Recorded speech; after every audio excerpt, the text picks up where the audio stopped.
So we'll call the meeting to order. I'll note that we're joined by Councilors Kane and Newbeezer online. Everyone else is here in person in City Hall. I appreciate folks trekking out, and particularly appreciative of the city staff and our DPW staff for keeping our roads open and safe and for keeping City Hall open. And of course, everyone who made the trek down here this evening. Hope kids enjoyed the snow day today. I know my 3 did. It is 6:08 p.m. The date is Monday, January 26. The first item on our agenda is the agenda. Is there a motion to adopt our agenda as listed on Civic Clerk? So moved. Moved by Councilor McKnight, seconded by Councilor Singh. Is there any discussion on that motion? Councilor Bergman. Yes. Given the primacy of the tax question that we have on tonight, and hopefully an overwhelming majority in favor of it, I would like to move item 6.4, the tax, to item 6.1 and on the deliberative, and then drop everything down so we can get to that early in our agenda. Okay. Thank you, Councilor Bergman. Is there a second to that motion? Second. Second by Councilor Broderick. Again, the motion by Councilor Bergman is to amend the order of the agenda, putting item 6.4 as the first item on the agenda. Is there any comments on that motion? It is debatable. Motions on amending the agenda are debatable. I did ask the city attorney that question. Does anyone want to be heard on this, or should we go to a vote? Okay. Councilor Barlow. Under normal circumstances, I would be amenable to it. I think we have a couple of topics in the room tonight that will be, emotional, and I think that we should get through those early in our agenda and then save this for later on. All right. Thank you, Councilor Barlow. Councilor Bergman. I just would say that I think that we have the ability to listen to heartfelt comments by the public, and then to be able to deliberate and be able to take up the issues that we've got. And again, the primacy of the tax thing, I think just in terms of the timing of this and the hour, that it would be in the interest of not only our body, but the general public here in Burlington, the people who are watching, to move that up. But that's what vote's for. Okay. Thank you, Councilor Bergman. Does anyone else want to be heard on this, or can we go to a vote? All right. I'm anticipating a divided vote on this under our open meeting law. When we have some councilors in person and some councilors online, when there's a divided vote, we are required to do a roll call vote. And so I will ask that the clerk please call the roll on the motion to amend our agenda. Councilor Barlow. No. Councilor Bergman. Yes. Councilor Broderick. Yes. Councilor Carpenter. No. Councilor Grant. Yes. Councilor Kane. Yes. Councilor Litwin. No. Councilor McKnight. No. Councilor Newbeezer. Yes. Councilor Schachter. No. Councilor Singh. No. City Council President Travers. No. 5 ayes, 7 nays. Okay. A motion to amend our agenda requires a majority vote with 5 yeses and 7 noes. The motion fails. We still have the underlying motion on the agenda as posted on Civic Clerk. Are there any comments on that? All right, we will go to a vote then. All in favor, please say aye. Aye. Aye. Are any opposed? That carries unanimously, and we have our agenda. The second item on the agenda is somewhat out of order. It's City Council President and Council updates. Attached to this item on Civic Clerk is a letter that I sent to my colleagues on the City Council with respect to the agenda this evening. Events have occurred, though, since we first posted the agenda last Thursday and today, and did not intend on having to address this again. I addressed it at our last meeting a week ago, and I anticipate that the mayor and others here at the table will bring it up, which is the recent events in Minnesota, which have underscored the tragic consequences of ongoing federal overreach. The killing of Renee Good and now Alex Pretty is unacceptable. These incidents have understandably shaken our community and communities around the country. Over the past year, Burlington residents have raised concerns about increased federal activity across the nation, as well as locally here in Burlington. And if Burlington becomes the surge, a target of a surge like that present in Minnesota and other cities across the United States, we must be ready to respond. I want to trust and recognize the preparation work that the mayor's administration is already putting into this. As I mentioned at our last meeting, Mayor, want to offer on behalf of myself and the council a willingness to partner with you, with the city attorney's office, with our police department, with other stakeholders, as well as our state legislative delegation, to ensure that Burlington is ready to act soon, to act with transparency, if we became the target of a federal surge like that. So I thank the work that's already ongoing and want to outreach with an offer to partner. Burlington must remain resilient in these times, and we are ready to work with you. I will not read the letter that I posted on Civic Clerk in its entirety, but I will just make some brief comments to highlight it. I posted that letter last week because for the third year in a row, we're being asked to place a question on our town meeting day ballot with respect to divesting from the State of Israel. As City Council President, I previously stated my commitment not to place this issue on any council agenda. Before explaining why it's on our agenda this evening, I want to be clear about my values. I believe Palestinians and Israelis alike are entitled to live in safety, dignity, freedom, equality, and self-determination. I also acknowledge this complex is deep-rooted and deeply complex, and that especially since October 7th of 2023 and the ensuing war in Gaza, discourse around it has grown more painful, polarized, and at times discriminatory and violent. When deciding whether to place an item on our council agenda or local ballot, my minimum standard is that members of our community must be able to engage openly and safely in debate without fear of retaliation. I do not believe that standard is met here. For each of the past 2 years, a majority of the City Council has declined to place this question on the ballot. Some councilors, myself included, did so to protect our community from unnecessary divisiveness. Others believed our local government should remain focused on local issues rather than international affairs. But whatever our reasons, the responses we've received have too often been severe and unacceptable. When I previously declined to place this question on the ballot, I received an anonymous phone call asking, "How much did the Jews pay for your vote?" Another caller told my family and I to burn in hell. I received emails accusing me and my colleagues of being racist, pro-genocide, baby killers, and so on. My wife and I intercepted an anti-Semitic letter from our mailbox, thankfully before our children came home from school. During a council meeting right here in the past, when I asked what I thought was a rhetorical question about whether if this question was on the ballot and someone in our community placed a vote no sign in their yard, whether they would be threatened. And I don't know who said it, but I heard back from the audience, yes. I know many of the individuals advocating for this ballot question. I respect their commitment, and I trust they condemn the behavior I just described as strongly as I do. I also recognize that Palestinian activists have faced harassment and, in troubling cases, unjust scrutiny from federal immigration authorities. My concern is not about intent, it's about impact. Placing this issue here on our council agenda and then placing this issue on our ballot has repeatedly deepened fractures, or will repeatedly deepen fractures in our community rather than fostering a deeper understanding. In fairness, and for those same reasons, I did inform Councillor Schachter, who's the main sponsor of another resolution that touches on this issue, that I also would not place her item on the agenda this evening.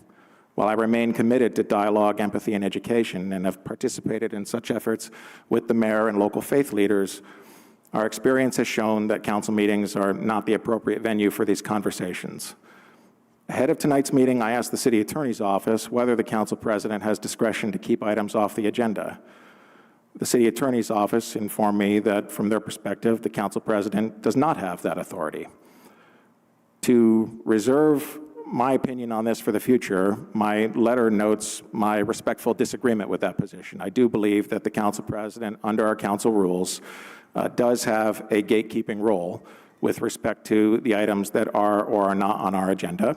If an item is left off the agenda, as the process we just went through demonstrates, councilors have the opportunity to try to amend items onto the agenda, and that is the recourse. That said, my goal of moving our city beyond divisive debates will not be served by our embroiling our city in a legal dispute on this issue. I also want to acknowledge the Wards 1, 2, and 5 neighborhood planning assemblies formally requested consideration of this ballot question. And out of respect of these circumstances, I've placed both these items on this evening's agenda, again while reserving the right for myself and future council presidents to exercise discretion in agenda setting. I appreciate my colleagues' willingness to take this item earlier in the agenda than we typically do. The third item on our agenda is public forum. It is set, however, for a time certain of 6:30 p.m. It's now 6:18 p.m., and so we will wait until 6:30 p.m. to open up public forum. That is, Mara, if you're prepared for us to turn to your comments on general city affairs. I am. Thank you, Council President Travers. Building on a theme that you just said in your first remark, I have only one item I'd like to address the community about tonight. Tonight, I want to take a few moments to address the situation weighing heavily on all of our minds, the violent, unlawful, and shocking occupation of Minnesota by the U.S. Immigration Customs Enforcement. Frankly, it's really hard to think about anything else right now, especially with yet another murder of an innocent civilian in broad daylight. First, I want to offer yet again my deep condolences to the family and friends of Renee Nicole Good, and now, sadly, to another victim's family and friends, Alex Jeffrey Preti. Alex was remembered as a compassionate ICU nurse devoted to helping others, and Renee as a loving mother and active member in her community. Words can hardly express the sorrow and outrage felt in the wake of these tragic events. 2 lives cut short in circumstances that have truly shaken so many of us to our core. It is unconscionable, it is not normal, and it is very a human reaction to this. I also want to acknowledge the terror and grief that Minneapolis community as a whole has been grappling with. So many Minneapolis residents have suffered and continue to suffer under the aggressive escalation of ICE tactics that show complete disregard for constitutional rights and law enforcement standards of conduct. Multitudes of Minnesotans have been met with violence for doing nothing wrong, like a family of 8 who had tear gas canisters explode under their car, rendering their 6-month-old unconscious. This is unprecedented and deeply unsettling moment in our country, and for Burlington and every other municipality across this country. And I'm sure you're like me, and we're all asking ourselves, could we be the next to face an occupation of our city by ICE? And I'm here as your mayor to assure you that we are taking this situation very seriously. I'm calling an emergency meeting this week with members of my senior leadership team, including Police Chief Burke and Emergency Management Director and Fire Chief Mike Curtin, to prepare and plan. I'm also connecting with other mayors in this region of the country and across the country so that we can share lessons learned, plan ahead, and support one another. This moment also requires our community to remain vigilant, to look out for one another, and to band together in care and unwavering solidarity. I have the utmost faith that Burlingtonians and Vermonters in general can and will do what they can to meet this moment. I want to take a moment to thank Governor Phil Scott for his recent statement decrying ICE actions and for saying enough is enough. In Vermont, regardless of political affiliation, our values align on this, and we will move forward as partners. I also want to thank Attorney General Charity Clark for joining a coalition of 20 attorney generals in filing an amicus brief challenging the militarization and illegal deployments of ICE in Minnesota. Our courts are more important now than ever.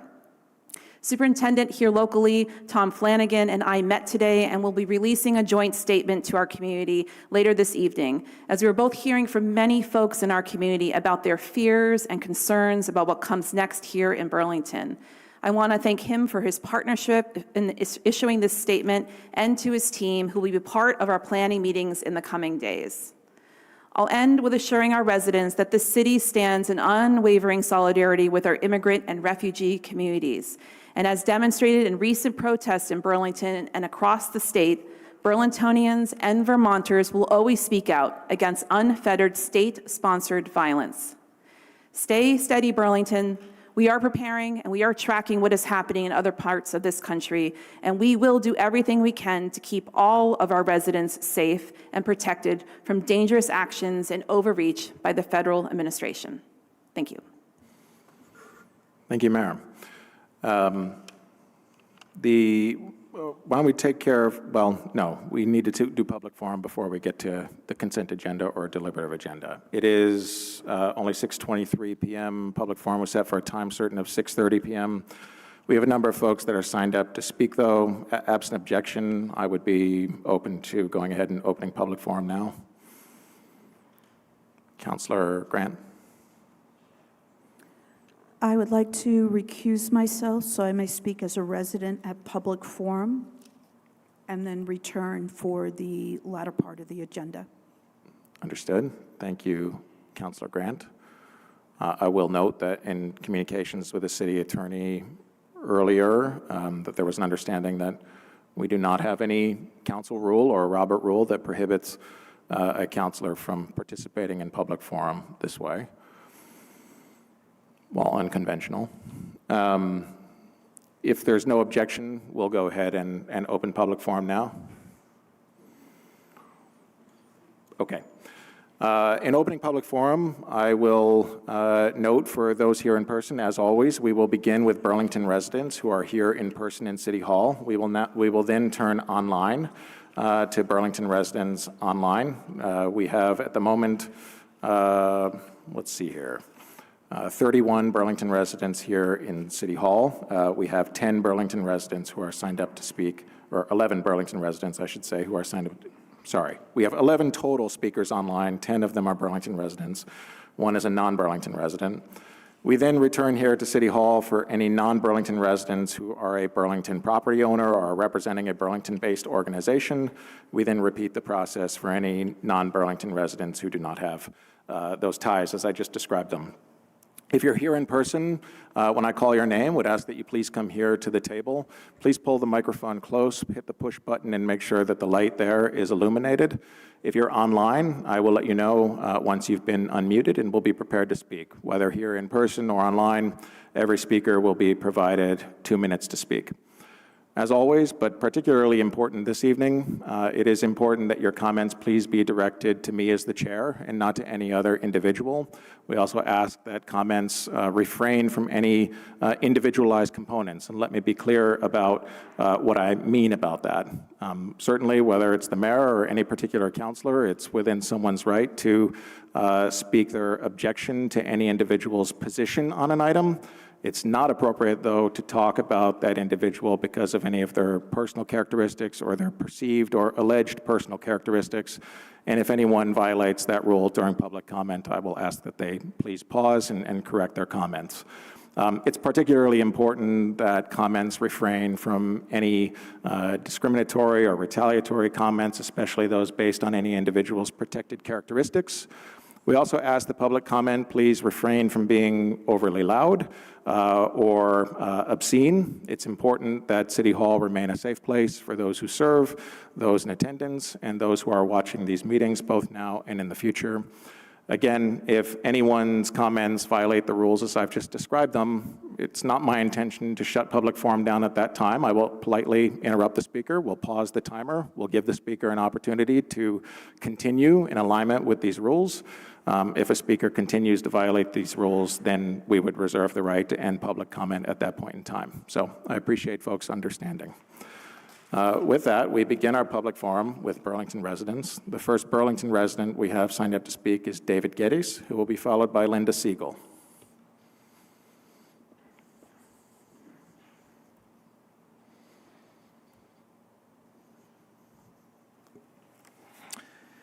President Travers, Mayor, Councilors, my name is David Geddes. I am a resident of Ward 5 and president of Temple Sinai, a congregation serving nearly 300 Jewish households and 1,000 individuals, mostly in Chittenden County. I'm here to oppose placing the Apartheid-Free coalition measure on the town meeting ballot and to support Councilor Schachter's motion calling for genuine community dialogue. A few weeks ago, I attended the Ward 5 NPA meeting where this measure was considered. The meeting opened with a thoughtful presentation by the Equity, Inclusion, and Belonging Commission about bringing Burlington's diverse communities together. Yet ironically, it ended with a vote on a measure that singles out one community, the Jewish community, for exclusion. Supporters will say this is about politics, not about people, but this council and the people in this room understand microaggressions. They are not defined by the intent of the speaker, but by the impact on the audience. For the vast majority of Jews, these relentless one-sided attacks on Israel are not microaggressions. They are macroaggressions denying Jews' right to a homeland and self-determination, and they create an atmosphere of hostility and fear. I am deeply concerned, echoing what President Travers said in his letter, that placing this measure on the ballot will invite a surge of anti-Israel and anti-Semitic rhetoric. History shows that sustained dehumanizing rhetoric too often precedes real-world harm, whether at Bondi Beach, Pittsburgh, Washington, Manchester, England, or elsewhere. We should not invite that here. I urge you to keep this divisive measure off the ballot and instead support dialogue and conversations that bring our community together rather than tearing it apart. Thank you. Thank you. Our next speaker is Linda Siegel, who will be followed by Rabbi Ariel Yaakov Dunat. Good evening, counselors. My name is Linda Siegel. I'm a Burlington resident and president of Ohavi Synagogue. I'm here tonight to express my strong support for the community dialogues proposed by Councilors Schachter and Carpenter. In recent years, Ohavi Zedek has engaged in this kind of work, what I think of as peace work, to help hold our community together. We've partnered with other Burlington faith communities to learn from Middle East peace builders. We've hosted the monthly Bread for Peace project, where people of different faiths and perspectives bake together to support children's medical relief in Gaza, the West Bank, and Israel, raising over $10,000 so far. We have held facilitated conversations about Israel and Palestine regularly for over 2 years, and we've screened the film The Other, followed by fruitful, honest conversations. Dialogues like these can reduce tensions, help us see each other as human beings, and strengthen our community. I have given the Apartheid-Free Pledge serious thought. I share its commitment to freedom, justice, and equality, and I stand firmly against racism and bigotry. But I oppose this measure because it lacks the very thing Burlington needs right now, a path towards dialogue. Instead of fostering understanding, this pledge risks spreading misinformation and fueling fear and division among our neighbors. Burlington has been through a great deal lately, struggles around safety, housing, and trust, alongside a national climate of fear and division. When I consider the recent news and what may be coming to Burlington soon, it's clear we greatly need to come together to face our challenges. I urge the council to choose dialogue over division. Thank you. Our next speaker is Rabbi Ariel Yaakov Dunat, who will be followed by William Standen.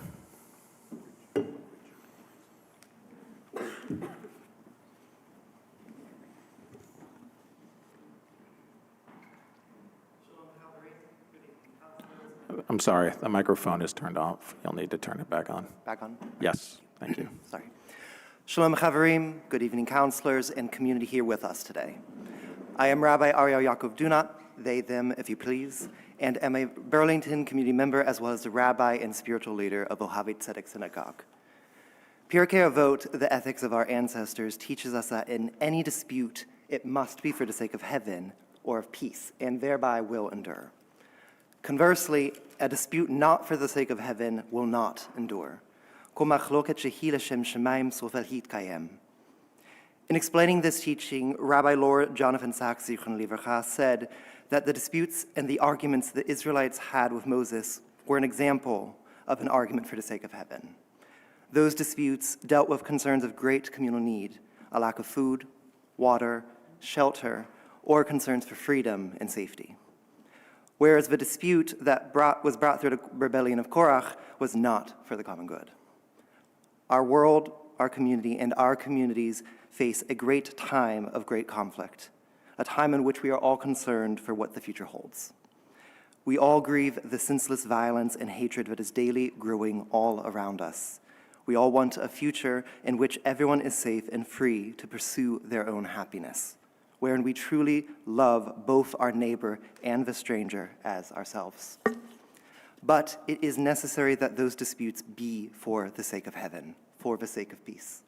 I believe that the only way to achieve this end is through dialogue and understanding. Through seeing the face of the other, we are able to recognize that spark with which we are all endowed, that piece of existence of God, if you will, that demands respect, dignity, and relationship. Thank you, and shalom aleinu, peace be unto us all. Thank you. Our next speaker is William Standen, who will be followed by Bernie Carver.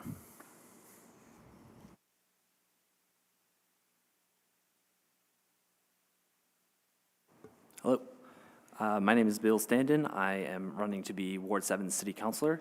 I'm running because I don't think that if there is a surge for federal agents coming for Burlington, that I think that you will fail us. Ben, you are being forced to adhere to democratic principles, and you should be ashamed. The only people that still conflate Judaism with the Israeli apartheid are Zionists and Nazis. Globally, civil rights Excuse me. leaders- As I said in the rules, we're going to pause the timer here for a moment. For you to in any way imply that about myself or any other individual counselor here is unacceptable. So for yourself as well as any other person here, please abide by those rules. You can continue. Can I clarify? You have 1 minute and 28 seconds left. Perfect. I was clarifying that outside of here, outside of Burlington, the only people that I have heard conflate Judaism with the Israeli apartheid are Zionists and Nazis. I was not making a statement about you. I was just saying outside of here, that's who I have heard say that. Yeah, well, I heard it differently. So we'll ask that other people keep that in mind for their comments later, but you can continue. All right. Globally, civil rights advocates have warned that conflating the nation-state of Israel with Judaism would result in an increase in anti-Semitism around the globe. Because Nazis prey on uneducated people. Anti-intellectualism is a fascist dogma. The conflation holds the window of permissibility open for these Nazis. Please listen to us, because all that we're asking is to no longer be complicit in the Israeli genocide. Thank you. Thank you. Our next speaker, sorry, I didn't mention that before earlier, but we ask that members of the public not voice their opinion one way or another, either in approval or disagreement. We receive all the comments and would ask that folks remain silent afterwards. Thank you. We have Bernie Carver, who will be followed by Sal Millichamp. Hello, I'm Bernie Carver. I live in Ward 7. I want to thank Councilors Carpenter and Litwin and Councilor Schechter for proposing to promote community dialogue by screening the film The Other. I look forward to seeing it and to participate in any discussions that may follow.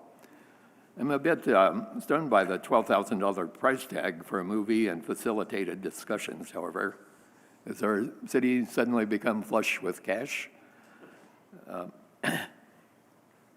I'm here to suggest that another way to promote community dialogue is to place the Apartheid-Free Community Pledge on the ballot. This is not about anyone's religion or ethnicity. The International Criminal Court has found evidence of war crimes and genocide, issued arrest warrants for Benjamin Netanyahu and other leaders of the Israeli government. Significantly, these alleged crimes have been largely financed by U.S. tax dollars. At its core, the pledge is about our values as a community. Somehow, I'm skeptical that watching a documentary will heal the scars of 77 years of violence and revenge. I'm reminded of the lyric of the song, "When Will They Ever Learn?" The current climate of authoritarianism and attacks on our democratic values, I ask that you trust the voters of Burlington on this issue. I believe that Burlington is a special place and that voters here make informed choices. I want to remind you that you're not our parents and that we should be able to decide this matter on our own. Politics is a messy issue, as I'm sure all of you know, but it's necessary. So I ask you to trust this. We elected all of you, by the way, so Thank you. keep that in mind. Thank you. Our next speaker is Sal Milchamp, who will be followed by Ambrose Moore.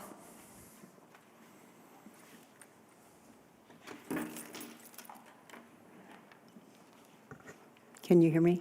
Yes. Thank you. Thank you, City Council members. Thank you, Mayor. Thank you for putting the Apartheid-Free Community Pledge on the agenda. And thank you so much for speaking about what is happening in Minnesota.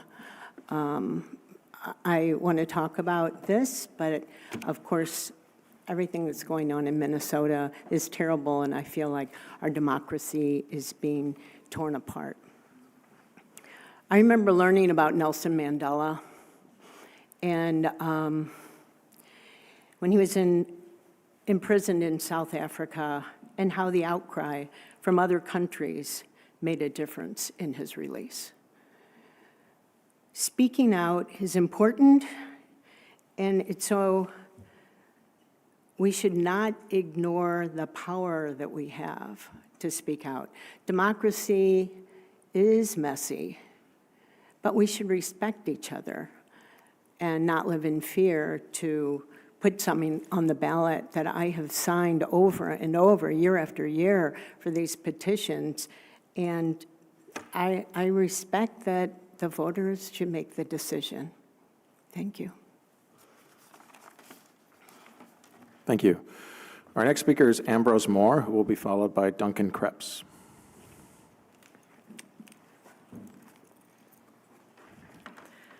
I'm Ambrose Moore, a resident of Ward 6, and I'm sharing a statement as a representative of the University of Vermont Palestine Solidarity Coalition. We are a coalition of over 60 undergraduates, graduates, staff, and faculty who work, live, and attend school at UVM. As Burlington workers, students, and community members, we recognize the deep complicity of the U.S. with the genocide and occupation of the Palestinian people.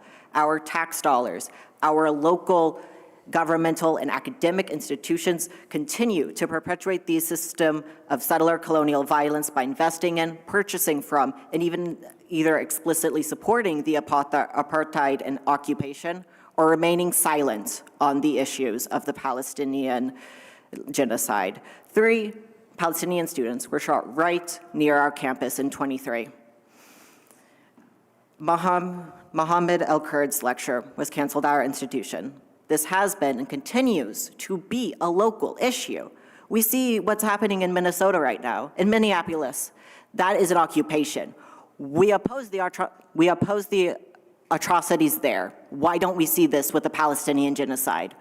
Where is that horror that we see? Where is that opposition?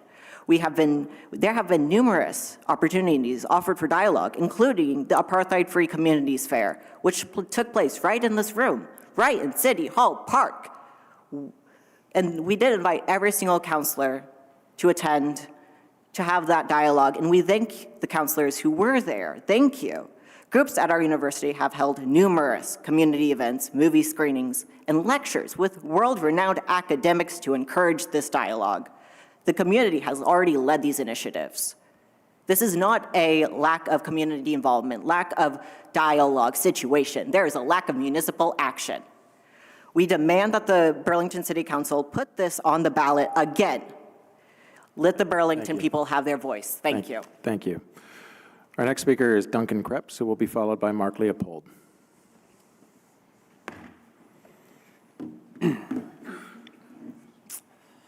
Hello, my name is Duncan Krebs, and I'm a resident of Ward 2. I, like many of my neighbors, strongly support the Apartheid-Free Communities campaign. Going back to last summer, I've spoken to hundreds of Burlington residents about AFC. We have been out in the streets, at community events, and at MPAs, having candid and constructive conversations about the initiative, encouraging dialogue. Overwhelmingly, what I've heard is people are in support of putting this on our ballot. Folks are heartbroken as they watch Israel's apartheid regime carry out a genocide against the people of Palestine. They demand that we as a city take a stand. But I've also heard that they are angered as they feel their democratic rights have been denied by Democrats on the city council, as they have not been allowed to make their voices heard on this issue. They have gone through all the proper channels, they have collected signatures of their neighbors, and yet they have seen their rights denied. 862 people, 614 that live, work, or study in Burlington, have signed the open letter in support of AFC and urging City Council to put this on the town meeting day ballot. This comes after thousands of Burlington residents, over 5% of the voting population, signed petitions to place AFC on the town meeting day ballot in both 2024 and 2025, only to have their rights denied by City Council Democrats. Not only does this violate the norms set out by our city charter, but it breaks from the precedent in other towns across the state, including 5 Vermont towns that have voted to endorse AFC. I also mentioned that we had the chance to speak at nearly every NPA about AFC. In an excellent example of the community voting on an issue, 3 NPAs held a vote in a resolution urging City Council to place AFC on the ballot. Ward 2 passed on December 11th, Ward 1 on January 14th, and Ward 5 on January 15th. This is all to say the people are in support of AFC and they want to vote on it. We demand that the Apartheid-Free Communities Advisory question be placed on the town meeting day ballot. We demand that the people have the opportunity to make their voices heard on this issue. Thank you. Thank you. Our next speaker is Mark Leopold, who will be followed by Catherine Bach.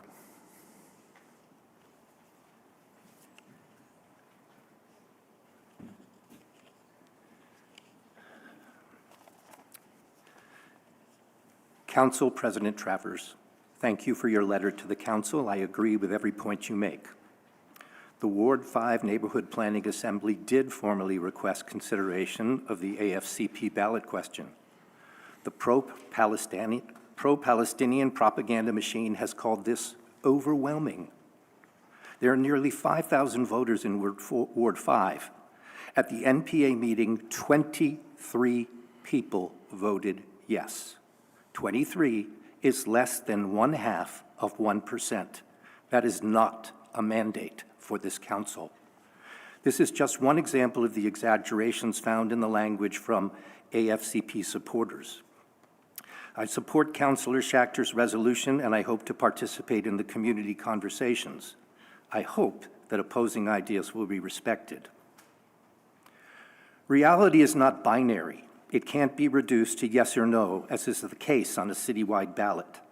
The so-called AFC pledge is a crafted opinion of disputed reality. It is rhetorical, flawed, and reductive. I would like to quote the Prime Minister of Canada, Mark Carney, when he said, "We need to call out the gaps between rhetoric and reality." President Travers, do not allow the platitude of free speech to empower the AFCP hate speech. Carney also stated, Hamas has stolen from the Palestinian people, cheated them of their life and liberty, and can no way dictate their future. The AFCP is pro-Hamas propaganda, blaming Israel for everything. Please vote against this resolution. Thank you. Point of order, Council President.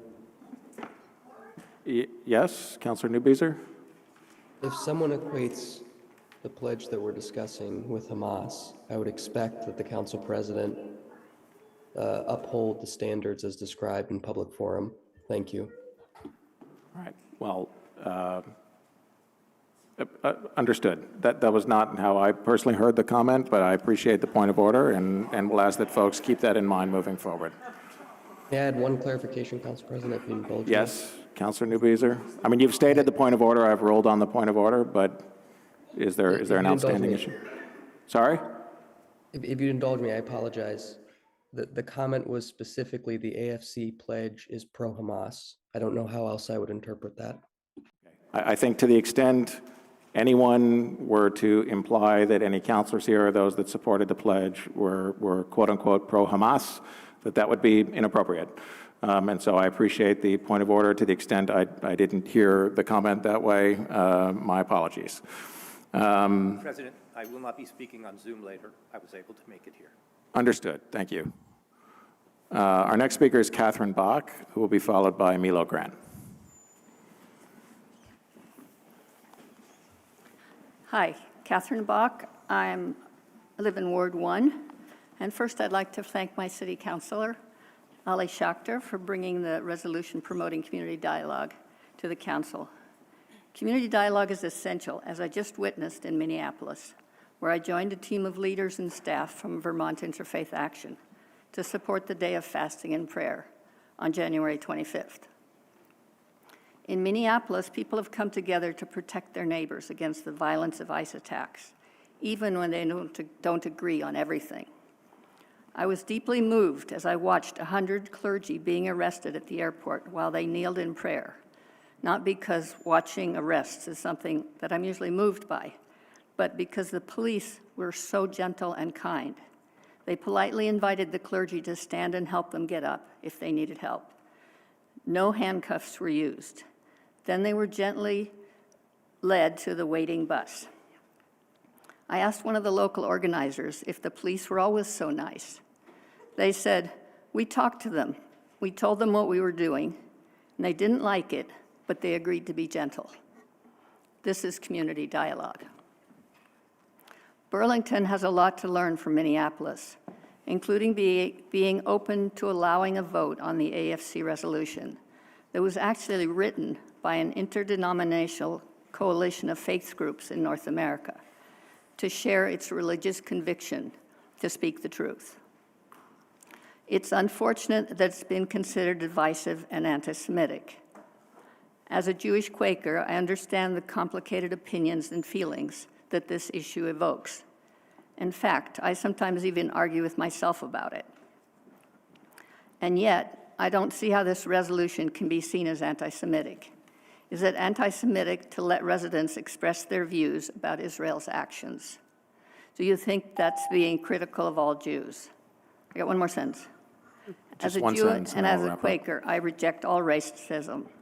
Not allowing our neighbors their right to political speech does not make Jews more safe. In fact, it may even stoke anti-Semitism. Thank you. Thank you. Our next speaker is Milo Grant, who will be followed by Valerie Lodish.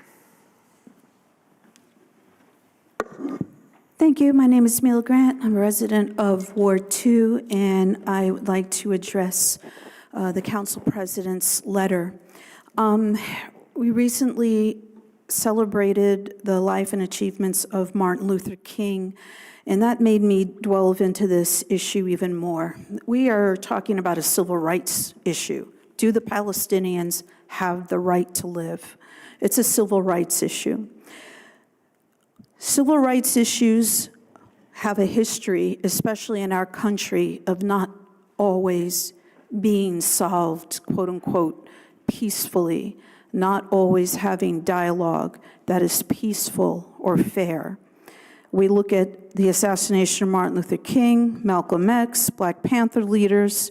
We look at the killings of individuals in custody of ICE, and also last year there were others that were killed. Of course, we care what happened to Renee Good and Alex Preddy. They are getting a lot of publicity because they're white. There have been a large number of Black and brown people who have been killed and injured. This is a civil rights issue. When we take a look at the ballot, in the letter, it was said wanted to protect the ballot. In the letter, it was said that there was a concern of retaliation for the continued discussion to support the Apartheid-Free statement. I would say that we're holding the ballot hostage. I would say that not allowing people to vote is a retaliation. I would say we are better than this. And I would say that we need to also govern not having two separate systems. Thank you.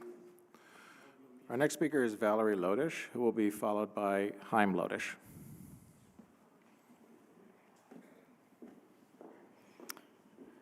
Hello, I'm Valerie Lodish. I'm a resident of Ward 4. And once again, I'm speaking before the City Council to ask you to understand that Apartheid-Free does not belong in Burlington. Anti-Semitism is rising across the United States, and Burlington residents are telling you that we deeply feel that shift in our schools, civic spaces, and everyday interactions. One-sided political narratives by Education Justice Coalition in Vermont and Apartheid-Free communities insist that we replace critical thinking with moral absolutism. For example, on their agenda item tonight, the EJCV demands that schools can either be sites of social replication and oppression or sites of social transformation. Or rather, schools can get on board, teach what we believe to be true, or we will call them complicit in evil. Rather than advocate for peace and shared understanding, they strive to divide how neighbors see one another, echoing age-old tropes that have historically been used to dehumanize Jews, including accusations of deliberately harming children with accusations of genocide, of colonialism, of apartheid, of hate. Only one side is asking you to act, not to think. When city leaders allow this ideology to fester, they risk bringing the same distorted thinking into Burlington's civil discourse with real consequences for our community. I urge you to keep this measure off the ballot. Say no to movements that fracture community rather than create it. Thank you. Thank you. Our next speaker is Chaim Lodish, who will be followed by Melanie Needle.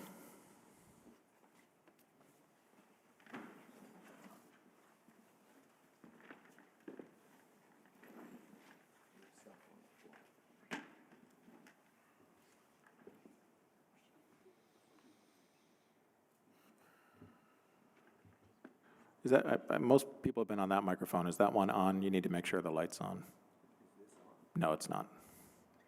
How about now? It is now on. Can you hear me now? Yeah, go ahead. Perfect. Thank you very much. Good evening. My name is Chaim Lodish. This resolution has incorrect, false statements. Israel is not an apartheid regime. Israel is not an apartheid state. Palestinian population has grown since 1948, not the same for Jewish population of neighboring Mediterranean Arab states. Israel is not settler colonialism. Approximately 3,500 years ago, the Jewish people left Egypt and wandered the desert for 40 years and settled in the land from the river to the sea. We still have the land deed as one of the oldest written documents of human history. Israel has the right to exist and protect itself. Israel is a defensive nation. And when an evil group, such as Hamas, take billions of dollars of humanitarian aid and pour it into over 220 miles of terror tunnels instead of helping their own people, where is the attack on the atrocities that Hamas has repeatedly carried out? The authors of this resolution, they just want to hate on Israel. They never cared about any massacre, any other massacres or any other human rights violations. Not in Syria, not in Sudan, and certainly not in Iran. They don't even care about the Palestinian people. They want to eliminate Jewish people. The final statements on the... Yeah, I'm just so sorry. Let's pause the timer here. Folks, please. I agree to imply that any of the authors of the resolution are, meet the characterizations that you just stated there would be inappropriate for the same reasons I stated earlier. So, sorry? Okay. I mean, we're not going to engage in a back and forth here and would ask that members of the public please refrain from any outbursts or comments in response to public forum. I think, again, if you could stay away from any individualized attacks, as I stated here in the rules, we'll continue with the timer, and I appreciate that. The same standard applies to all speakers. Thank you. Certainly. Thank you for that clarification. The final statements on the resolution are wrong beyond a reasonable doubt. People are wrong about Israel as an apartheid state. Arabs, Muslims, Jews, Hindus, and Druze, and Christians all live together and work together and govern together in Israel. Hamas has not let the people of Gaza vote in 20 years. Getting loud and waving flags does not change the truth. The people of Burlington deserve better. The people of Burlington deserve the truth.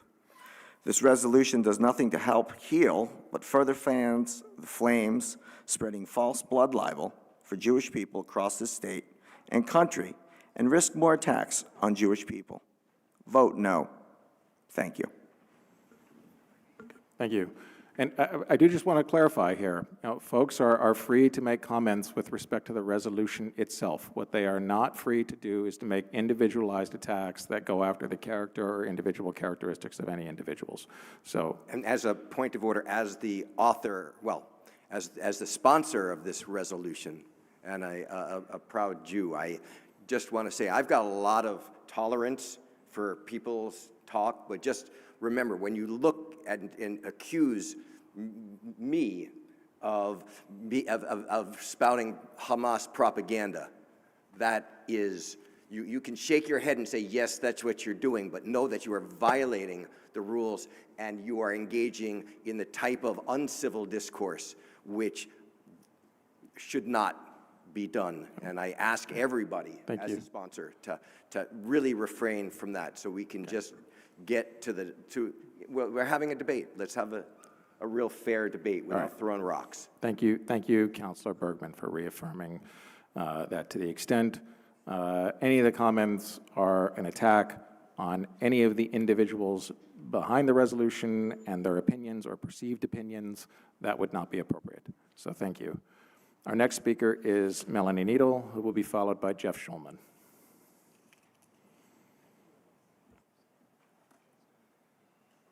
Is Melanie Needle here? All right, I'll set this aside in case she returns. So our next speaker would be Jeff Schulman, who will be followed by Mort Z. Thanks. Thank you. Good evening. My name is Jeff Schulman. I'm a 30-year resident of Burlington, live in Ward 5. I'm here tonight to add my voice in support of the resolution promoting community dialogue and against the Apartheid-Free resolution. On multiple occasions over the past few years, I've felt compelled to share my views with the Council in the face of a one-sided, sensationalized resolution designed to condemn the State of Israel.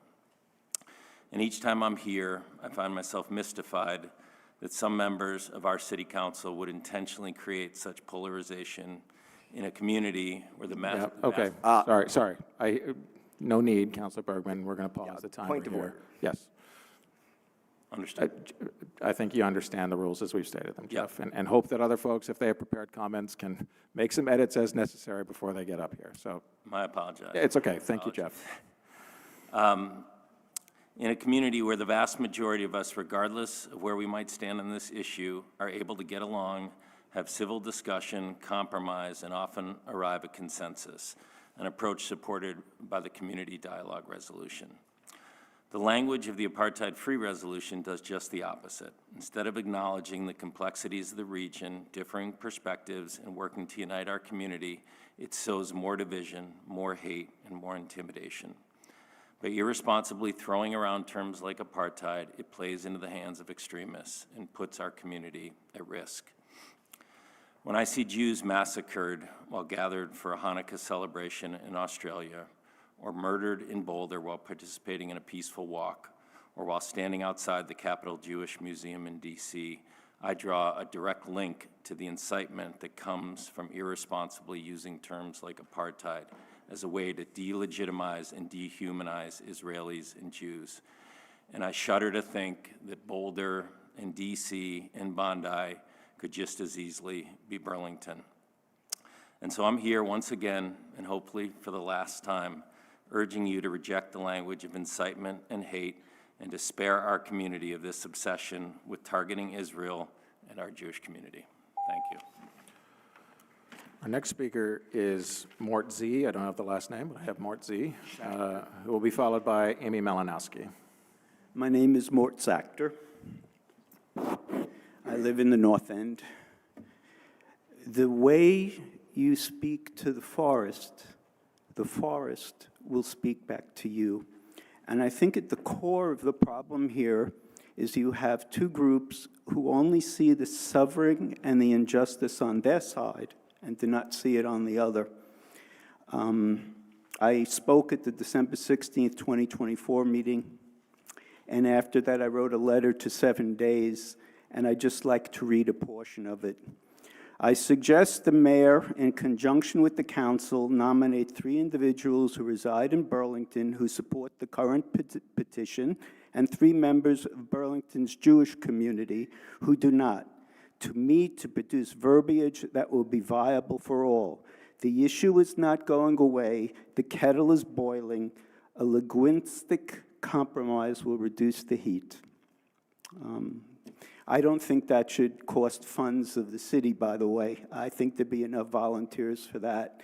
Hopefully objective people who can come up with a resolution that would meet all needs. Thank you. Thank you. Our next speaker is Amy Malinowski, who will be followed by Ashley Smith.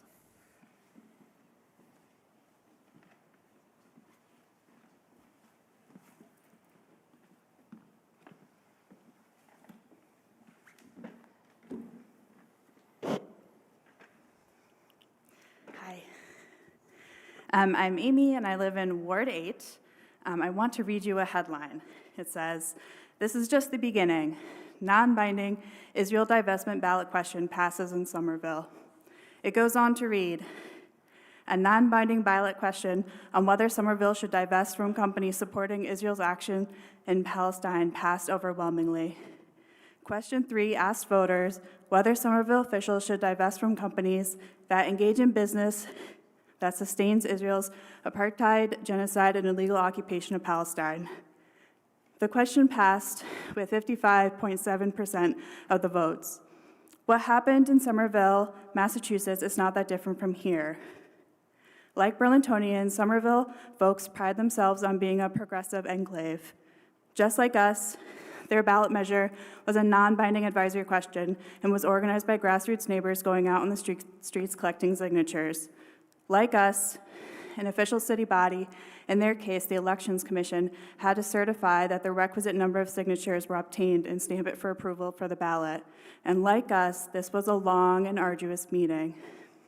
This ballot question was not homogeneously accepted by the community. In fact, a group filed a lawsuit against the city of Somerville to try to get the question off the ballot. They said things like, quote, "The ballot question ignores the problems here in Somerville, creates tension and fear, and pits neighbors against neighbors." Does that sound familiar? But unlike us, their election commission chose a different path. They did not interfere with its path to the ballot. Our elected officials are in the exact same position. Other elected officials are in the exact same position you are in, and they still made the choice to protect democracy. And so did the municipal officials in Montpelier, Vergennes, Weybridge, Winooski, Ferrisburg, Brattleboro, Newfane, Bristol, Plainfield, Thetford, when they allowed this question to be put to the voters last year. We deserve a city leadership that nurtures our democracy. Thank you. Our next speaker will be Ashley Smith. Ashley, before you begin, I just want to note I do very much appreciate the fact that folks of differing opinions have been able to gather here today and sit in the audience, arm in arm to arm, I should say, to be able to discuss this issue. I have been receiving some messages from folks in the audience. I can't hear everything here, but to the extent there's any commentary going back and forth between folks, would just ask that people please remain civil and respectful to each other, even in discussions that they're having out of earshot of the council. So thank you for that, Ashley, and thank you for your patience. Please go ahead. Ashley will be followed by Douglas Finney. Yeah, first I want to thank the Burlington Progressive Party for endorsing apartheid-free communities. I think you are standing in the tradition of Martin Luther King, the tradition of people who fought for democracy in the history of this country, a democracy that right now is in peril. We are under threat. There is no doubt that the war abroad that the U.S. backed of Israel carrying out genocide in Gaza, ongoing ethnic cleansing in the West Bank, and enforcing apartheid, which is the word used by B'Tselem, Human Rights Watch, and many other human rights organizations and international legal scholars. This is a fact. This is what the Apartheid-Free Communities Resolution seeks to address. So thank you to the Burlington Progressives. I want to put a challenge to the Democratic Party majority on this city council. We right now barely have a democracy under George Bush. The war that the U.S. has waged abroad has now come home to Burlington and all across this country, and most brutally demonstrated in Minneapolis, where the ICE Gestapo has murdered 2 people, and ICE across the country has murdered a total of 9 people just this year. That is what Israel does to Palestinians in Gaza, in the West Bank, and inside Israel every single day. Now, we have a choice. There's clearly a debate. The way you resolve debates is by putting them up for a debate and a vote. Now, debates are divisive. That's the nature of a debate. You cannot gatekeep democracy.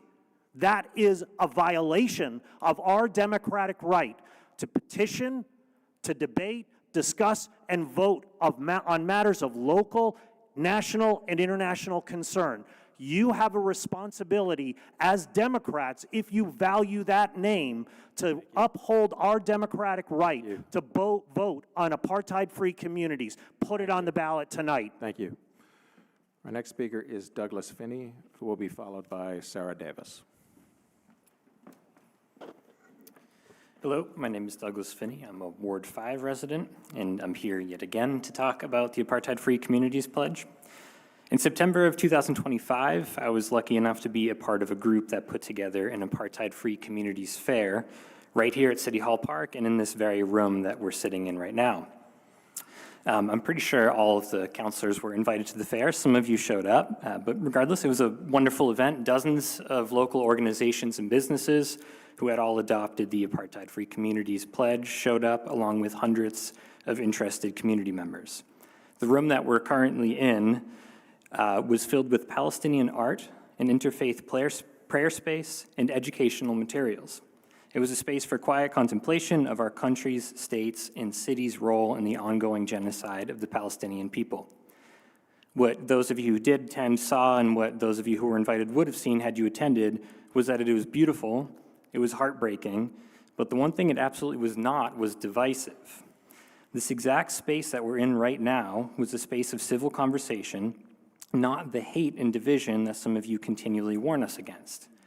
As the success of the Apartheid-Free Community Fair has shown us, and what is worth taking a moment to note tonight, is that the cause of the current unrest, anger, and division in this room right now is not Palestine or the Apartheid-Free Community Pledge.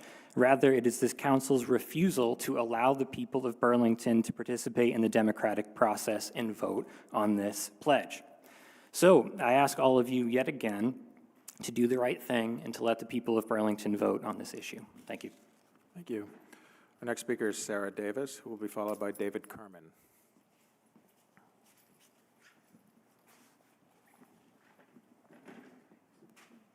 Hi, my name is Sarah Davis, and I live in Ward 5.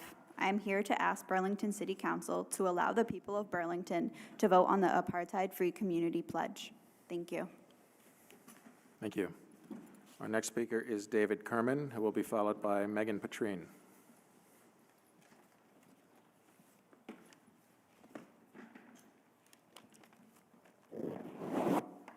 Good evening, councilors, mayor.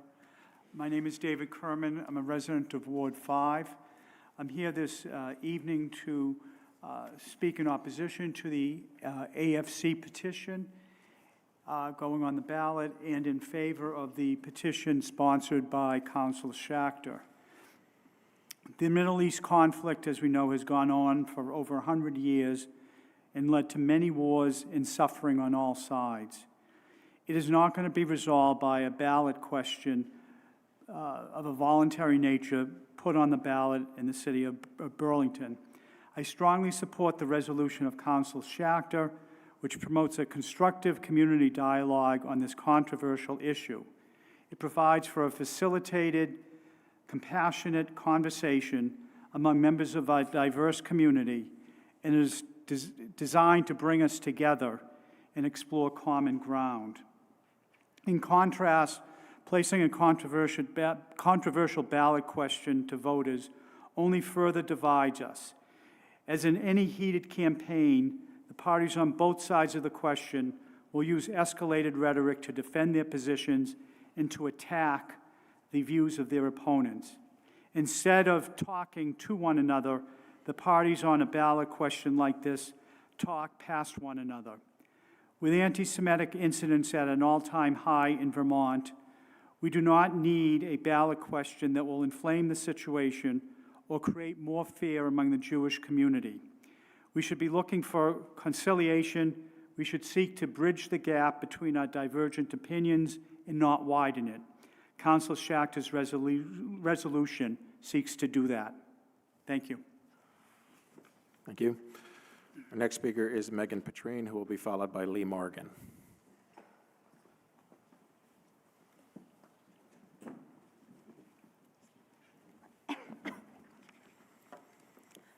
Good evening, City Council. My name is Megan Petrine. I live in Ward 1. I'm a high school science teacher, but I've always loved math. And so tonight, I'd like to provide a proof on why it's most logical that you put AFC on the ballot. As an aside, as a teacher, I'd like to request we all lower our computer screens so I do know that I have your attention. Given you won't let Burlington residents vote on AFC because you think it would do harm if/when enacted. However, there is no initiative to stop us from talking about it. In fact, dialogue is being encouraged. Therefore, your sense of apparent harm is in voting on it, not in us talking about it. Given the only difference between talking about it and voting on it is that with the latter, it can pass. Therefore, you don't concern yourselves with our discussion of the proposal, but the actual passing of it. This tells me that you know the proposal would pass, which I would have to agree with you there. Otherwise, you wouldn't be so activated over it. Therefore, you must believe that if we voted on it, it would pass, because as shown above, your concern is with it passing, which is why you won't let us vote on it. If you believe it would pass, then you acknowledge that the majority of residents support AFC, this so-called dangerous proposal. However, we as residents do not believe it is dangerous. Then you must believe that residents of Burlington cannot be trusted to make an informed, educated decision on what is dangerous or not if you don't trust us to not vote for a harmful proposal. Ultimately, you must not believe we can be trusted to make informed voting decisions, the same process, actually, that elected you to City Council. If you cannot trust us to make educated and not harmful decisions, then why did you trust us to elect you? If we cannot make educated electoral decisions, then it must not have been an educated decision to elect you. This leaves us just two possible solutions. One, the people that elected you cannot be trusted at the ballot, therefore negating your position as city councilor. Or two, you believe we can make informed voting decisions, in which case we can be trusted to vote on all sorts of ballot items, including AFC. Please place AFC on the ballot. Thank you and good night. Our next speaker would ask, please, folks. Our next speaker is Lee Morgan, to be followed by Ezra Wilson. And a point of clarification, do the council rules permit me to sing? Sure. We've Okay. had some singers in the past. Albeit out of tune, bear with me. Well, as long as the song complies with our It's rules. appropriate. Yes, yes. And it's not written about anybody in this room. So my name is Lee Morgan. I live in Ward 3. I will be singing from War Isn't Murder by Jesse Wells. War isn't murder, good men don't die, children don't starve, and all the women survive. War isn't murder, that's what they say when you're fighting the devil. Murder's okay. War isn't murder, they're called casualties. There ain't a veteran with a good night's sleep. Let's talk about dead people. I mean dead people. The dead don't feel honor, they don't feel that brave, they don't feel avenged, they're lucky if they've got graves. Call your dead mother, ask her when she died. It's a deathly silence on the other side. The dead don't talk, but their children don't forget. So in 20 short years, you could live to regret. War isn't murder, there's money at stake. Hell, even Kirshner agrees it's good real estate. War isn't murder, ask Netanyahu. He's got a psalm for that and a bomb for you. War isn't murder, it's an old desert faith. It's a nation-state sanctioned righteous hate. Let's talk about dead people. I mean dead people. War isn't murder, it's the vengeance of God. If you can't see the bodies, they don't bloat when they rot, and the flies don't swarm, and the children don't cry. If war isn't murder, good men don't die. War isn't murder, ain't a river of blood, stretching all through time and raining down in a flood. It's a dark sacrifice made on your behalf. So get down on your knees and thank the good Lord that war isn't murder. Thank you. Thank you, Lee. Not bad. Our next speaker is Ezra Wilson, who will be followed by Antonio Golan. Howdy, my name is Ezra Wilson, and I live in the Old North End, and I am here today for the same reason that so many other people are, to demand that our democratically elected officials put the apartheid-free community question on the ballot. Twice, organizers have collected the necessary signatures to place the question on the ballot, and yet twice, the Democrats in the council majority denied the voters their democratic rights.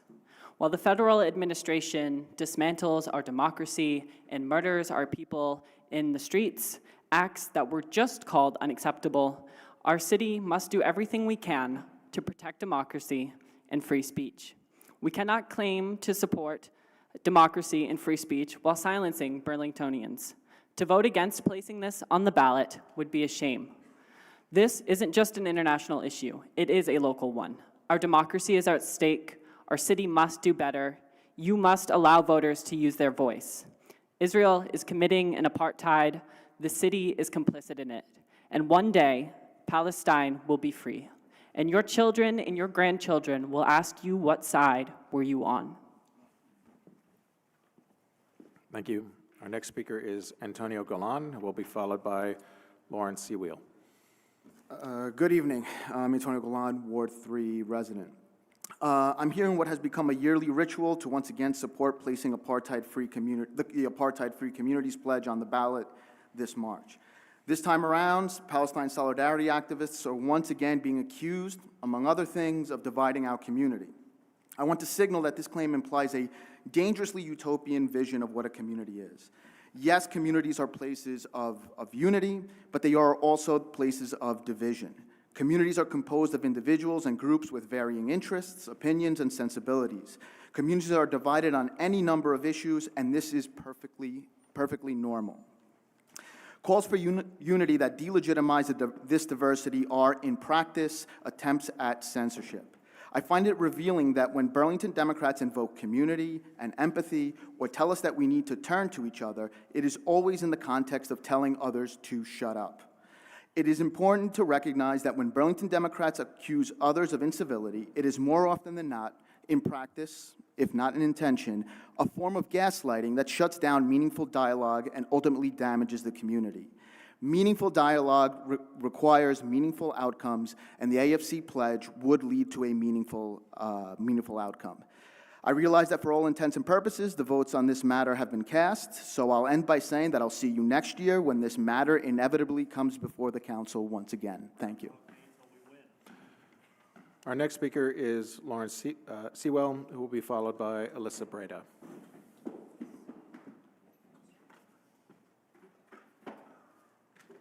Is Lawrence here? Sorry, okay, sorry.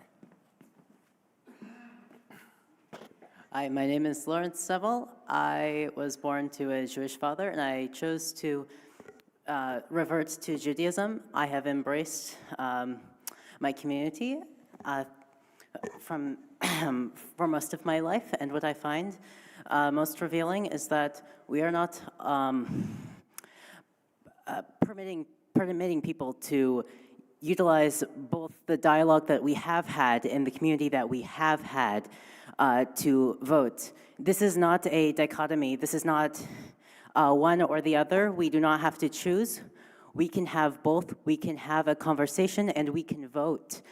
We have had conversations.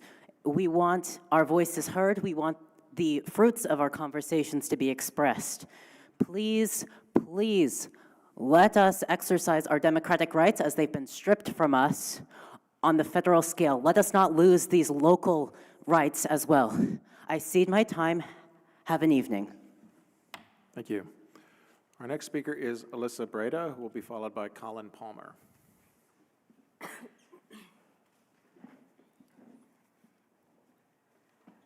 Okay.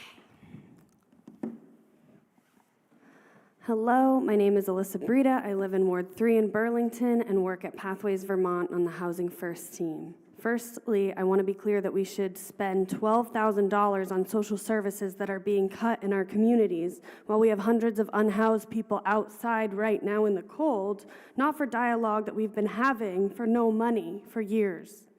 I have worked very closely on the Apartheid-Free Community Campaign for over a year now. While working on this campaign, I've personally engaged with the Burlington and overall Vermont community for countless hours, door knocking in neighborhoods of people on all sides of political spectrums, tabling public general meetings we have twice a month, 2 cycles of petitioning, fairs, the list goes on and on of our events that we've had for dialogue and questions and so forth. I've studied the history of Palestine and Israel vigorously through various means. Apartheid is when 2 groups have different rights and laws, and that is what happens for Palestinians in Israel. Palestinians and Israelis use different roads. Palestinians can't travel to certain areas. They go through dangerous militarized checkpoints for hours. They have different passports, etc. There can be no peace without confronting what has caused the injustices, and that is this Israeli apartheid and occupation. If that is left out of the conversation, we have empty dialogue that consists of people's feelings and no way of tangibly working towards justice, a future of true equality and freedom. We can't just say we want peace and justice. We have to understand the systems that perpetuate the injustices and oppression, and in that case, it is the apartheid system carried out by the state of Israel, which is a government, not a religion. If we want a dialogue in good faith about how we can tangibly work toward freedom and justice for all people, acknowledging that Palestinians are oppressed and illegally occupied under apartheid, then we can have a dialogue.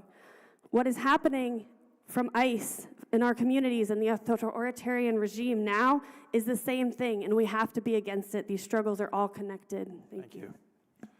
Our next speaker is Colin Palmer, who will be followed by, and I'm sorry if I'm not reading this correctly, but David Call or David Chall? Yep. Call. Sorry, David. Yes, of course. Thank you. Colin, go ahead.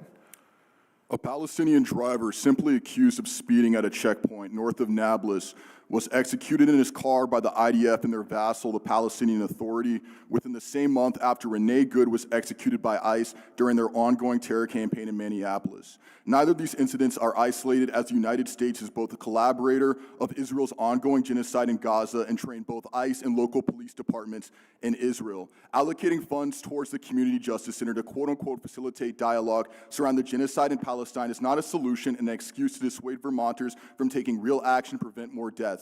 An estimated $3 million of Vermonters' tax dollars fund Israel's military aid, while the city of Burlington contracts and invests in businesses such as Caterpillar, weaponizing heavy machinery for both warfare and the illegal demolitions of Palestinian property, and Hamilton Lane investing nearly $250 million in Israel. Burlington is not removed from the genocide in Gaza, the illegal annexation of the West Bank, nor ICE's mass deportation campaigns, because the city of Burlington is directly responsible. Our community is not divided on feelings or religious beliefs, but money invested in war crimes and imperialism. Thousands of Burlingtonians signed petitions to place AFC on the ballot in 2024 and 2025, yet our council members have routinely rejected our overwhelming and resounding voice to vote on the ballot. How can we trust our community members to protect us from ICE violence if the community's cries and demands for significant action against the genocide funded by the tax dollars of its constituents and investments of the city are continuously dismissed for unjustified reasons? Thank you. Our next speaker is David Call, who will be followed by Dana Keys-Gibbons. Can you hear me? Good. Yes, David, sorry, just one moment before you begin. Okay. Just a note for Town Meeting TV. I don't think this is on Town Meeting TV's end. I think it might be on local cable's end, but I have received a note that our meeting is not streaming on channel 317 at the moment. It is live on Zoom and it's on YouTube, but I've received a note that we're not streaming on Burlington Telecom cable. So just a note there. David, sorry to get your last name wrong. C-A-L-L. Yes, got you. Please go ahead. I'm an advocate for the community of the unhoused, and I don't use the word homeless. So I came up with a brilliant idea that the unhoused need a flag and they need a song. I think I want to propose a policy that all grade kids from high school design a flag for the unhoused so they have a voice. All they don't get a flag, they get a Narcan bag. It's really hurtful to see everyone have a flag and not the unhoused. I work with the unhoused at the pods, and I'm telling you right now, they would love someone to give them a voice and a flag of their own. So I wish the high school kids and the younger kids could design a contest to help out create an honorable flag for the unhoused. Thank you so much. Thank you. Our next speaker is Dana Keys-Gibbons, who will be followed by Logan Roots. Hello, I'm Dana Keys-Gibbons. I live in Ward 2, and I'm a member of Jewish Voice for Peace. I'm here to speak to item number 6.3 regarding the pledge created by the American Friends Service Committee, a Quaker organization that specifically condemns Israeli apartheid, settler colonialism, and military occupation. Our Jewish history teaches us not to be a bystander to injustice and to value every human life. It would be in this tradition that I would like to have the opportunity to vote for us to become an apartheid-free community, if the council will allow it on the town meeting day ballot. While I appreciate the call for dialogue, I think it is time for Burlington to take action in solidarity with the Palestinian people, and would like to see these conversations happening in that context. We're all dealing with some really difficult issues here in Burlington and in our country, and so I don't think that talking about Palestine should be exceptional. Our safety is all interconnected, our shared humanity. What we allow to happen to Palestinians can happen to all of us. And opposition to Israeli apartheid cannot be conflated with anti-Semitism. Please give us the opportunity to the democratic process and allow the pledge on the ballot. Thank you. Thank you, Dana. Our next speaker is Logan Roots, who will be followed by Ari Moskowitz.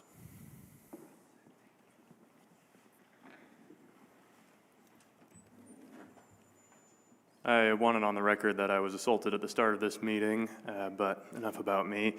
I do expect everyone here talking about community dialogue to issue a condemnation of that, but of course we don't need to spend $12,000 on community dialogue. We need to do everything we can to stop the genocide in Gaza. All of Palestinian society is telling us that they are experiencing genocide, but since we know that you don't believe them, maybe you'll believe the United Nations, Amnesty International, Human Rights Watch, Doctors Without Borders, B'Tselem, the International Association of Genocide Scholars, and countless other humanitarian and human rights organizations. We're really not asking much of you here. You can lift a finger to allow us to express our own opposition to this. You don't even have to condemn it yourself. If you're willing to condemn the ICE violence in Minneapolis, I don't see why anyone should believe you when you won't condemn the genocide in Gaza, but regardless, you don't need to. Just let us vote. That's all. Thank you. Thank you, Logan. And I will note that prior to the meeting starting that there was a confrontation here, and it was not acceptable how that happened, and appreciate everyone working together here to bring down the temperature for this meeting. Our next speaker is Ari Moskowitz, who will be followed by Michael Long.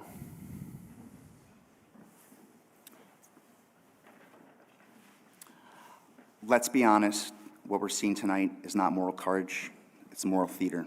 This body is bringing forward a measure to boycott Israel thousands of miles away, while refusing to take responsibility for the collapse happening right outside these doors. If you want to talk about apartheid, oppression, or a humanitarian crisis, start here in Burlington. Israel did not turn our city into a place where children step over used needles and actually step on used needles at school.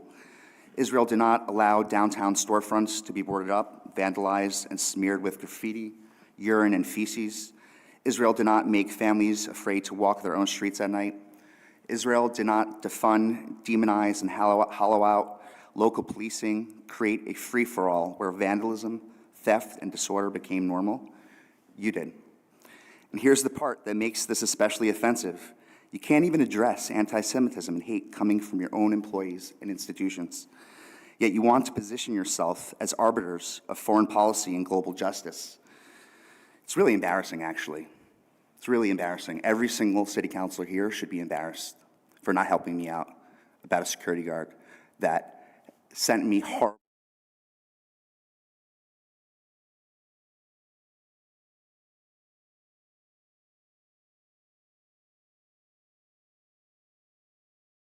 Sorry about that. Are we back on town meeting TV? Okay. I appreciate folks' patience. Our microphone system turned off here briefly. We've been having a couple issues with that. If it happens again, we will briefly recess and repeat on the panel. But again, thank you. And to our speaker here, you still have the time. So thank you for your patience as well. Thank you. So yeah, the same people championing the bill here are the same people that dismantled public safety in the city and then acted shocked by the outcome. We're told this boycott is about justice, but justice starts with responsibility, and it's hard to take lectures about human rights seriously from leaders who won't confront hatred in their own house. Nearly 30% of Vermont's kids are chronically absent from school, small businesses are collapsing, employers are leaving, farmers are desperate, UVM is about to shut down. Instead of fixing any of that, you point overseas and declare yourselves righteous. That's not leadership, that's deflection. You don't get to abandon the people who live here while striking moral poses about conflicts you cannot govern. The city doesn't need symbolism, it needs accountability. Thank you. Our next speaker is Michael Long, who will be followed by Karen Long.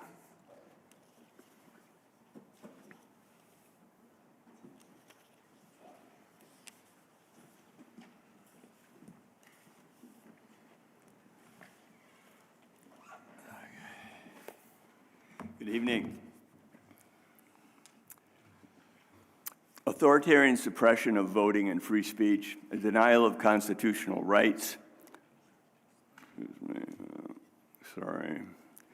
especially but not only for people with accents or darker skin, have become regular features of everyday life in what was once the world's leading democracy.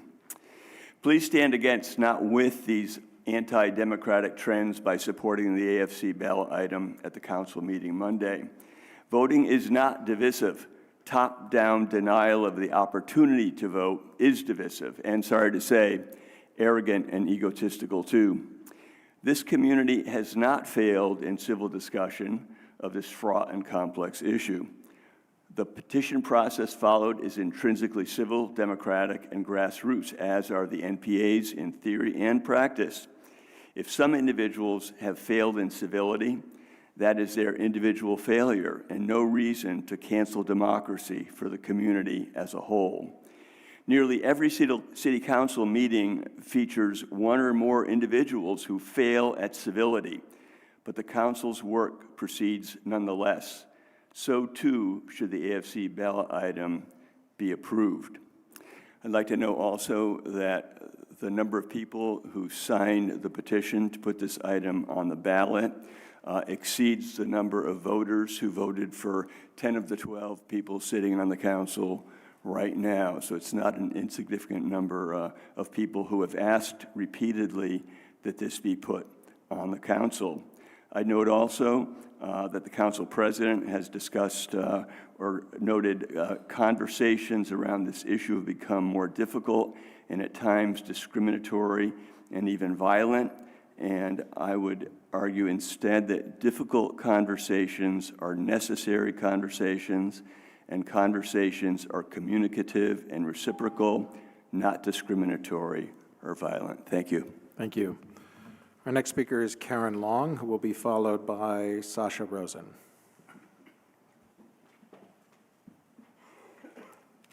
Thank you. Simply, please put this on the ballot. It seems absurd that you're afraid to let us vote. People have said maybe you're afraid that it will pass, maybe it won't pass, but just let us vote. Democracy is at stake. It's really wrong, I feel, for our counselors to always vote as a block. I think you all have your own minds and should think what's best for you and what is for your constituents. We heard about the voting at the NPAs. That's just being negated as insignificant and ignored, I understand, from 7 days and NPAs, how the Democrats plan to vote. Also, we come to public forum, and often we aren't looked at in the face. People are on their phones. This has been said over and over again. They're on their computers. And, you know, we are here to say something, and I think that we deserve that respect. I am upset to hear that this almost didn't make it on the agenda, that our city councilor had to intervene and put it on the agenda. I think that's really wrong. So the council and its president should be representing the people of Burlington, not lording over them or dismissing our petitions as annoyances. Thank you. Thank you. I will note that to the extent I'm ever on my phone or computer during public comment, it's because I'm managing the meeting. The messages that I'm receiving are about the meeting, about public forum, about town meeting TV, and concerns around whether or not it's coming through. And so I certainly mean no disrespect when I have to turn to messages regarding management of the meeting during public forum. Our next speaker is Sasha Rosen, who will be followed by Amina Carrington. Good evening, everyone. My name is Sasha Rosen, and I'm a Jewish resident of Burlington, Ward 1. I'm an active member of our Jewish community here, regularly hosting Jewish ritual gatherings such as Shabbat and Passover for Jewish residents all over our city. What message is the City Council sending to children and all residents of Burlington to not denounce apartheid? As a Jewish person, I absolutely don't feel safe having my democratic right to vote suppressed. Imagine you are on city council during the Holocaust or apartheid South Africa. Would you stay silent then when given the opportunity to denounce apartheid or genocide?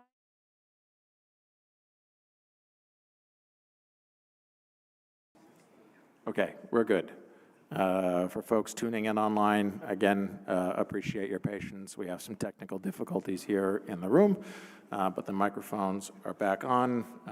Sasha, I apologize for your being interrupted. You still have 1 minute and 20 seconds. Thank you. Thank you. As a Jewish person, I absolutely don't feel safe having my democratic right to vote suppressed.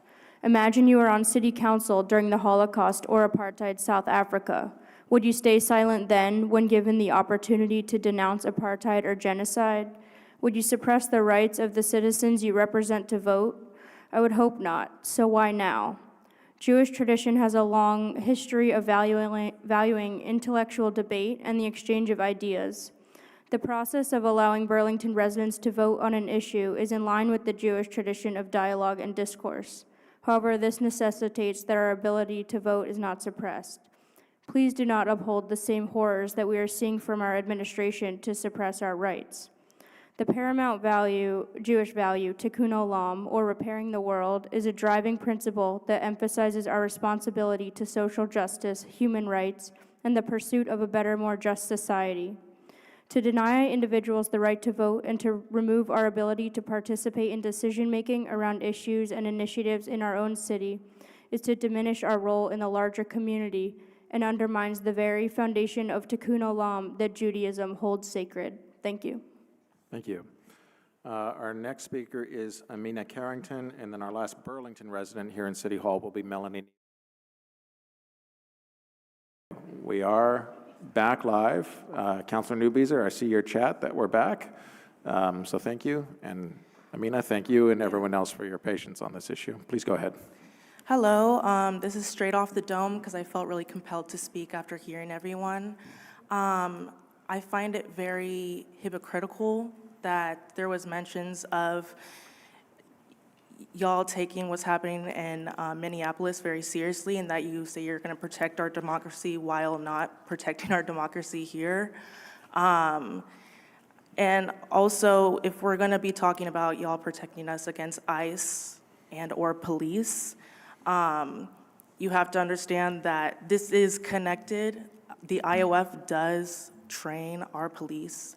So as a Black person living in Vermont, there's not a lot of us here. I take this issue very seriously and understand that there's a connection there. And so if you claim to uphold democracy, do it, or we will vote in people who will. That's it. That's my time. Thank you. Our last Burlington resident here in person is Melanie Needle, and we would then turn online. The first Burlington resident online will be Paul Fleckenstein. Hello, everybody. Thank you for the opportunity to speak. I am opposed to the City Council voting in favor of putting the AFC resolution on the ballot. I think it is a decisive piece of policy. I think it codifies hate. I think it harms the Jewish community in the city of Burlington. It's not paying attention to the Jewish community here in Burlington that has repeatedly said, please don't do this, this harms us. Yet the AFC movement continues to put forth the same language without any change. To me, that doesn't sound like the AFC movement is listening to the people who are harmed here in the city of Burlington, live here in the city of Burlington. I have lived here for over 20 years. I contribute to this city in many capacities. This resolution harms me and my community. That being, I don't think you were done with your comment, so. She had 10 more seconds than is on there, too. You had 55 seconds, but the time. Yeah, I think you have, I have the timer here at 45 seconds still. So okay. I think we'll go with that. Again, and sorry, we're live again. All right, for folks that are watching us online, I don't know if you can tell this or not, but the lights keep going on and off and the mics keep going on and off. So appreciate folks' patience as we work through technical difficulties. Melanie, you were interrupted by the lights going off. We're going to try to keep going ahead here. okay, tell me when. Yeah, no, please go ahead. Okay. I lost my train of thought, so just trying to get back on track. I asked the city councilors to just understand the harm that the AFC movement is causing this community, the people that live here, the people who are repeatedly speaking out against this. It feels a little insane because the resolution hasn't changed yet. The same language keeps getting proposed, so you would think that people would change the language. I don't see that happening. I do support the resolution that the Democrats are proposing. It sounds like meeting people halfway and actually having a conversation instead of trying the same thing over and over again and expecting a different outcome. Thank you. Thank you. So we will now try turning online to Burlington residents who are online. As mentioned, the first Burlington resident online is Paul Fleckenstein, who will be followed by Carmela Armando. If we could please promote Paul, and I will go ahead and share my screen here.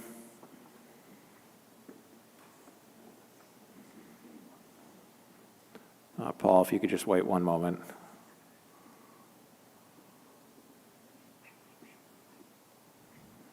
All right. Paul, you should be able to go ahead and unmute yourself. Okay, can you hear me? Yes, we can. Okay, I am a resident of Burlington, part of the Apartheid-Free Community Committee in Burlington. And my point is that given the success of the Apartheid-Free Community's campaign in fostering dialogue, my question is, why is this community dialogue resolution being proposed now? A genuine dialogue about Israel and Palestine requires a framework reflecting the arc of justice. Simply stating support for equality for everyone while supporting by omission settler colonialism and apartheid is meaningless at best. It is a strategy that supporters of Israel use to normalize apartheid and colonial eradication of Palestinians that form the basis of Israel as an ethno-state. It limits the discussion to personal views and attitudes while normalizing institutional oppression and violence faced by Palestinians that led to the genocide? Do we say to Ukrainians under Russian occupation that the solution is dialogue with the occupiers? Or do we believe that the problem is lack of good communication between the brave people of Minneapolis and ICE? Or would we have said the solution to Jim Crow segregation would have been more dialogue between African Americans and supporters of segregation? To not be complicit in normalizing apartheid and perpetuating US-Israeli crimes through community dialogue, the city of Burlington, at minimum, must acknowledge what is long established in international legal norms. Those things are ending the occupation and US-backed colonization of Palestine, full equality for Palestinians between the river and the sea, and respecting and protecting and promoting the rights of Palestinian refugees to return to their homes and properties. And that would be the basis for genuine dialogue.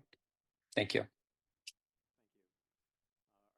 Burlington resident online is Carmela Armando. I do see someone under the name Carmela, assuming that is Carmela Armando. If we could please promote Carmela. And then the next speaker will be Bethany Moose Nolan.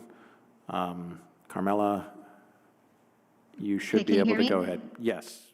Yeah. Okay. We are here again because we can imagine a better world. We are empathetic. We imagine what it's like to be in another situation. We take action. We are individuals, but we know that we're not separate from each other. We're just simple humans who say to the state-sponsored violence of ICE, who have participated in training programs in Israel, we say, please, let us take care of the little boy Liam. Mom, Rachel, and ICU nurse Alex murdered while attempting to do protective presence. I feel deeply grateful to know folks who have dropped what they were doing to be in Minneapolis during these deranged, grief-filled days. And some of us regular folk try to make change from the inside, like this body of counselors. And I can empathetically imagine the serious disrespect you face every time you go to a council meeting, every time you check your email. And not just on this issue, on all issues.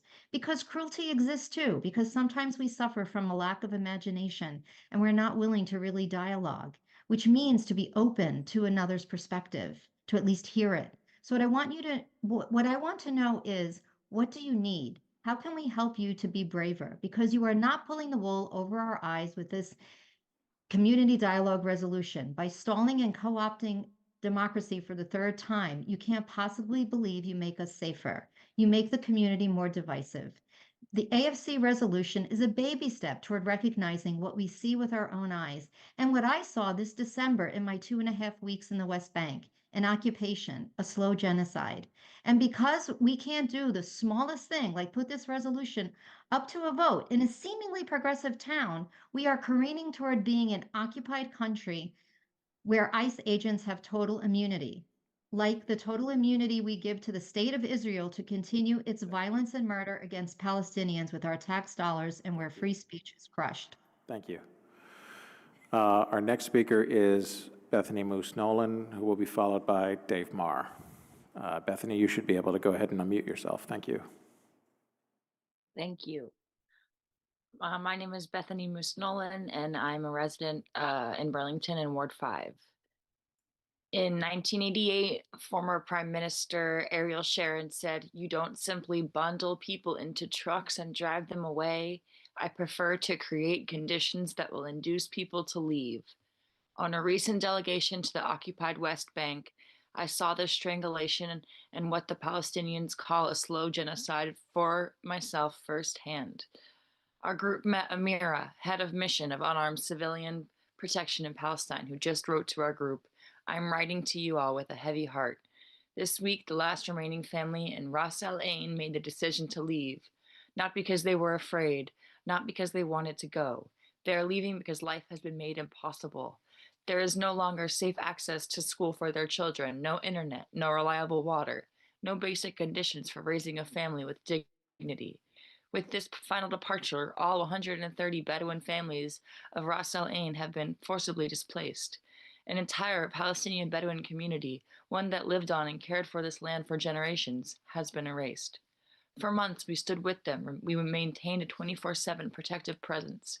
We documented attacks, accompanied families, intervened when settlers came at night, and raised every possible alarm. The community held on long after it was reasonable to expect anyone to. Protection without accountability has its limits. This is what forcible transfer looks like in real time. The world has failed them. I'm sharing this not only to mourn Ross, but to honor it. To say clearly, the families did not leave. They were pushed out. Their displacement is a crime that must be named, documented, and remembered. And Rory, a fellow Burlingtonian who is doing the work of costly solidarity right now in this community, very writes, I just received news that one of the last remaining Palestinians is being detained at a checkpoint on his knees for driving a tractor without his papers. He was driving a load of the last homes to be taken apart. He was driving the tractor for his own forced relocation. Thank you. Our next speaker is Dave Marr, who will be followed by Phoebe Perrone. Phoebe, I do not see anyone by that name on Zoom. If you are here under a different name, if you could please use the raise hand function on Zoom. If Phoebe is not here, then the next speaker after them would be Anakin Selly, or Sell. Dave, you should be able to go ahead and unmute yourself. Thank you. Okay, I think I did. Can you hear me? Yes, go ahead. Okay, great. My name is Dave Marr. I live in the New North End. Lived here for at least 30 years. There are two resolutions on the agenda this evening. One, sponsored by Ellie Schachter, that is designed to foster discussion and help bring our community together. And I urge you to support that resolution. There's another one sponsored by Gene Bergman that is divisive and would serve to tear the community apart, and I urge you to reject that resolution. Thank you. Thank you. As mentioned, our next Burlington resident signed up online was Phoebe Perrone. I did not see any individual by that name online. Unless you're under a different name, if you could use the raise hand function. Otherwise, our next speaker is Anakin Selly. And sorry if I mispronounced that name. If you could correct me, please. Anakin will be followed by Joy Ming King.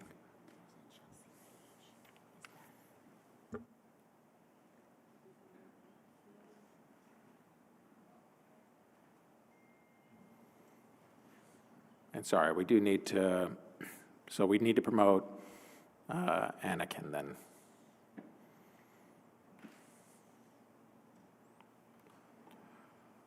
All right, thank you. You should be able to unmute yourself.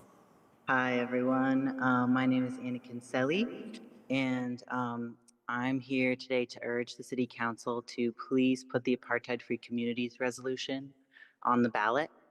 And I'm doing this because I'm really, really heartbroken and just beyond angry and frustrated that the taxes that we all pay go to the US government, then are being sent directly to another country to be used to massacre Palestinian children and families. I think that is terrible. And that's why the Apartheid-Free Community petition is exciting to me. It's because it presents us with an opportunity to come together as a community. We can have the dialogue. We've been having the dialogue. And we can ultimately make a decision in the form of a vote.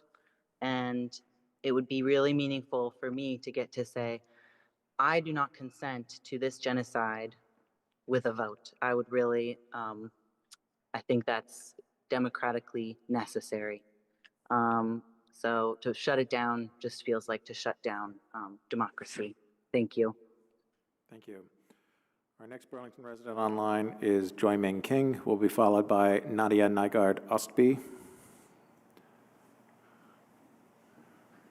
If we could promote Joy, please. Joy, you should be able to unmute yourself. Thank you. Thanks. I live in Ward 4.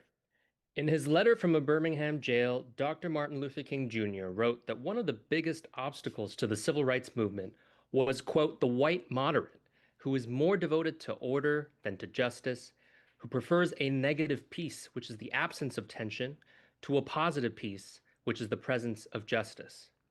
Tonight, opponents of the Apartheid-Free Community Pledge will try to block it from our ballot once again to preserve a negative peace at the expense of justice and democracy. They will say apartheid is too controversial, too divisive, too threatening to their negative peace. What Burlingtonians have demanded repeatedly for 3 years is no justice, no peace. Burlingtonians want the chance to construct a positive peace based on truth and justice. Pursuing positive peace does not mean condoning hate. Anti-Semitism is a real and growing threat and must be condemned in every instance. This does not justify shutting a legitimate local issue out of the democratic process. When I presented the AFC pledge at my ward's NPA meeting, the most controversial issue was actually not AFC, but protected bike lanes. When one neighbor spoke out of turn and threatened our facilitators, we asked them to leave. Burlingtonians know how to have healthy democratic debate. Making an exception to our normal democratic practices when Palestinian human rights are at stake is not only racist, it sets a dangerous precedent to limit our democracy. And as Dr. King wrote in his letter, injustice anywhere is a threat to justice everywhere.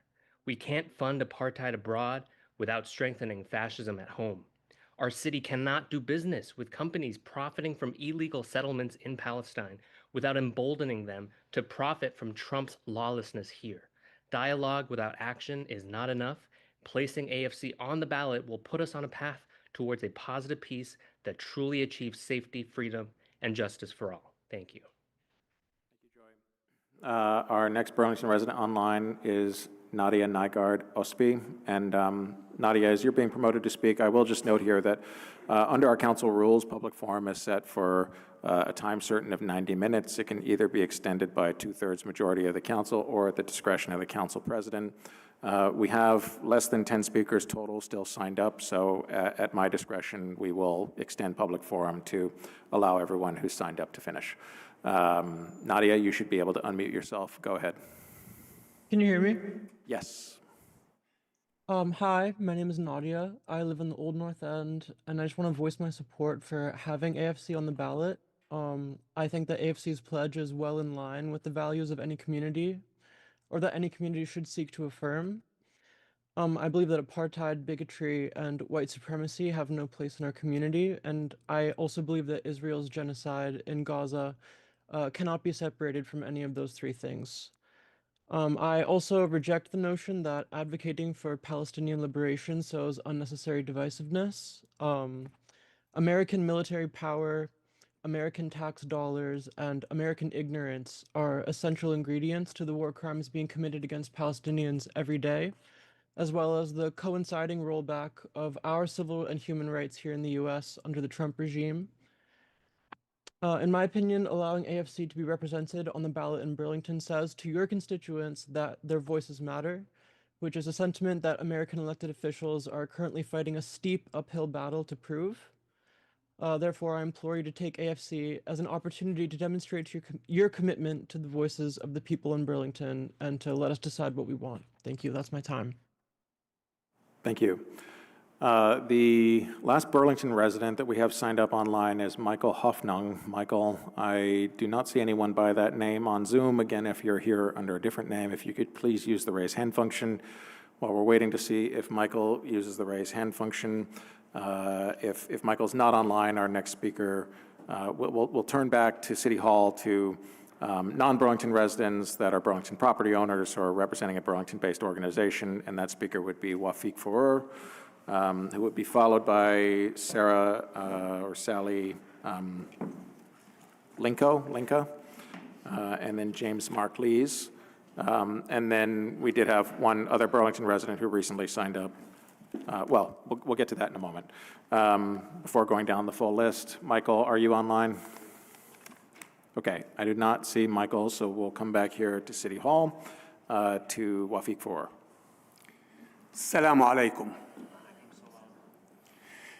I think we lost on the conversation why we are here. We're not talking about what do you feel or what you think about apartheid or not. This is not your job to give us your opinion about apartheid. Because everybody knows it's apartheid, it's occupation, it's genocide, it looks like a duck, it walks like a duck, it's Israel. We're talking about First Amendment right. In Minnesota, on colleges, everywhere, we lost our freedom rights of freedom of speech. Here, locally, we lost it over and over and over again. You shouldn't call yourself Democratic Party when you don't respect democracy. You shouldn't. You came back and you told us, well, apartheid-free community is divisive. Divisive to whom? Yes, some people are opposing it. We should respect that. But it doesn't mean they can hide behind anti-Semitism, because the other people, which is none of you talked about, my community, my Muslim community, my Arab community, my Palestinian community, and my Solidarity of Palestine community, you don't talk about it, that they are not represented here or anywhere. You want to silence us. You criticize Trump because he's silencing us. You're doing the same. You're just doing the same. But your name is Democratic Party. This is the only difference. This is the only difference. Thank you. So we will proceed with non-Burlington residents who had signed up to speak prior to the meeting. We have 2 here in person and 1 online, and then we recently had 2 additional Burlington residents sign up here in person, and we will finish public forum with those 2 individuals. So the 2 non-Burlington residents here who signed up originally in City Hall were Sarah, Sally, and I asked that you correct it. Sorry, is it Lincoln or Linka? Lincoln. Lincoln, okay, I thought so. But, and then that will be followed by James Markleese. Should I start? Should I be starting? You can go ahead, yes. I think we're on a roll here with the tech system, so let's try to finish public forum. But we do have someone here for the tech system, such that before we turn to the agenda, when public forum is complete, we will briefly recess to reset the system such that we hopefully don't run into it. But if the system goes haywire, then we'll pause then for a moment, for a few minutes to reset the system, and we'll go from there. But hopefully, yeah, okay. So hopefully it sticks with us here, and we can at least finish public forum. So thank you for your patience. Please go ahead. Okay. I did write some things, but I'm also going to have some stream of consciousness just as after some other people speaking. Hello, my name is Sally Lincoln, and I live in North Ferrisburg, Vermont. I came here today to show my support for putting the Apartheid-Free Community Pledge on the ballot in March for Burlington residents to vote on. For the past 2 years, thousands of registered voters in Burlington have signed a petition to bring this issue up for a vote. 2 times the 5% required number of signatures was easily met, and yet the Democrats on this city council did not allow, sorry, not all of you were in here, but the Democrats on the city council at the time did not let it happen, and so democracy was failed and was denied. Here we are again with many residents wanting to bring this to a vote. The pledge, sorry.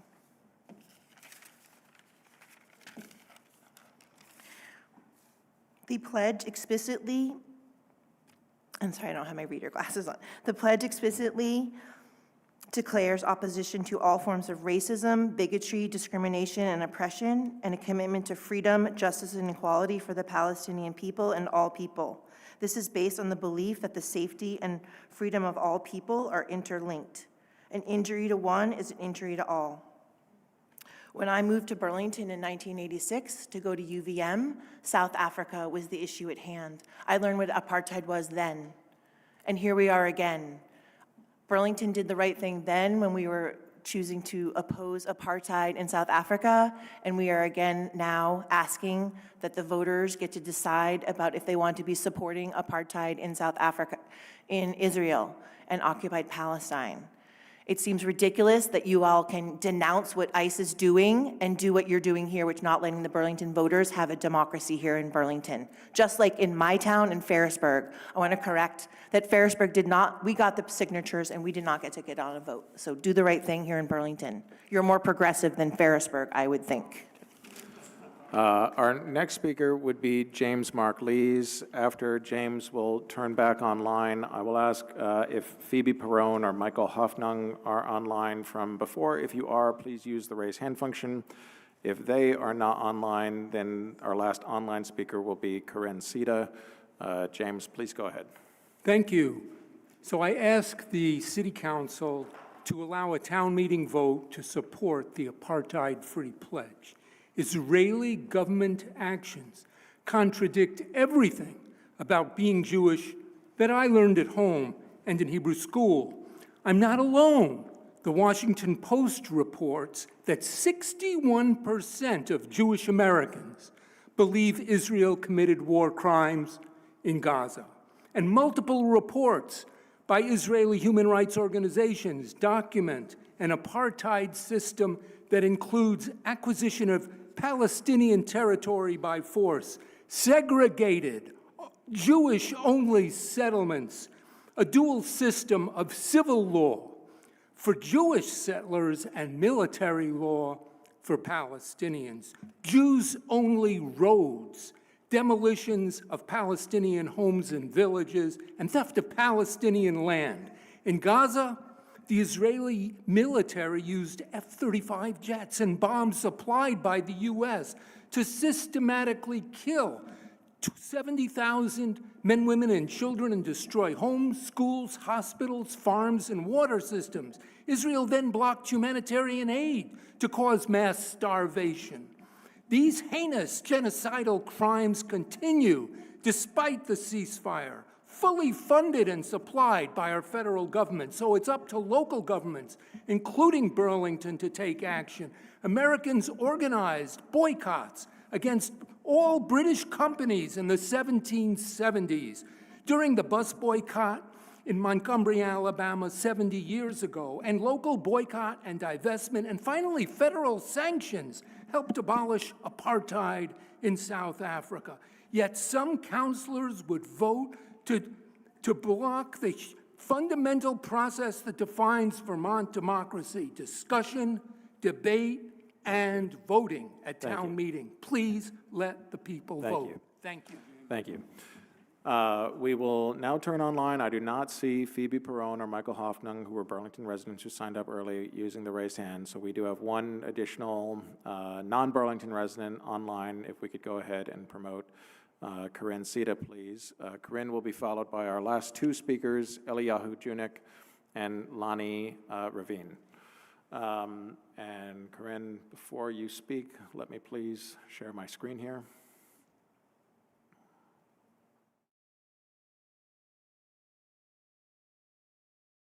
Why are you sharing your screen? Oh, there I am. Yep. Okay, cute picture, girl. All right. Okay. So, Go ahead. ready? Okay, thank you, Mr. President. I'm on a chill vibe. I really wasn't gonna speak to any of y'all ever again. I was like, I'm so tired of these people. But the rumors are true. When a good girl goes bad, she's gone forever.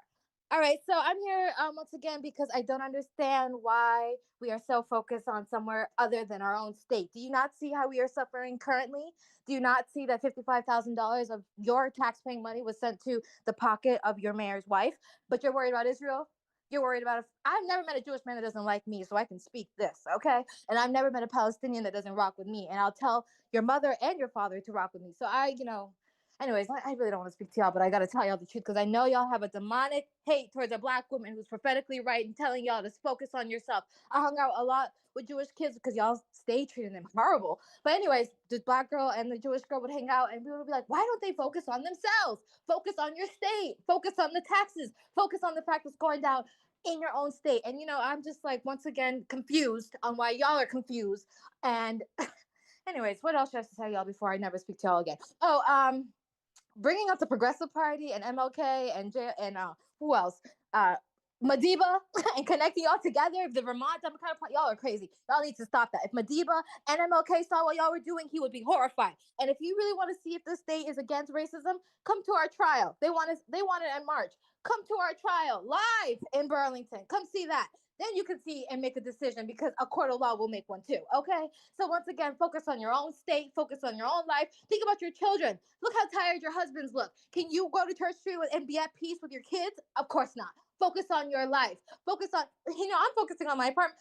The taxes alone gets a girl mad, okay? So y'all need to focus on y'all, okay? And look cute while you do it. Make a hater really mad. Make a hater really mad.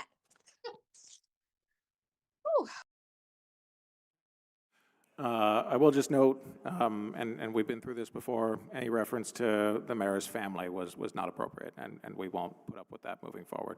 We've mentioned that before, and I will mention it again.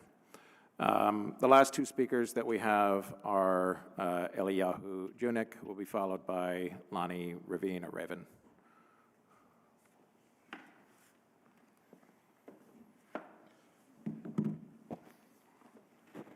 Hi, good evening.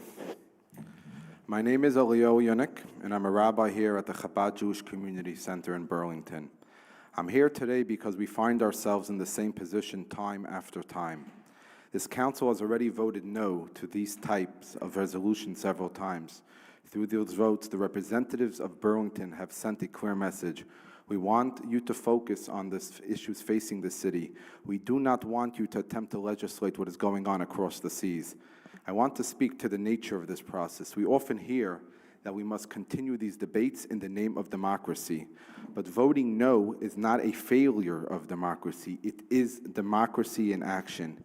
It is what happens when the majority of this body decides that a specific path is not the right path for our community. Voting no isn't silencing anyone. It is you, as our elected official, saying, I hear what you want to do, but I'm choosing not to do it. Everyone has a First Amendment right to speak and to protest. No one is taking that away from anyone. But this council also has a First Amendment right and a duty to set boundaries to this chamber. You have the right to say, not here, not in this city. This council is not equipped to solve international conflicts, and these resolutions have no effect on global peace. What they do is have an effect on all of us. And I'm asking you to put your energy back into Burlington. Please listen to the residents who have told you again and again they do not want these resolutions in the city council. Use your vote. Use the democratic process to prioritize our city and its people. Thank you. Our last Burlington resident here in City Hall is Lonnie Ravine. I would ask that you please correct me if I mispronounce that at all. I do see Phoebe Perrone, I believe, or someone under the name Phoebe online as well. So when we're done here, we'll go back online, and I believe that that will be our last speaker. Please go ahead. My name is Lonnie Raven. Thank you. And I'm a Burlington resident. I live in the Old North End. And I'm actually here, I understand that this is a public forum, so I'm not here to talk about what everybody else was talking about. I'm here to talk about the item for community dialogue. And I think everybody speaking here has shown us that a community dialogue would be a good thing. Community dialogue is for people who actually don't agree with each other, but are willing to listen to understand the other side, even if they won't agree with them afterwards. So I'm here to speak up for that resolution, which I think would be helpful so that people don't have to speak only in front of the city council, but can actually speak to each other, learn, and decide to disagree or to decide that maybe we do have something in common, and maybe the result of that will be a resolution that more people can get behind and will be less controversial, because I do think that people on both sides of this question actually do have something or a lot in common.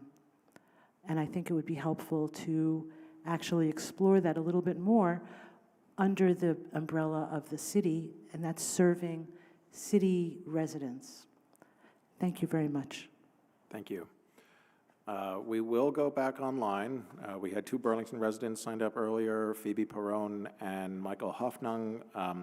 Michael, if you're online, if you want to use the raise hand function, I do see you, Phoebe, so we'll go ahead with you. Let me just share my screen here with the timer. And once you see it, you should be able to go ahead. Great. Thanks for letting me jump in. Hi, everyone. My name's Phoebe Perrin. I'm a Ward 3 resident, and I've lived in Burlington for 10 years now. I am here to show my support for getting an apartheid-free community, putting the apartheid-free on the ballot. And I think it's really time for us to vote on this measure. It was time, last year when we came to you, but yeah, we're here again. So yeah, twice now, volunteers and organizers from the community have gone through the process of collecting signatures and making themselves available to people.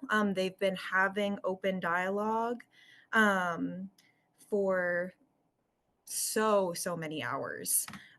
So really, I just would like to urge the city council to listen to the folks who have been having those open dialogues and put this measure on the ballot for us to vote. Yeah, they have been doing this for free also. They have been using just their free time. So yeah, I would just like to ask you all to listen to them. And I would also like to say that I do not support more taxes going to the police. The police do not keep us safer. Public services do. So yeah, thank you. And I yield the rest of my time. With that, and not seeing anyone else who had signed up previously for public forum online, and I will note that our practice and rule is to require online speakers to sign up at least an hour in advance of public forum. We will go ahead and close public forum at 8:28 p.m. with gratitude to everyone who came here in person and joined us online, and for those of you who made it through the snow this evening, so thank you. As mentioned, with thanks to the mayor's office and our friends at Burlington City Arts, I think we are going to, absent objection, recess the city council meeting for approximately 5 minutes or so. My understanding is that resetting the system takes about 3 minutes or so. So we will reset the system in hopes of the lights not going off and the mics not going off as we finish the meeting. So we will recess. We'll be back as soon as the system is back online. Anticipate it will be roughly 5 minutes. Thank you.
learned that ICE's national tip place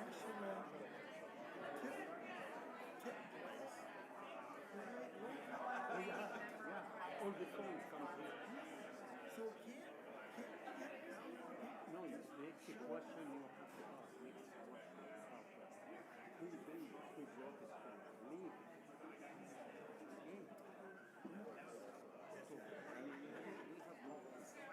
We have to understand both parties.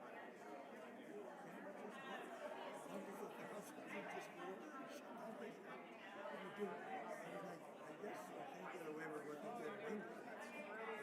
And go through the roof and smash it. Yeah. That's right, yeah. Well, that was the other part.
One, two.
All right, we'll ask that folks please take their seats.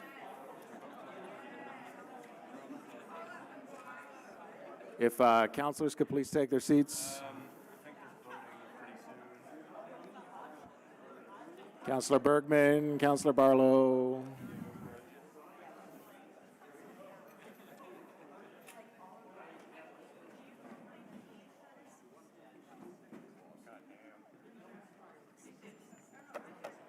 All right. We can come out of a recess now. Are we good? Okay. All right. Thank you. Again, with great thanks to folks' patience both here and online, and gratitude to Burlington City Arts, particularly Zach Williamson, for coming out in the snow and resetting our system. Thank you, Zach. Well, hopefully it's not premature thanks. We'll see. But I appreciate your being here very much. All right, the next item on our agenda is item 5, which is our consent agenda. Is there a motion to adopt the consent agenda and take the actions indicated? Thank you, Councilor Bergman. Is there a second? Second. Thank you, Councilor Singh. Is there any discussion on that motion? Seeing none, we'll go to a vote. All in favor, please say aye. Aye. Aye. Are any opposed? That carries unanimously. That takes us now to our deliberative agenda. The first item on our deliberative agenda is item 6.1, an indoor and outdoor special event entertainment permit application for Groundhog Fest from January 30th through February 1st. And Councilor Broderick, as chair of our license committee, could I ask you for a motion on this item? I move to approve the 3-day only indoor and outdoor special event permit application for Burlington Electronic Department Groundhog Fest, various locations and times around the city, Friday, January 30th, 2026 to February 1st, 2026. Thank you. Is there a second? Second. Second by Councilor Schachter. Any discussion on this item? All in favor then, please say aye.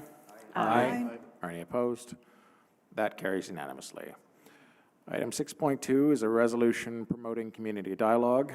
Councilor Schachter, you are the main sponsor of this resolution and would welcome your introducing it. Thank you. I'd like to move that we adopt the following resolution, and is it all right if I read it out loud? You may. The recommended action on Civic Clerk is to waive the reading, but if you would rather read the resolution aloud, that would also be in order. I would like that opportunity.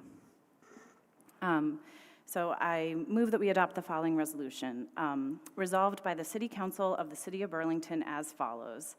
That whereas the City of Burlington includes a wide diversity of residents who come from many different backgrounds, religions, ethnic heritages, and regions in the United States and across the world, and whereas the City of Burlington desires to support all residents and for everyone to feel and be safe and secure within our city, and whereas the City of Burlington affirms that Palestinians and Israelis alike are entitled to live in safety with dignity, freedom, equality, self-determination, and the opportunity to thrive. And whereas there has been polarization in recent years within our city and elsewhere about the appropriate role of the United States and our municipality in longstanding conflicts in the Middle East. And whereas, while there has been disagreement on how, if at all, the city of Burlington should address these longstanding conflicts in the Middle East and its impact on our community, the City Council stands united in its condemnation of the violence in the region. And whereas the impact of the conflicts in the Middle East on our community took on heightened awareness in the aftermath of the tragic shooting of 3 young Palestinian men in November 2023, we condemn this violence and all violence in our community in the strongest possible terms. And whereas the City Council and Mayor have repeatedly expressed interest in pursuing opportunities for community dialogue as a means of processing the conflicts in the Middle East and acknowledging the ways in which they impact our own community. And whereas, while the Mayor's administration, with support from the Community Justice Center, convened and facilitated 3 dialogue sessions for faith leaders in August and September 2025, none have yet been offered to the greater public. And whereas the City of Burlington has an opportunity to model cooperation, solidarity, and collaboration to create a social environment where we can all work together for everyone's benefit, understanding that the well-being of each and every group ensures the well-being of each and every other group. And whereas the City Council recognizes that even in the midst of violence and fear, there are Palestinians, Israelis, and Americans who are doing the difficult and necessary work of building peace and honoring each other's shared humanity, both here in our own community and abroad. They grieve with one another, and they refuse to see enemies where there are neighbors. And whereas local community groups held a free screening of the award-winning documentary The Other on October 26, 2025. This documentary explores the complex relationship of shared humanity, culture, and connection between Palestinians and Israelis, and the transformative journey that follows when they are faced with meeting the other amidst the difficulty of the conflict and occupation. It provides an extraordinary example of what we are all capable of as humans.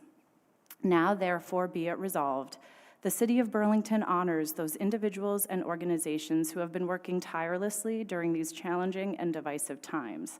And be it further resolved that the City of Burlington remains committed to facilitating opportunities for constructive and compassionate community dialogue on the long-standing conflicts in the Middle East, the ways in which it directly impacts Burlington, and actions we can take to promote peace, justice, and equal rights for all.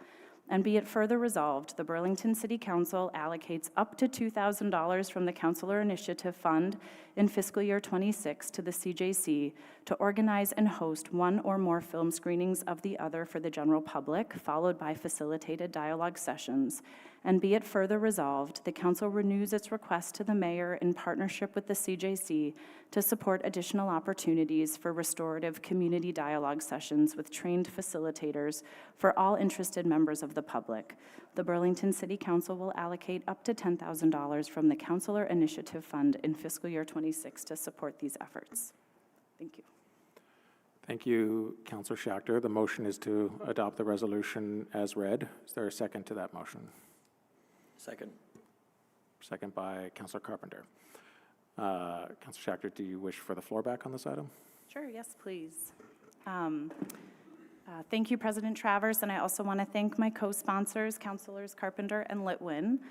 It's no secret, and it's on full display tonight, that our city has struggled with how we can and should respond to the longstanding conflict of the Middle East and its impact here at home. And I just want to say I see and hear how much, I want to say how much I see and hear the pain, the concerns, the care for the plight of the Palestinian people that is present in this room tonight. As a mom and as a human being, it has my deepest respect. And I am also horrified by what is happening in Gaza and the West Bank. I am highly critical of the Netanyahu government on a daily basis. And I live by the tenet that every child that's lost, no matter their ethnicity, could be my own, and that every life contains an entire universe. So I also see and hear the very real concerns voiced by many others here who I do not hear expressing support for the military actions of the Israeli government. Excuse me, Councilor Schachter, I'm going to stop you here for a moment. While you were speaking there, a member of the audience gave you the middle finger, and I'm just going to say for a moment that that is completely unacceptable. If we see that again from anyone in the audience, I'm going to ask you that you please leave City Hall, all right? So, Councilor Schachter, I'm going to give you some time back here. Sorry to interrupt you, but if anything like that happens again, we will ask that folks please leave City Hall. Councilor Schachter, please continue. Thank you. I also see and hear the very real concerns voiced by many others here, who I do not hear expressing support for the military actions of the Israeli government, as much as I hear their concern around our council and city singling out Israel and Israel alone in its condemnation of violence, ignoring human rights abuses happening in many, many other corners of the world, which we are absolutely active participants in. And it feels year over year like we hit these same roadblocks and are unable to move through and past them. And every year it feels like the volume gets higher, emotions run deeper, and I believe it's reaching a critical threshold, which is why I've brought this resolution forward this evening. So in recent weeks, I've been working with council colleagues, the mayor's office, and our community justice center to identify productive paths forward on this issue, ones that acknowledge how deeply this issue affects our community, seeks to strengthen rather than fracture our civic fabric, and that acknowledges the very real harms resulting from both our actions and inactions on this issue. And I want to be clear that this resolution is not being presented as an alternative to the Apartheid-Free Community Pledge, and I'm grateful for all who spoke this evening in support of this resolution who differ in their stances on that pledge. I believe that regardless of one's position on that ballot question, that we can all agree that our community would benefit from more opportunities for thoughtful, compassionate, and constructive dialogue. I deeply believe it is the foundation of a healthy and thriving democracy. It's something the mayor and council have expressed an interest in for nearly 2 years. It's something that I know supporters of the Apartheid-Free Pledge have themselves articulated, that they see the pledge as a catalyst for community conversation. And this resolution is an opportunity to move that work forward in a meaningful way. I want to be clear that these dialogue sessions are open to anyone who would wish to participate, regardless of whether or not this issue is personal for you, whether you've been steeped in it for years or are new to the conversation, and regardless of how you identify in relation to it. All would be welcome to listen, to learn, and to be in community with one another as we navigate what actions we can take to stand up for human rights for all. And so I want to clarify also regarding cost that the Councilor Initiative funds are a restricted pool of funds for one-time councilor-directed initiatives that we believe would benefit the community. We have many dollars remaining in that fund for this year. I don't take lightly how critical fiscal responsibility is for our city. I do ask, and the resolution is worded, that it would be up to a certain amount, that we do this in the most inexpensive way as possible. And I also want to assure the public that this funding does not come from the same bucket that supports our Public Works Department or our housing dollars or any essential services the city provides. And at this time, when so many of our neighbors are facing profound uncertainty and threats at the federal level, I believe it is essential that we find ways to turn towards one another and lean into our shared values, especially and most importantly when it is hard. Thank you. Thank you, Councilor Schachter. Is there any other councilor that wishes to speak on this item? Councilor Grant. I just have one point of clarification. In the reading of the resolutions, line 29 through 33 were skipped, and I assume that is because of the request we received from our sister city to be removed, as they did not want to be listed on the resolution for fear of, I can't remember exactly what they said in the email, not wanting to seem to be on one side or the other. Is that the understanding that we are right off the bat striking lines 29 to 33? Yeah, I'll clarify that for you, Councilor Grant. So Councilor Schachter, there are two versions of the resolution posted on Civic Clerk. One is listed at the end as final. There's another listed at the end as V2. Could you please clarify which version of the resolution you posted, you read from? Yes, I read from V2, which is the updated version, and that is because the I've been working with, I definitely checked language with both of those community groups that were listed in the prior version before this was posted. As the narrative going into tonight became more and more that it was an alternative to the pledge and not sort of complementary or alongside the pledge, I wanted, out of respect, that both organizations are not taking a formal position on the pledge, and so because it was sort of becoming the narrative, I've omitted those organizations from the resolution. Okay.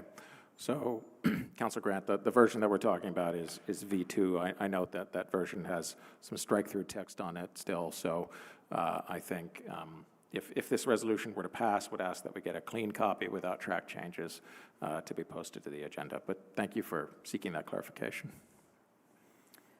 Councilor Grant, do you want the floor?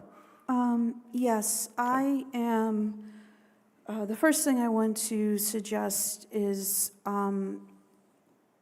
$2,000 to show a movie that's already been shown in our community, I think is excessive. I think there would be ways, working with maybe VTIF or the New Partisan Films, to arrange a showing and for interested members of the public to come and see it, and that could finance it in that way. I'm concerned about that not being fully vetted with all council members. I'm also concerned about the issue of allocating up to $10,000 of councilor initiative funds, once again, not having been clearly vetted with all city councilors in terms of exactly what that money will go to. We're just given a general description. I would like to stress, as was brought up in some of the public comments that we heard tonight, there have actually been many people engaged in community dialogue around this issue. And we need more people willing to participate in these communications, but I don't think that we need $10,000 for it. So I think if we do something and that at a later date present it for a vote with a specific plan that all counselors get an opportunity to review, I think that would be better than, I can't approve just a blanket authorization of $10,000. I feel that we need that money to help other community members and also to help projects within the city that directly help residents. There are a lot of people who've been working on a whole variety of communications, and I would just like to see more people at the table being willing to show up in different spaces. I do have issues. I can't nitpick every item, but I do have some issues with regards to the way some of this is presented. Lines 3 and 4 are not always true in our city. We have had major disagreements about what keeps residents safe and what doesn't. For example, our discussions about multiple ballot items around oversight and accountability in our police department have been very heated and have not always treated people in an equitable way. I feel that there are statements 5 and 6 that I totally agree with that. I believe that we all do agree with that, but when we say that we don't understand apartheid, which was something that was previously said by one of my fellow counselors, when we say we don't know how accepting this pledge, not understanding how it makes us govern better. Simply put, apartheid is two different systems for people. It's that simple. And we have had, going back to oversight and accountability, at times two different systems for people. So we're saying that that needs to be acknowledged, that we need to talk about the occupied territories, which once again are literally called the occupied territories because it's a military occupation. And I think we have to be very, very careful when we skip over some of these things and our duty as voters and taxpayers to look at not only where our money is going locally, but statewide and at the federal level. We are finally all starting to understand that how we spend our money at the federal level deeply affects what we can do for people here in Burlington. We are sending billions of dollars to support a genocide. We are sending billions of dollars to Argentina. I don't support that either, and I have spoken out about other situations as well. Congo, Sudan, we have we have new Americans from these places. We have new Americans from Somalia. We have new Americans from Palestinians. We have all these people here, and we really have to do better. Thank you. Thank you, Councilor Grant. Who else would like to get in the queue on this item? I do not have anyone at the moment. Councilor Bergman. And then Carpenter. Okay. I can't support this resolution tonight. It speaks words of cooperation and collaboration, but despite my request to not have this on the same night as the Apartheid-Free Pledge, which I had already submitted for tonight's agenda, and despite my word that I would try to work collaboratively on one resolution after tonight's AFC vote, and despite there not being a deadline like there is for the ballot question, here we are. Neither I nor my caucus were part of developing it. The brief half-hour phone call I had a week ago with a drafter is not a substitute for real collaboration or even negotiation. We know what that looks like. Just look at the UVM or the free speech resolutions that took us a lot of time to pass. The placement of this resolution on our agenda tonight is objectively and clearly from testimony. It clearly and objectively from the testimony makes it a competing substitute resolution for the Apartheid-Free Ballot Pledge resolution, and I am offended by that, especially after asking for it not to be and asking that it come later so that we could have the time to work on it together. It also does not feel like honoring the work of the people who have tirelessly been working to end our complicity with the horrors in Gaza and the rest of the occupied territory of Palestine. The language of honoring is one of the substantive problems I have with the language in this resolution. I see as well that the paragraph on the Sister City program has been removed. I helped create that program, and I'm glad it was removed because its inclusion in the first place reveals the lack of collaboration in drafting this resolution. It took an email from the Sister City organization. Point of order. Point of order. I'm sorry, Councilor Bergman. Hold on. Yes, Councilor Little. We just heard from Councilor Schachter that that actually was not true. I mean, it's, if someone wants to call that out, it could be done via debate. That is not a properly stated point of order. Yeah, so it could be done via debate. That wasn't a proper point of order. Councilor Bergman, you can continue. Thank you. I'd like some time, make sure. Can I get some time back, please? Sure. Thank you. Took an email from the Sister City organization, which we all received this morning, saying they are acutely uncomfortable that the Burlington Bethlehem Arad Sister City program is included in a resolution that appears before the City Council at the same time as, and seemingly in opposition to the American Friends Service Committee resolution. We did not know this, and we were not told that such would be the case. That does not build trust. Now, I'm also not in favor of the money we're being asked to spend from the Councilor Initiative account. It's a point the Sister City program raised in its email. $10,000 for an unspecified dialogue activities that we have not even sat at the table together to discuss the framework for? It's a blank check I'm not ready to issue. $2,000 for a movie? The resolution talks about our community being split over the conflict in the Middle East. The split is over Israel's system of oppression over the Palestinians, not the Middle East, which includes Iraq, Iran, Syria, and so much more. That Palestine and Israel's systemic oppression isn't even named speaks to me about the kind of dialogue we are likely to get unless we really come together at the table to discuss this.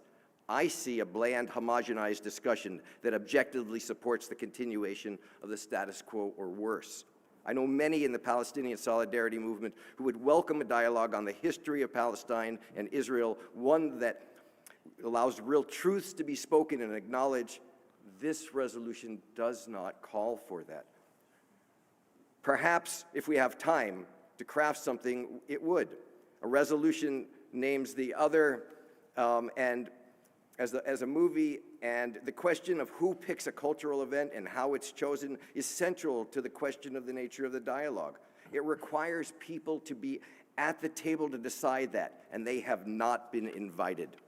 So I don't know if and when and what resolution on dialogue can pass this council, particularly unanimously, especially if the majority does not allow a ballot question around which to have a campaign to frame that debate. But I do know that tonight is not the time, and this is not the resolution. I hear this resolution reflects a goal of reducing division and fostering connection across differences. While that will take much more time and effort than any single resolution can propose, in order to give us a chance to get there, which I would like, I move to table this resolution until our meeting on February 17th. Second. All right, there's a motion to table by Councillor Bergman, second by Councillor Broderick. Because you listed a date certain there, Councillor Bergman, I think it would be a motion to postpone until. Sure, that is the intent. The motion is not to kill this thing. It is to postpone to the 17th, so we have the time to do all the things that I have explained. Okay. Please.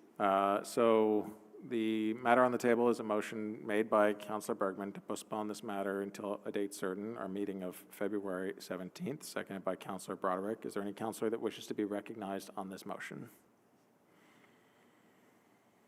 Councillor Litwin and then Councillor Newbeezer. Sure. I'll just briefly say that, well, I always say briefly, but you know, we've had more than 15 months to have conversations about community dialogue. In fact, these were campaign promises that the mayor made along the campaign trail. They were made at a UVM debate in February of 2024. Yep, hold on. Councillor Grant. What's the point of order? It's been stated, and community dialogues have been occurring. Okay. I would say it's not a properly stated point of order. If folks have concerns on it, then it can be addressed in debate.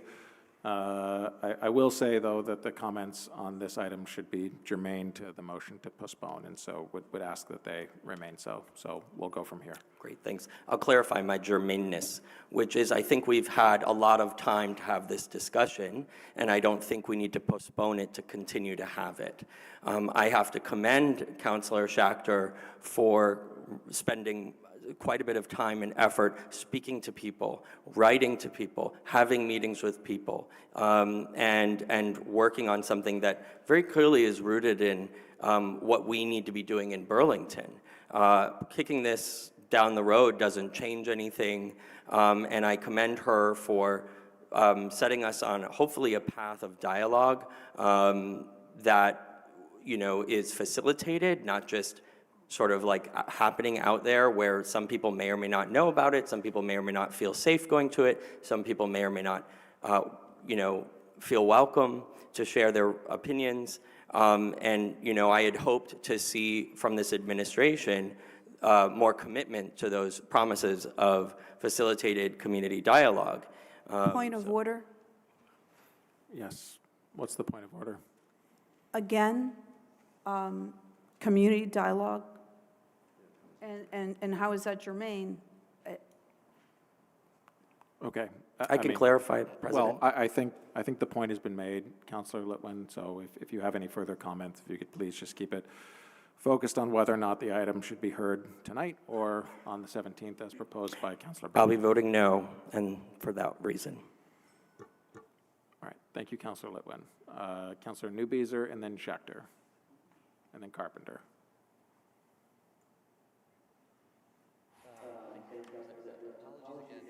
able to be there in person. We have a illness running through our household. It's the joys of having young kids in daycare. And I just did want to note the whereas clauses name the mayor's work.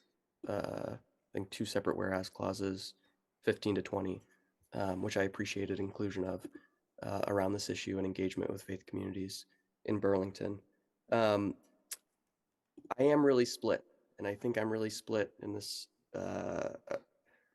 around this resolution, and I hope that we can vote to postpone it until a date certain, because I do believe that there's substance here which could get broad bipartisan support from this council. And I think if I took much of this resolution in a vacuum, I could vote for it.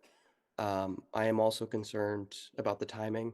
I'm also concerned about the context of this resolution in relation to the ballot item. And so I do hope that the sponsors of the resolution would consider a delay, because I do think we could actually see bipartisan support if we take that route. Thank you. Thank you, Councillor Newbeezer, Councillor Schachter, and then Carpenter.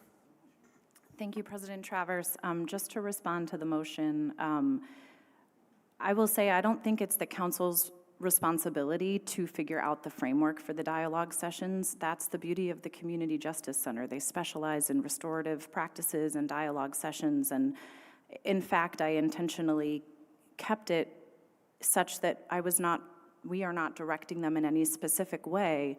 I was in conversation with them. They're very supportive of this.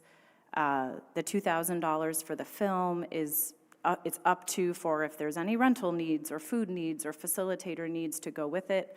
And the funding for the more facilitated dialogue sessions, the up to $10,000, depends on who is needed to come in as a facilitator. I consulted with the CJC on the amount they thought they might need and how many sessions we as a community would hold.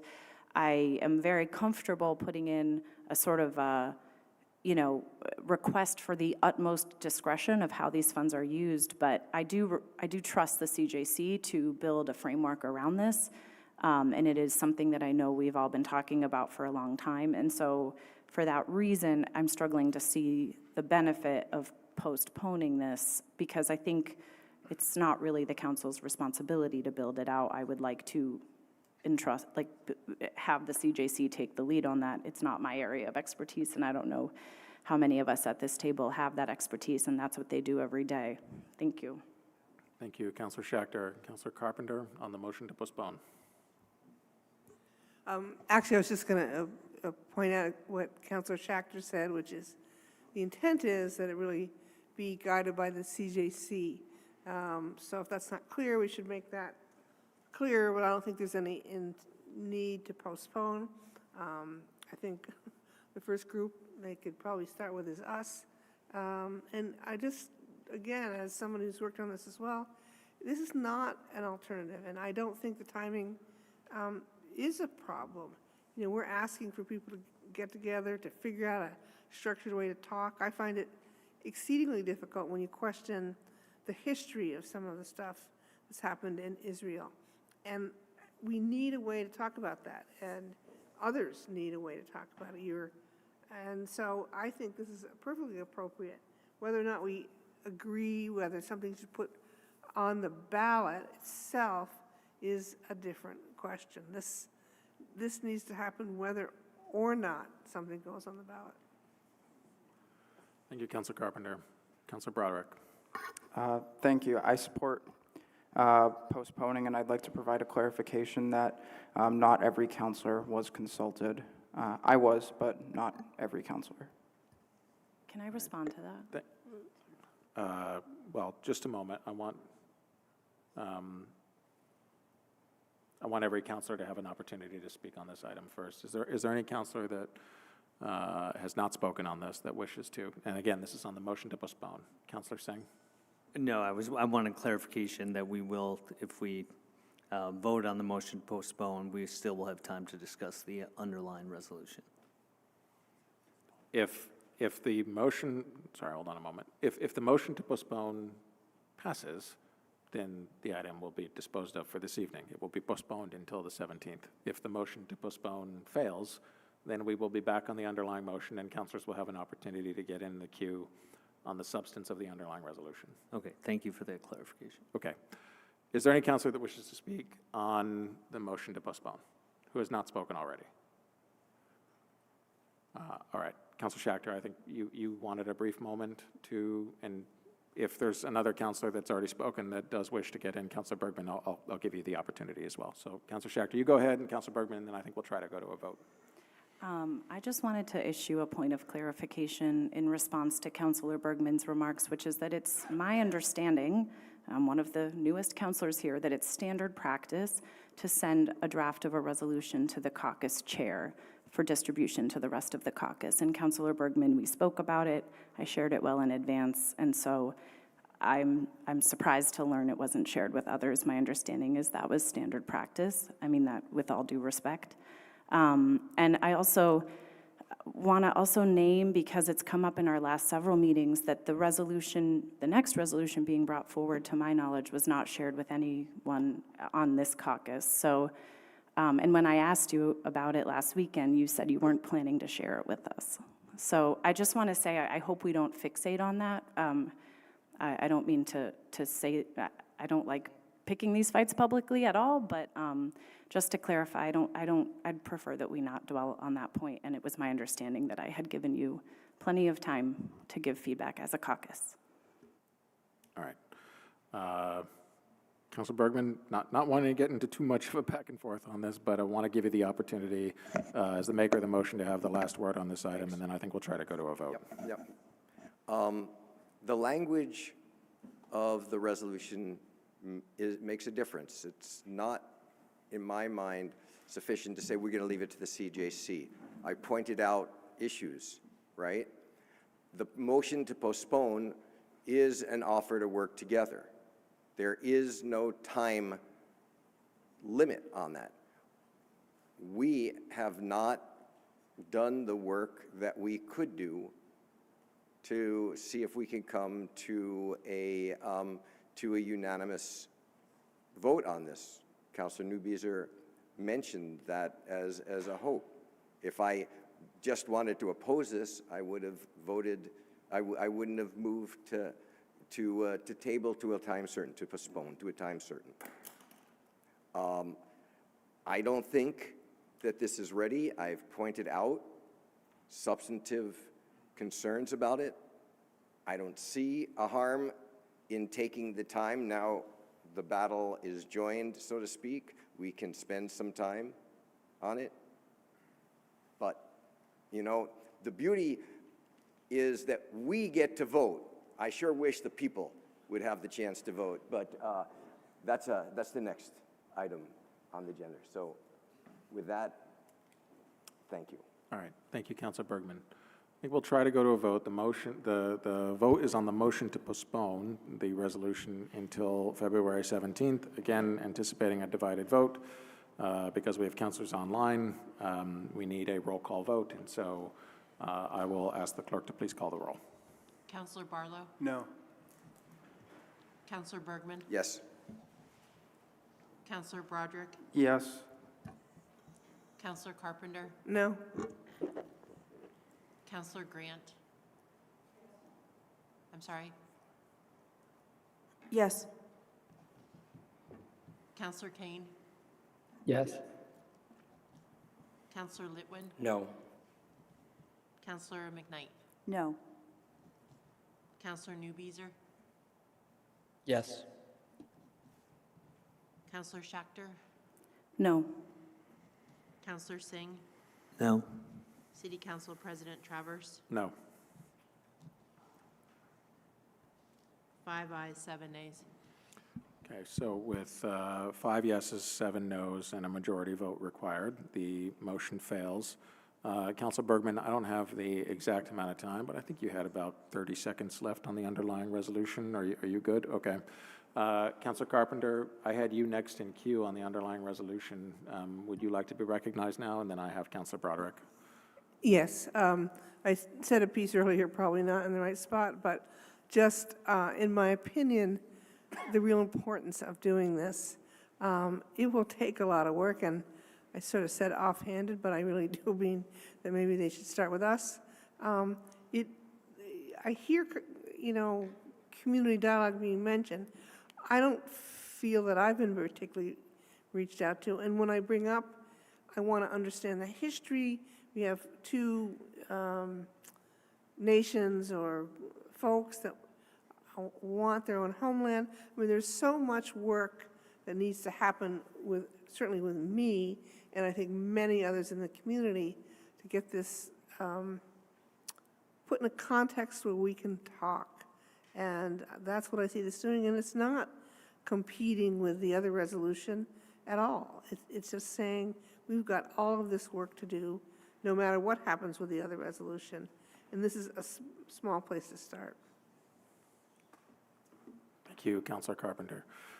Councilor Broderick? I'd like to move to amend the resolution. I have just sent those amendments to Lori and the entire council. And in addition to the amendments that I have included, I also want the two changes that are reflected in the V2 version of this resolution to be included as amendments in my changes as well. And I'd like the floor back after a second. Okay. Well, thank you, Councilor Broderick. And seconded by Councilor Bergman. I will say that these amendments appear to have been developed ahead of time. It's the first chance that I at least have had an opportunity to take a look at them. The amendments are relatively extensive, and so I will encourage councilors to. It is in your email now, so thank you, Councilor Broderick, for sending it around to take a look at them. And if any councilor needs additional time to review them, I will give you that opportunity. But before doing that, Councilor Broderick, do you want to speak to the amendment? Because I think that may be helpful context, and then if any councilor needs additional time, just... I'll be making a motion to recess. This is substantial. Okay. So if we could, I think, Councilor Broderick, do you want to make some comments to it first to provide the amendment some context before we recess? My comments were going to be to explain to the public and the council my amendments. Okay, so why don't we do that, if you're okay with that, Councilor Litwin, and then if there's any councilor that wishes to recess at that time, a motion to recess would be in order. So, Councilor Broderick, please go ahead. Thank you. So let me be clear that this resolution is not a substitute for putting AFC on the ballot and allowing the people to make their voice heard. Nevertheless, these amendments were given to me this weekend by the Vermont Coalition for Palestinian Liberation and represent an attempt by the community to make any sort of city-sponsored dialogue meaningful, productive, and grounded in justice. We are seeing this, people are seeing this for the first time because I hoped this resolution would be postponed, but I will now explain my amendments. First, it changes his reference of, quote, the conflict in the Middle East to, quote, Palestine and Israel, because that is what this is about, and we must name that. Next, it includes an acknowledgement of the actual community dialogue that has been happening for years in our community and across the state by groups such as the VCPL, Jewish Voice for Peace, the Education Justice Coalition, etc. There is also an acknowledgement of how advisory questions are and have been a vital method of engaging the community in both dialogue and the democratic process. Next, there is a clause stating that of the city of Burlington's, quote, condemnation of genocide of Palestinians occurring in Gaza and the intensifying violence directed at Palestinians in the West Bank and East Jerusalem, unquote. If these dialogues are to be meaningful and productive, then they must start from within the context and reality that has been stated time after time by multiple international organizations. On to the resolved. They now state that dialogues will be organized by a working group which will include representatives from the CJC, REIB, and will be chaired by the mayor or her chief of staff, with additional invitations made to the Peace and Justice Center, the VCPL, Jewish Voice for Peace. It specifies that dialogues will be grounded in ending all forms of bigotry, racism, and oppression, and focused on discussing what the city can do to support an end to all forms of racism, settler colonialism, and military occupation. These can include the screening of movies, followed by facilitated discussion, and included are some other potential choices, along with the other, such as no other land, if they are mutually agreed upon. If this requires funds, then this working group can come back to the council and provide a specific number and their specific program. Thank you. All right, thank you, Councilor Broderick. Is there any other councilor that wishes to be recognized on this, or is there any related motion? Okay, I will, thank you. Councilor McKnight just mentioned to me that it is our practice on motions to amend to ask the sponsor of the resolution whether or not they are friendly to this amendment. Councilor Schachter, are you friendly to this amendment? No, this is the first I'm seeing these, so no. Okay. So is there any other councilor that wishes to be recognized on this item? Councilor Litwin. Well, at first I thought I needed a recess, but now I'm realizing a recess really just won't resolve this because, as has been said in the past, we're legislating on the fly. And so my concern here is that this has been worked on very clearly for over the weekend, I think I heard, and yet was not shared with Councilor Schachter or any of the co-sponsoring councilors like myself and Councilor Carpenter. And this conversation could have been had over the weekend and potentially adopted some of these changes and worked through, because I heard some changes that actually I might actually agree with, right? But because we did not receive that, I am uninclined to support doing this, and I think in the future I would like to see more collaboration from the other side of the table. Okay. Thank you, Councilor Litwin. Is there any other councilor that wishes to be recognized? We'll go to Councilor Bergman. This is on the motion to amend. Yep. So you got a motion that allows us the opportunity to collaborate and cooperate. And if you're concerned about doing it on the fly. Point of order. I'm sorry. Councilor Litwin, what is your stated point of order? And I'm going to ask yes, that Councilor Bergman should be directing his comments to you as the council president, not to me directly. No, sorry. Let's not engage in that kind of back and forth. I'm going to ask councilors to ensure that points of order, and this is around the table here, are directed towards our rules. There's been no violation of the rules with respect to Councilor Bergman's comments there. Yes, comments should be directed to the chair, but they weren't otherwise directed. So, Councilor Bergman, please continue. The royal you is directed at you, Chair. Yes. Yes. Okay. There you go. So there you go. When I say you. So you want to have, and it's very effective, by the way, to do points of order because it throws people off. So that works. I wish it didn't, Councilor Bergman. So yes. We have a lot of them these days. So. We do. We have an awful lot of them, and that's a whole nother conversation. This conversation really is about, do we as a body care whether we're going to try to work together? Now, it's true that we're getting this for the first time. Personally, I would have, and I did propose to postpone it so that maybe we could work on this kind of stuff. That failed. Now we have something specific right here for us. There is no reason why we cannot take another 2 weeks or 3 weeks to work this stuff out, right? I don't have the votes to make that happen. I know how to count. But truth be told, if you really want to have us work together and you're not comfortable legislating on the fly, which I agree with, I'm not comfortable, which is why I didn't put these things forward, but I am comfortable with them, then I'd suggest that we as a body postpone until the 17th to give us a chance to work it out. So that is the choice that we have in front of us. And point of order. Sorry, Councilor Bergman. Yes, Councilor McKnight. I just wanted to clarify the procedure. We cannot actually vote again on postponing because we already just voted not to postpone. Is that correct? No. Yeah, well, I think reconsideration would be something that if a person in the majority voted for it, they could change their vote. Sure. I think Council Bergman knows that another motion to postpone would be dilatory. But yes, yeah, sure. Someone in the majority could move to reconsider. But Council Bergman, why don't you continue with your comment? Thank you. I mean, the idea, right? And this is great gamesmanship. God, I feel like I'm in Washington. This is fun, right? Because they do this stuff all the time.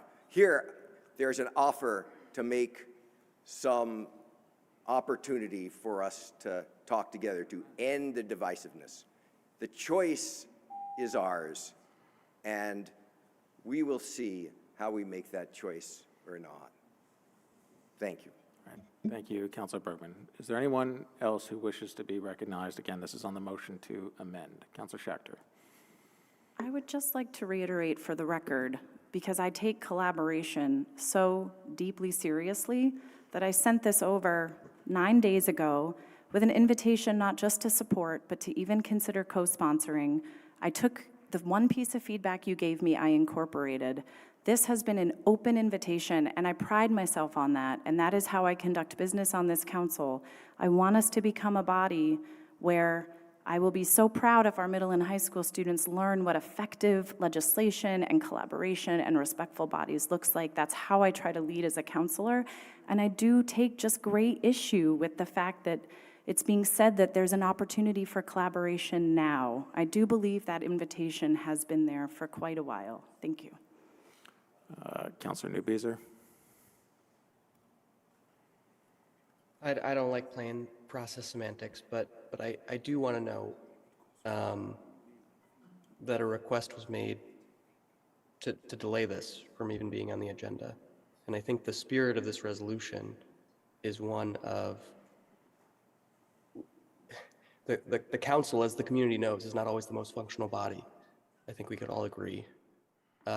And the spirit of this resolution, I think, is to have honest conversations and treat people in the room with humanity. And I just think we didn't need to vote on this tonight. Putting this on the same agenda it has gotten us where we are now, and it's certainly making my vote difficult on the question before us here. Okay. Thank you, Councilor Newbeezer. Is there any other councilor that wishes to be recognized on the motion to amend? Councilor Grant. Thank you. Since it was included on tonight's agenda, I was also hoping that it would not be, but here it is. And we tried to do the additional motion to move it, but here we are. I would like my colleagues to consider some of the wording changes because it does make it better. I think when we look at line 7, whereas there has been polarization, discussion is a better word because that's what there's been. There's been discussion. Has it been difficult discussion? Yes, it has, but it's been discussion. The repeated use of long-standing conflicts, plural, in the Middle East. These discussions have been, while in the community we talk about other things as well, but specifically what's being addressed here is our involvement with Israel and Palestine. Should we address long-standing conflicts in the Middle East? The history of Palestine and Israel, because there's a real lack of understanding of the history of something that's been going on for the better part of a century. Again, the conflicts in the Middle East, it's the conflict in Palestine and Israel. I think those are very valid and important changes that reflect what we're talking about. Processing the conflicts in the Middle East, discussing the history of Israel and Palestine. I think those are excellent changes that make this better. I do believe that we should use lines 41 to 48, because I think it's important to recognize the other organizations in our city and in Vermont that have been involved in discussions that have been going on. And I think we should make sure that they are also involved, even if you want to have the CJC coordinate that. I don't think we should have any dollar amount. I think we need to see a plan, then find the dollar amount, and then we can do an item in Board of Financing, and it comes to the City Council consent agenda. But we have information. I know that was part of my feedback, is why are we going again for more council funds without specifics? I believe, given what's going on in our city, because people have referenced the possibility of us being targeted by the feds, well, guess what? They're here. They're here. We have new Americans in our community who are terrified, who have been taken, and their families are suffering. That is already happening here. And we need to look at how we use that money, I believe, to help them in our community. So I'm just like a lump sum without saying what it's going to be. I respect the CJC a lot, but I want to see, like, what are we doing? I think that's the responsible thing to do. So I would like my colleagues to consider some of the changes in that language, because it does make it better, and it does specify what exactly we are talking about. Thank you, and I reserve. Thank you, Councillor Grant. Is there any other councillor that wishes to be recognized on the proposed amendment? Yes, Councillor Singh. And Councillor Singh, sorry, just for a moment before you begin here. I do just want to note, at the top of this meeting, I referenced an opinion from our city attorney's office with respect to agenda planning, and to bring some more clarity to that, the position of the city attorney's office is that if a resolution is timely submitted by a councillor, that it must be placed on the agenda for the following meeting. And so while I respectfully disagree with that opinion, as noted at the top of the meeting, in respect to that opinion and not embroiling us in a legal dispute, I did place both item 6.2 and 6.3 onto this agenda because of that position taken by the city attorney's office. Now, again, motions to amend the agenda or to postpone were in order, but I did just want to note that for the record. Councillor Singh, you can please continue. I'll be very brief. I don't believe in these amendments, and this is a conflict of the Middle East, as much as we wanted to say it's about Israeli and Palestinians. It involves Hezbollah in Lebanon, it involves Qatar, it involves Egypt, it involves the Muslim Brotherhood, Hezbollah, and Hamas. Yeah, this is a very complicated conflict that requires us to speak together on how this is affecting our community. So I do disagree that it's an Israeli and Palestinian conflict. If it was just an Israeli and Palestinian conflict, we wouldn't be convening peace talks with Arab nations of that region and other European nations in that region, and the influence that it has on the entire Middle East region. So I do take issue with that, because I think all of these things need to be on the table in order to have an honest discussion that can help heal this community. Thank you, Councillor Singh. Is there any other councillor that wishes to be recognized on the motion to amend? Councillor Grant, I'm going to ask folks who have not spoken on this first to see if anyone else wants to be recognized. All right. Councillor Grant, I'll provide you an opportunity to go again. If there's any other councillor, I'll allow one other councillor to go again too if they would like. Councillor Grant, you had a minute left on your time. Thank you. To my colleagues' comments that were just made, we here in the city of Burlington, while I understand everything that he just said, the issue around the genocide that is occurring right now, where the Palestinian people aren't being given a right to exist, is of the paramount concern and has been at the root of the conversations. And when we look at that, that conversation has been primarily about the actions of Benjamin Netanyahu, who, again, remind you, is, because the rest of the world respects the rule of law, he is there's a warrant out for his arrest for war crimes and crimes against humanity.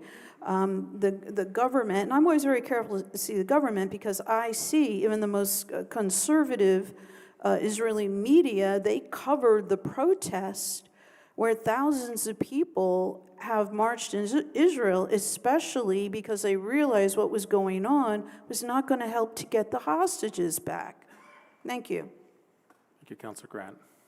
Councillor I'd make a Singh. point of clarification just quickly. In Jordan, Palestinians are not part of the rest of the Jordanian population. They are held in isolation, and yet we have a military base in Jordan, but yet no call here about removing that military base in Jordan and what they've done to the Palestinian people. So I do believe that this involves the entire Middle East. And the fact that we have to have this dialogue here at this table and not within the community in a broader discussion is why Councillor Schachter has brought this resolution. And seeing what has gone on this evening, it's clear this community needs a dialogue. All right. Thank you, Councillor Singh. Councillor Newbeezer, I was hoping to sort of keep it to Councillor Grant and one other. I see your hand raised. Did you want to be heard on this one more time as well? I just had one clarifying question, if the sponsors, any of them would entertain. You can pose the question, then it'll be their choice as to whether or not they entertain it. Just the amendments themselves, is it only, and understanding I heard Councillor Singh, your comment on the substance of the amendment, is the objection to the amendments only process, is there specific substance in here that's holding us up? All right. Thank you, Councillor Newbeezer. I think we will pose that question to the sponsor and co-sponsor of the resolution if they choose to respond to it. And then I think we're going to try to go to a vote on the amendment. I will ask, for the sake of members of the public here, we will post the proposed amendment to Civic Clerk. I don't believe it has been posted yet, but we will post it such that if members of the public want to be able to see it, they'll have the opportunity to do so once we have that opportunity. But Councillor Schachter, did you want the opportunity to respond to Councillor Newbeezer's question? Sure, just quickly. Thank you, President Travers. And I appreciate the question, Councillor Newbeezer. You know, for one thing, it's a lot to take in, and it's clear that this was available before this moment for us to review and work on together. So I think that's reason alone why I'm hesitant to accept it. I also will say that I actually think it's important that specific organizations not be called out because there's a tremendous amount of good work happening in many, many corners of our city. And so that is another issue I take with these proposed amendments. Okay. Thank you, Councillor Schachter. I think we will try to go to a vote then on the amendment. Again, this is on the motion to amend. We will still have an opportunity to debate either the resolution as amended or the underlying resolution. And on this motion, the clerk will please call the roll. Councillor Barlow? No. Councillor Bergman? Yes. Councillor Broderick? Yes. Councillor Carpenter? No. Councillor Grant? Yes. Councillor Kane? Yes. Councillor Litwin? No. Councillor McKnight? No. Councillor Newbeezer? Yes. Councillor Schachter? No. Councillor Singh? No. City Council President Travers? No. 5 ayes, 7 nays. Okay. Motion to amend requires a majority with 5 noes and, 5 yes and 7 noes. The motion fails. We are then back on the underlying motion as introduced by Councillor Schachter. Councillor Broderick, you still had time if you wanted to be recognized on the item. No, thank you. Okay. Is there any other councillor that has not been recognized on the underlying resolution that wishes to be recognized? Councillor Singh. Given the debate so far. I'm really going to keep my comments brief. I want to thank the counselors sponsoring this, the administration, and the CJC for working on a way to try to get to a place of healing. I felt deeply that we have to at least try to heal together, not just on this issue, but a lot of issues that have faced this city. And I feel truly blessed to be a part of this community and to raise my family here. What I've heard tonight is we really need a space where we can speak openly, seek understanding, and listen to one another, whether the emotions involve fear, hurt, harm, or in some cases anger. And I acknowledge that this work is very difficult in the times we're living in.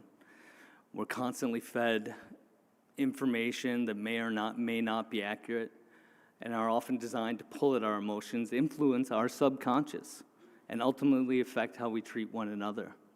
And we need to turn off that noise. And as my colleagues have noted in the past, that we have to turn towards each other. There's a saying in Arabic and Islamic tradition, al-wala wal-bara, love and loyalty to God and allegiance to your community. It is in its extreme interpretation, the phrase has been used to divide, suggesting that non-believers be fought.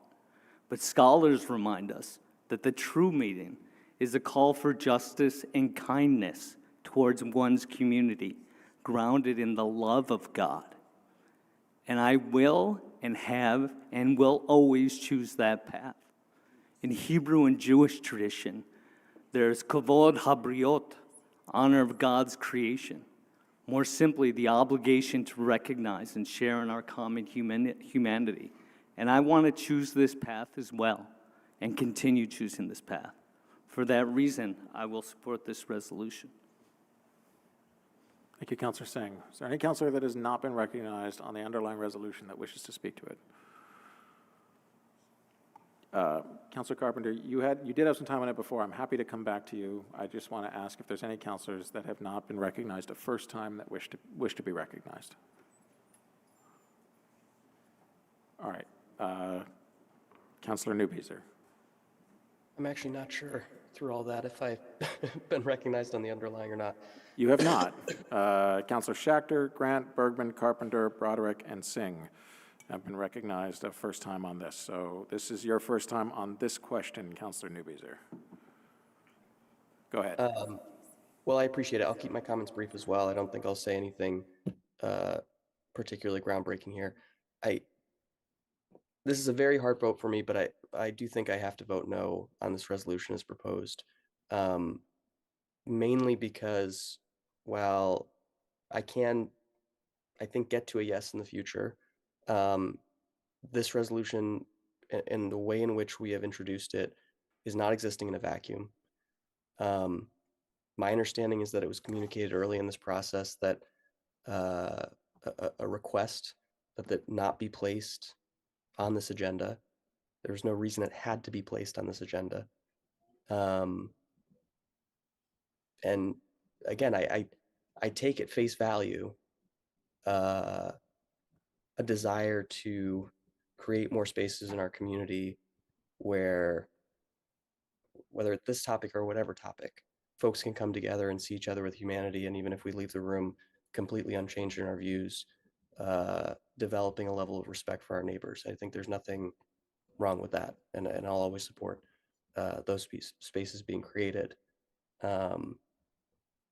It is harder to take it at face value when we lump these two things together. And by placing this item on the same agenda, I feel that's what we've done. So I will be voting no. Thank you, Councillor Newbeezer. Again, any councillor that has not been recognized the first time that wishes to be. Councillor Litwin. Also double checking, I wasn't recognized before. You were not. Okay, thank you. Ultimately, for me, it's frustrating that we can't support this, while also maybe some folks would be supporting the next item on the agenda. This is a call for reasonable dialogue.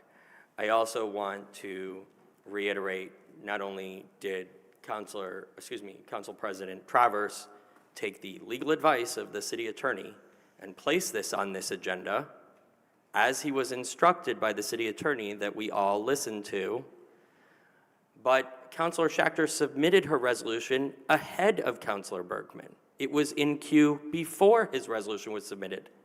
And Councilor Bergman shared with our caucus that he would not share his resolution in advance.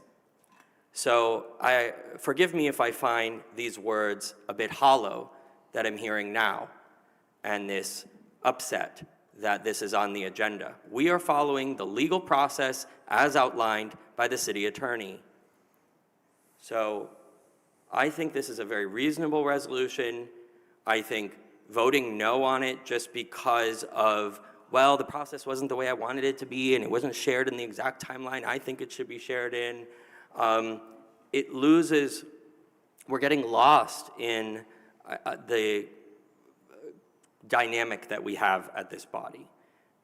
When the reality is Councilor Schachter has also clarified that it very clearly says we'll allocate up to $10,000, which happens to be the same amount that was offered to move the lunch program out of the parking garage without discussion with this body or the Board of Finance. And so it doesn't mean we're going to spend $10,000, and we actually have quite a bit of money in that pot that has not been used yet. You know, and again, this was all done in consultation in what I find to be best practice. When I spoke to Councilor Schachter, I asked similar questions. Did you talk to this person? Did you talk to CJC? What did they say?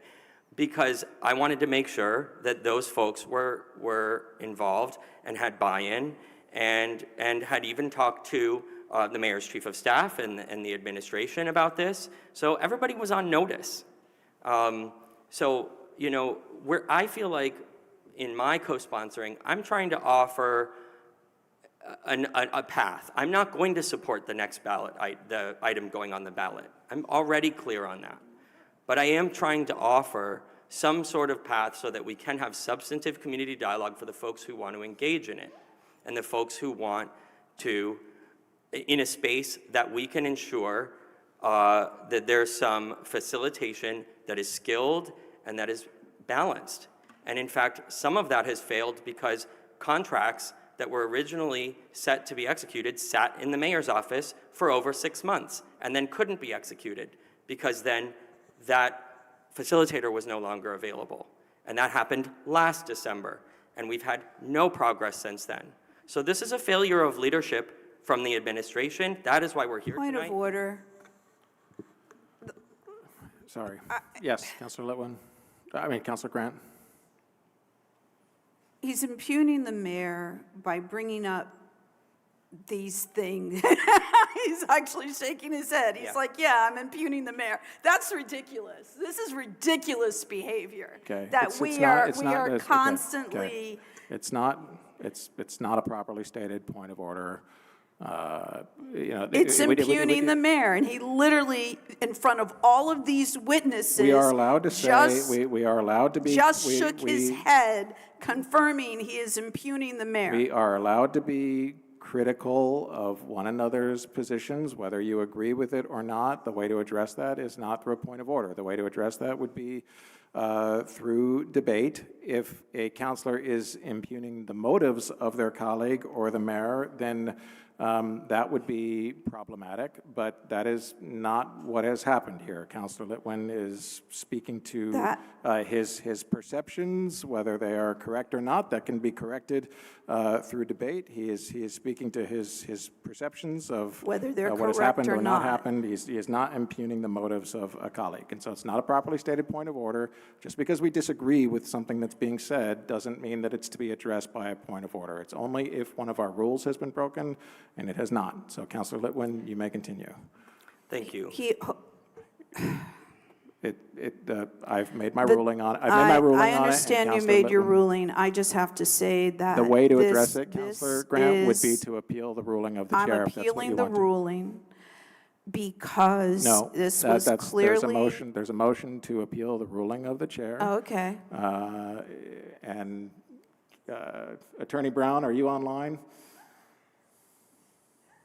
Yes. Okay, and I could seek your guidance from the city attorney's office as to whether or not a motion to appeal the ruling of the chair requires a second, and also whether or not that is a debatable motion. So, point of order. Can it be reconsidered? No. Sorry? Sorry, appeal the president's ruling needs a second.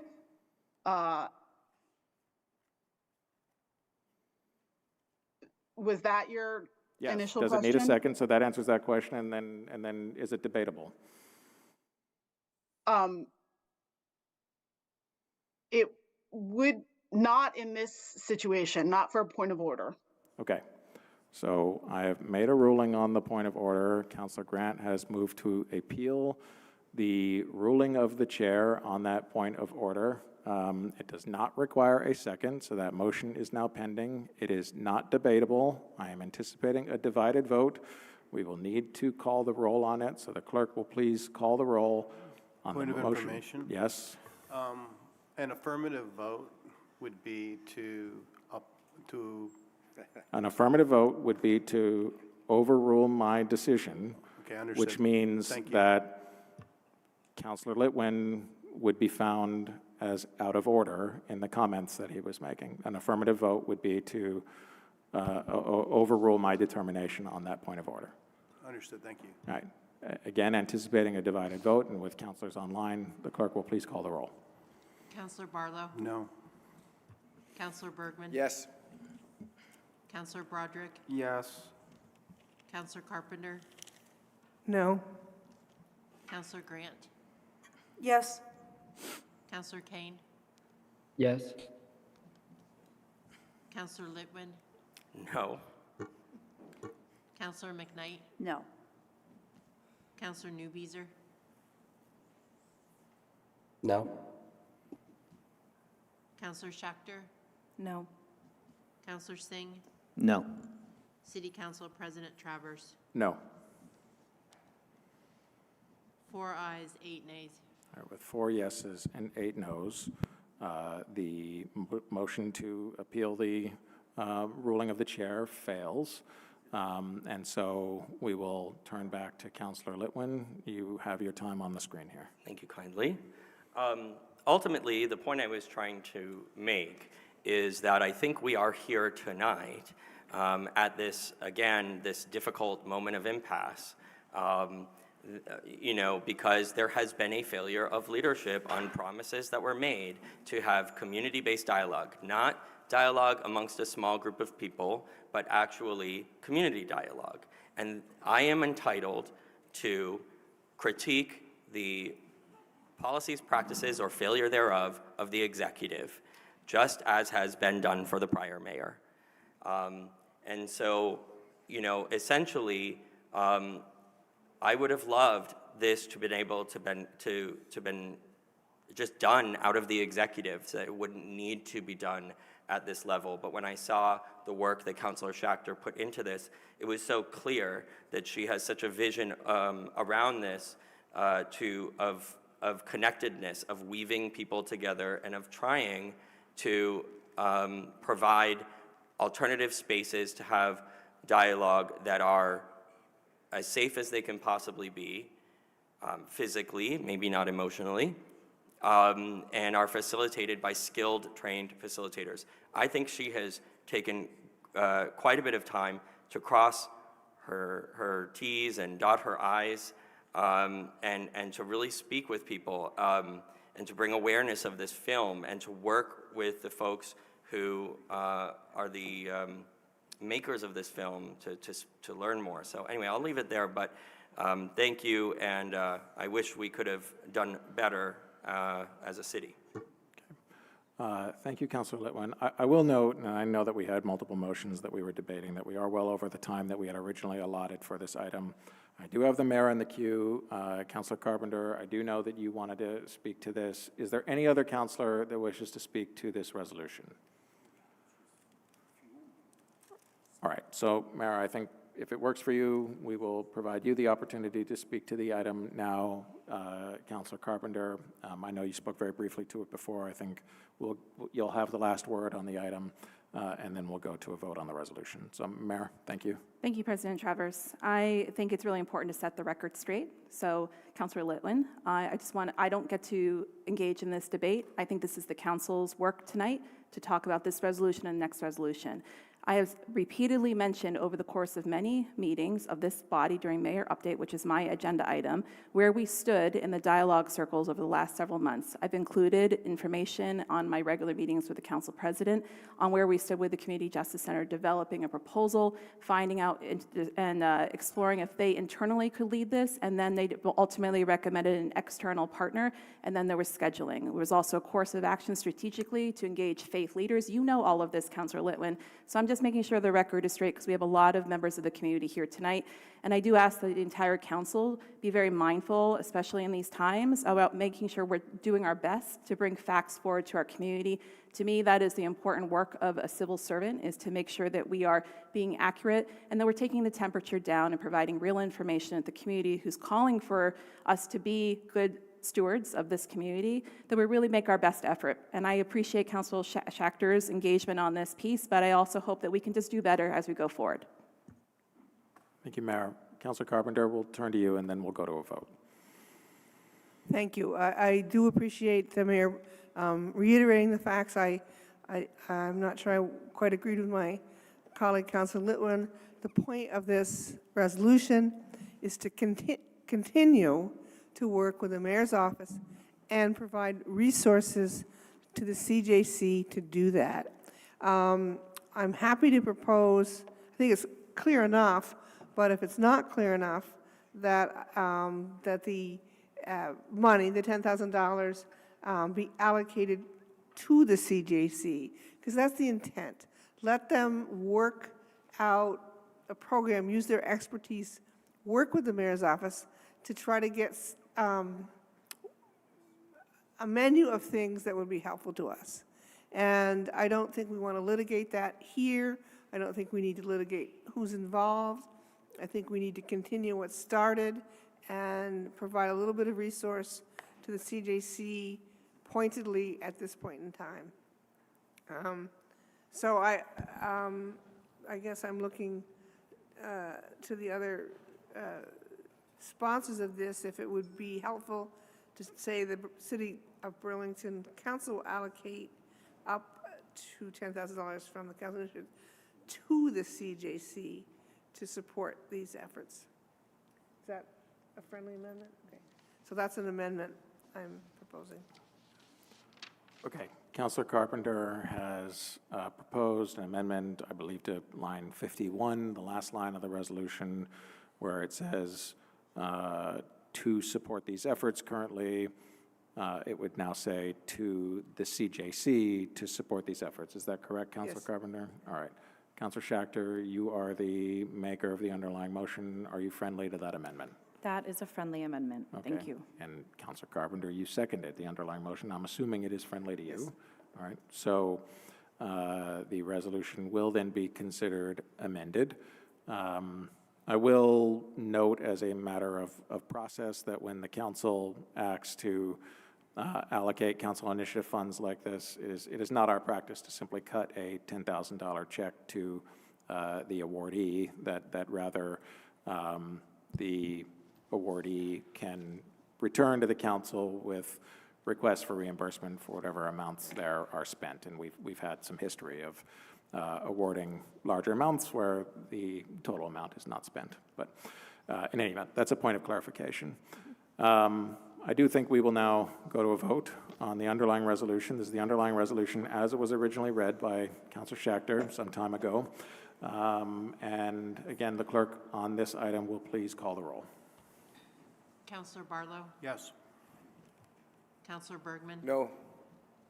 Councilor Broderick? No. Councilor Carpenter? Yes. Councilor Grant? No. Councilor Kane? No. Councilor Litwin? Yes. Councilor McKnight? Yes. Councilor Newbeezer? No. Councilor Schachter? Yes. Councilor Singh? Yes. City Council President Travers? Yes. 7 ayes, 5 nays. Okay. 7 yes and 5 noes. The motion carries. That takes us now to the next item on our deliberative agenda, item 6.3, a resolution regarding the March 3rd, 2026 annual city meeting, a non-binding advisory ballot question on the Apartheid-Free Community Pledge. Councillor Bergman, you are the principal sponsor on this item, and I would welcome a motion from you and would be happy to give you the floor back upon a second. Why, thank you. But before I do that, I would like to move to suspend the rules so that we can get through both this and the next item on the agenda, which is the increase in the tax rate proposal, which is essential for our budget and which I did try to get moved up.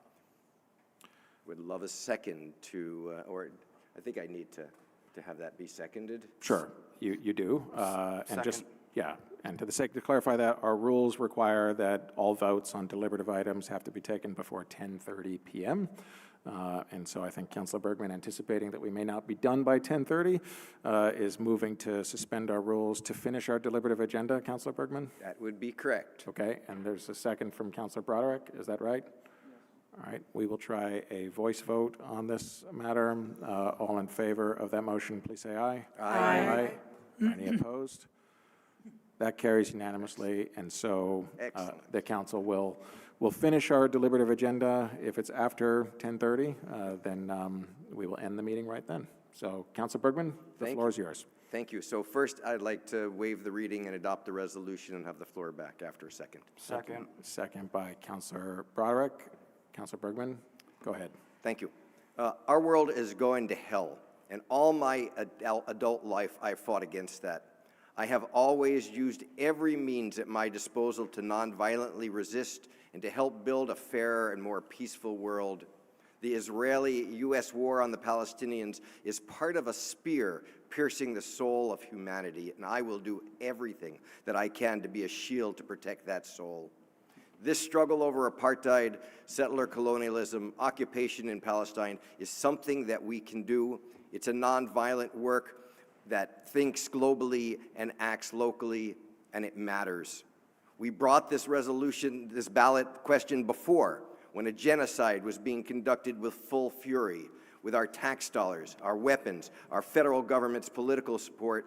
But lest you think the apartheid and murder has stopped during this so-called ceasefire, let me remind you that since the ceasefire, 486 Palestinians in Gaza have been killed by Israeli forces and 1,341 injured, bringing the documented total to over 71,000 deaths and 171,000 injuries. Israel shells and drone strikes continued across Gaza this weekend, and an UNRWA medical clinic in a refugee camp was bombed on Sunday. Israeli settlers attack a home in a Christian town on the West Bank. Israeli forces fired tear gas on civilians, arrested 3 Palestinians, and allowed the settlers to leave. A general strike shut down Palestinian towns inside of Israel on Thursday. The strike was called to protest surging crime and killings in Palestinian communities. A committee for Arab citizens of Israel said the spike in violence stems from state neglect. I said that this was part of a spear piercing the soul of humanity. I agree with the assessment by a Unitarian group that the tactics used by ICE mirror those used in the oppression of the Palestinian people. They wrote yesterday, "Those of us who have been studying Palestinian rights are seeing again tactics used by the Israeli military being deployed against our communities with escalated brutality. The struggles are connected. In order to stop this reign of terror, we all are needed to join in resisting. Engaging our voters is a significant way we can raise our voices to resist and say, basta ya, enough already." Perhaps that's why it's being fought so vociferously. Every act of nonviolent resistance has been subject to a campaign of delegitimization. But eliminate the tactics of Gandhi and King so that only violence appears to be the means to stop oppression, and you guarantee violence. I hear the arguments to delegitimize opposition to U.S.-supported Israeli apartheid in this debate. We hear complaints that we should focus on matters of local concern. We do. We will. But as the resolution and attached memo detail, this is a matter of local concern to many, many people. Thousands signed the petitions to no avail. The greatest way to kill democracy is to convince people that their concerns don't matter. That is the message I take away by keeping this off the ballot.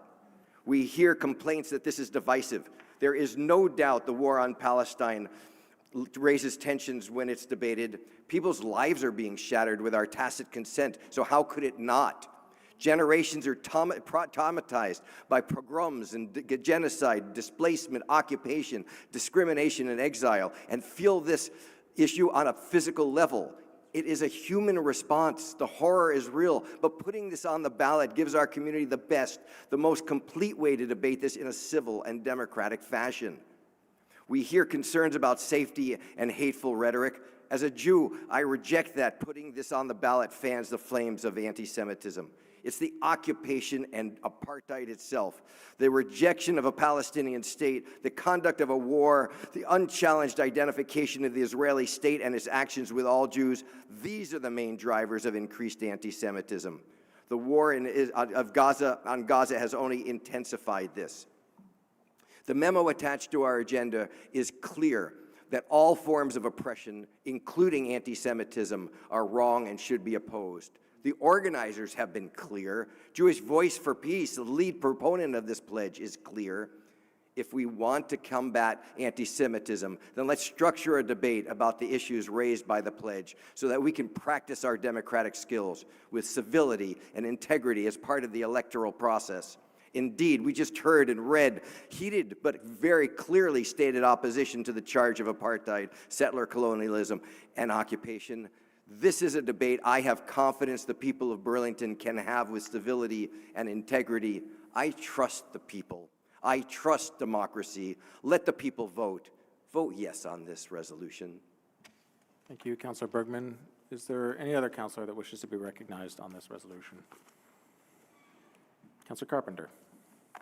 Thanks. I'm not going to go over a lot of the discussion we've had previously, but I do want to start with saying that I totally agree with Councillor Bergman. The world in a fashion is going to hell. And there are so many issues that impassion us that we need to get our federal representatives to pay more attention to, ours do. So I'm turning back to the fact that I don't believe the town meeting day ballot in the city of Burlington is the place to express our anger. We could have ballot items, 100 ballot items, sadly.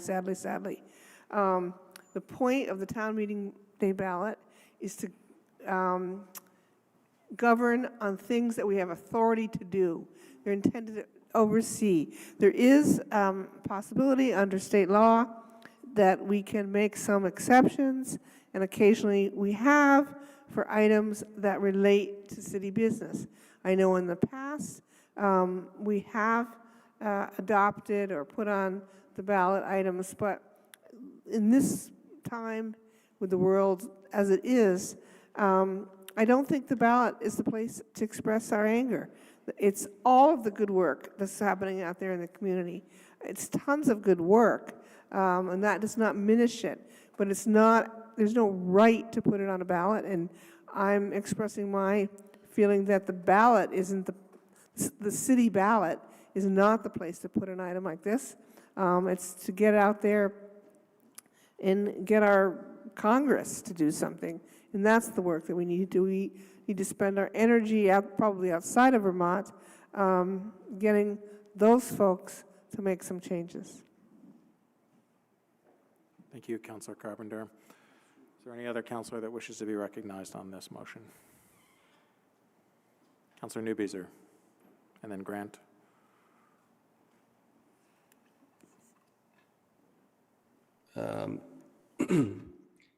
Sorry, thank you, Council President. I do want to speak to this, and I will be voting to place this on the ballot, and I gotta adjust my camera here. There we go. For a few reasons. First, I just want to say, as we have this conversation, you know, I'm no moral relativist. That to me, there is objective right and wrong in this world, and at the core of any sort of ethic or moral system is democracy, and that is how we will achieve humanity for folks not only in this community but across the world. I want to address, I think there's valid arguments around the fact that our tax dollars are going to fund this genocide, and have been for some time now, and certainly my entire lifetime. This is now a local issue to me, even regardless of the substance of the actual question. To me, this is now a democracy issue, and I don't always get it right, but I try to be very consistent, and it's really important to me, our process here on the council and our process around direct democracy for the public, which I've voiced multiple times now since getting elected. In 2024 and 25, thousands of folks asked that this be placed on the ballot, Burlington residents. That was met 2 years in a row. 800 residents, over 800 residents, signed an open letter, and now, most recently, wards 1, 2, and 5 NPA overwhelmingly voted to ask us to place this on the ballot. Way back when I first got involved, an item was, people were gathering petition signatures for an item to be placed on the ballot as an advisory question, which is incredibly common, both on local issues, but also on matters of foreign affairs, going back all the way to Bernie.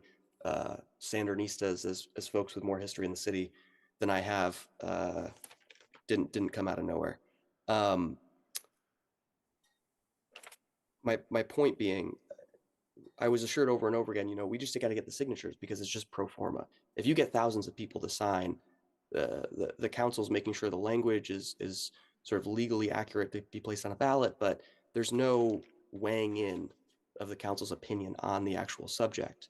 We've got the signatures, it's going to go on the ballot.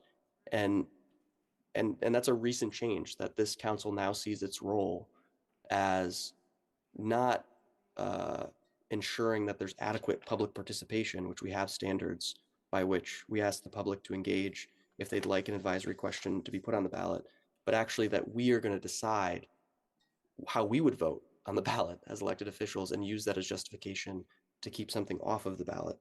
The main argument I've heard over and over and over, and certainly this was voiced at my MPA, and certainly this was voiced here tonight and in the letter that the council president communicated, I wanted to take issue with two things, and I have 2 minutes left. So first, I just have to state put myself on the record as saying any council president does not have the authority to unilaterally keep a duly submitted item from any member of this body off of the agenda. If that is the precedent that future councils operate by, regardless of political affiliation, regardless of the question, it sets a dangerous precedent for the rights of minority political voices from across the political spectrum, even those I disagree with, from being able to represent their constituents. So I do have to note that, because I take real issue with that from a process and governance perspective. I just want to take by analogy, because we talked about the main opposition was that these horrific anti-Semitic gross comments or letters or calls that you've described in your letter, Council President.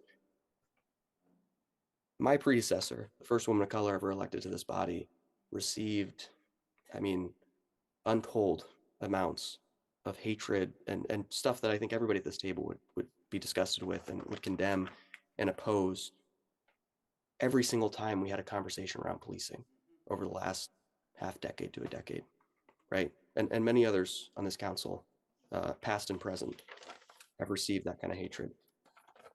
If any member used that as justification to try to keep the police accountability charter change, for example, off of the ballot, to me, that would be ludicrous. And it doesn't mean that I dismiss or don't take seriously gross, hateful rhetoric and that impact on all of us as community members, as elected officials, and as residents. But that cannot determine our respect for the democratic process and our role in facilitating open, free, transparent, and direct democracy in our community. So I'll stop ranting there. I know I'm out of time, but that is why I'll be voting to place this on the ballot. Okay. Thank you, Councilor Newbeezer. I would ask that folks please not respond here in the audience. The next speaker that we have up is Councillor Grant. Thank you.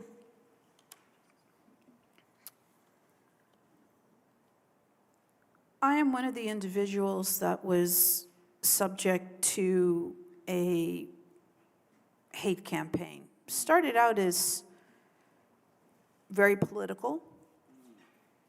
It rapidly degenerated into all-out racism.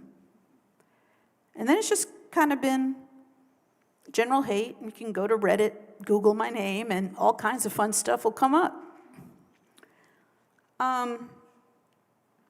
I was called a sand digger, and I was told to go F a camel. I also received vile mail that was sent to my home. I, earlier this evening, posted an example of a postcard, one side of a postcard that was sent to my home address for people to look and see exactly what I was talking about. And it was sent by an organization that is an organized white supremacist group, and they hate Jewish people, they hate black people. It's vile. I say this to remind those at this table and in this city, you are not alone. You are not alone. Does that mean we cower in fear and not move forward? No. We have our democracy being eradicated before our eyes. And this is something at the local level that also takes us a step back. We have had high-profile cases that have made international news, cases here in Vermont. We've had people that have been disappeared because they spoke out against genocide. This is continuing to happen. Definitions of anti-Semitism are suddenly these new definitions where you can't talk about genocide. If you talk about genocide, you're anti-Semitic. That in itself is not democracy. I think people engage in these conversations want to raise awareness of our part in what's going on, want to promote peace. There's no one involved in this conversation trying to raise awareness that's promoting more war. We're promoting accountability. Jared Kushner literally revealed the plans for the redevelopment of Gaza and referred to it as a master plan. A master plan. The language of dehumanization, which we have heard before many times, is being used to dehumanize the Palestinians. Israel recently took the remarkable course, every time I think that things can't get worse, the idea that you do not allow any aid agencies inside of Gaza, you don't allow Doctors Without Borders. And this is done to stop the stories from coming out. This is done to stop proof. This is done to stop medical records. This is done to stop data on the body count. This is done to keep x-rays of children who've been shot in the head and chest from being revealed to the public. There is a reason why the international courts have been saying that this is genocide. The IDF films themselves violating international law, such to the point that when South Africa presented their case on apartheid and on genocide, they referred to it as snuff films. We have to have the courage to do better. This is important for our democracy, for the people in our city to be able to hold a vote. A ballot item generates conversations, and that's important. Thank you. Thank you, Councilor Grant. I'll ask that, again, folks in the public, please refrain from responding either way to comments made by councilors. Is there any other councilor that wishes to be recognized on this item? All right, we'll go to Councilor Broderick. Thank you. I once again support placing the Apartheid-Free Community Pledge on the ballot and support democracy in a time where it is under threat here. You've heard from my colleagues the argument for democracy, the argument for the reality of what we are seeing with our own eyes in the Middle East. And I want to talk about how taking a principled stance as a city against apartheid truly is as local as an issue can get in this time.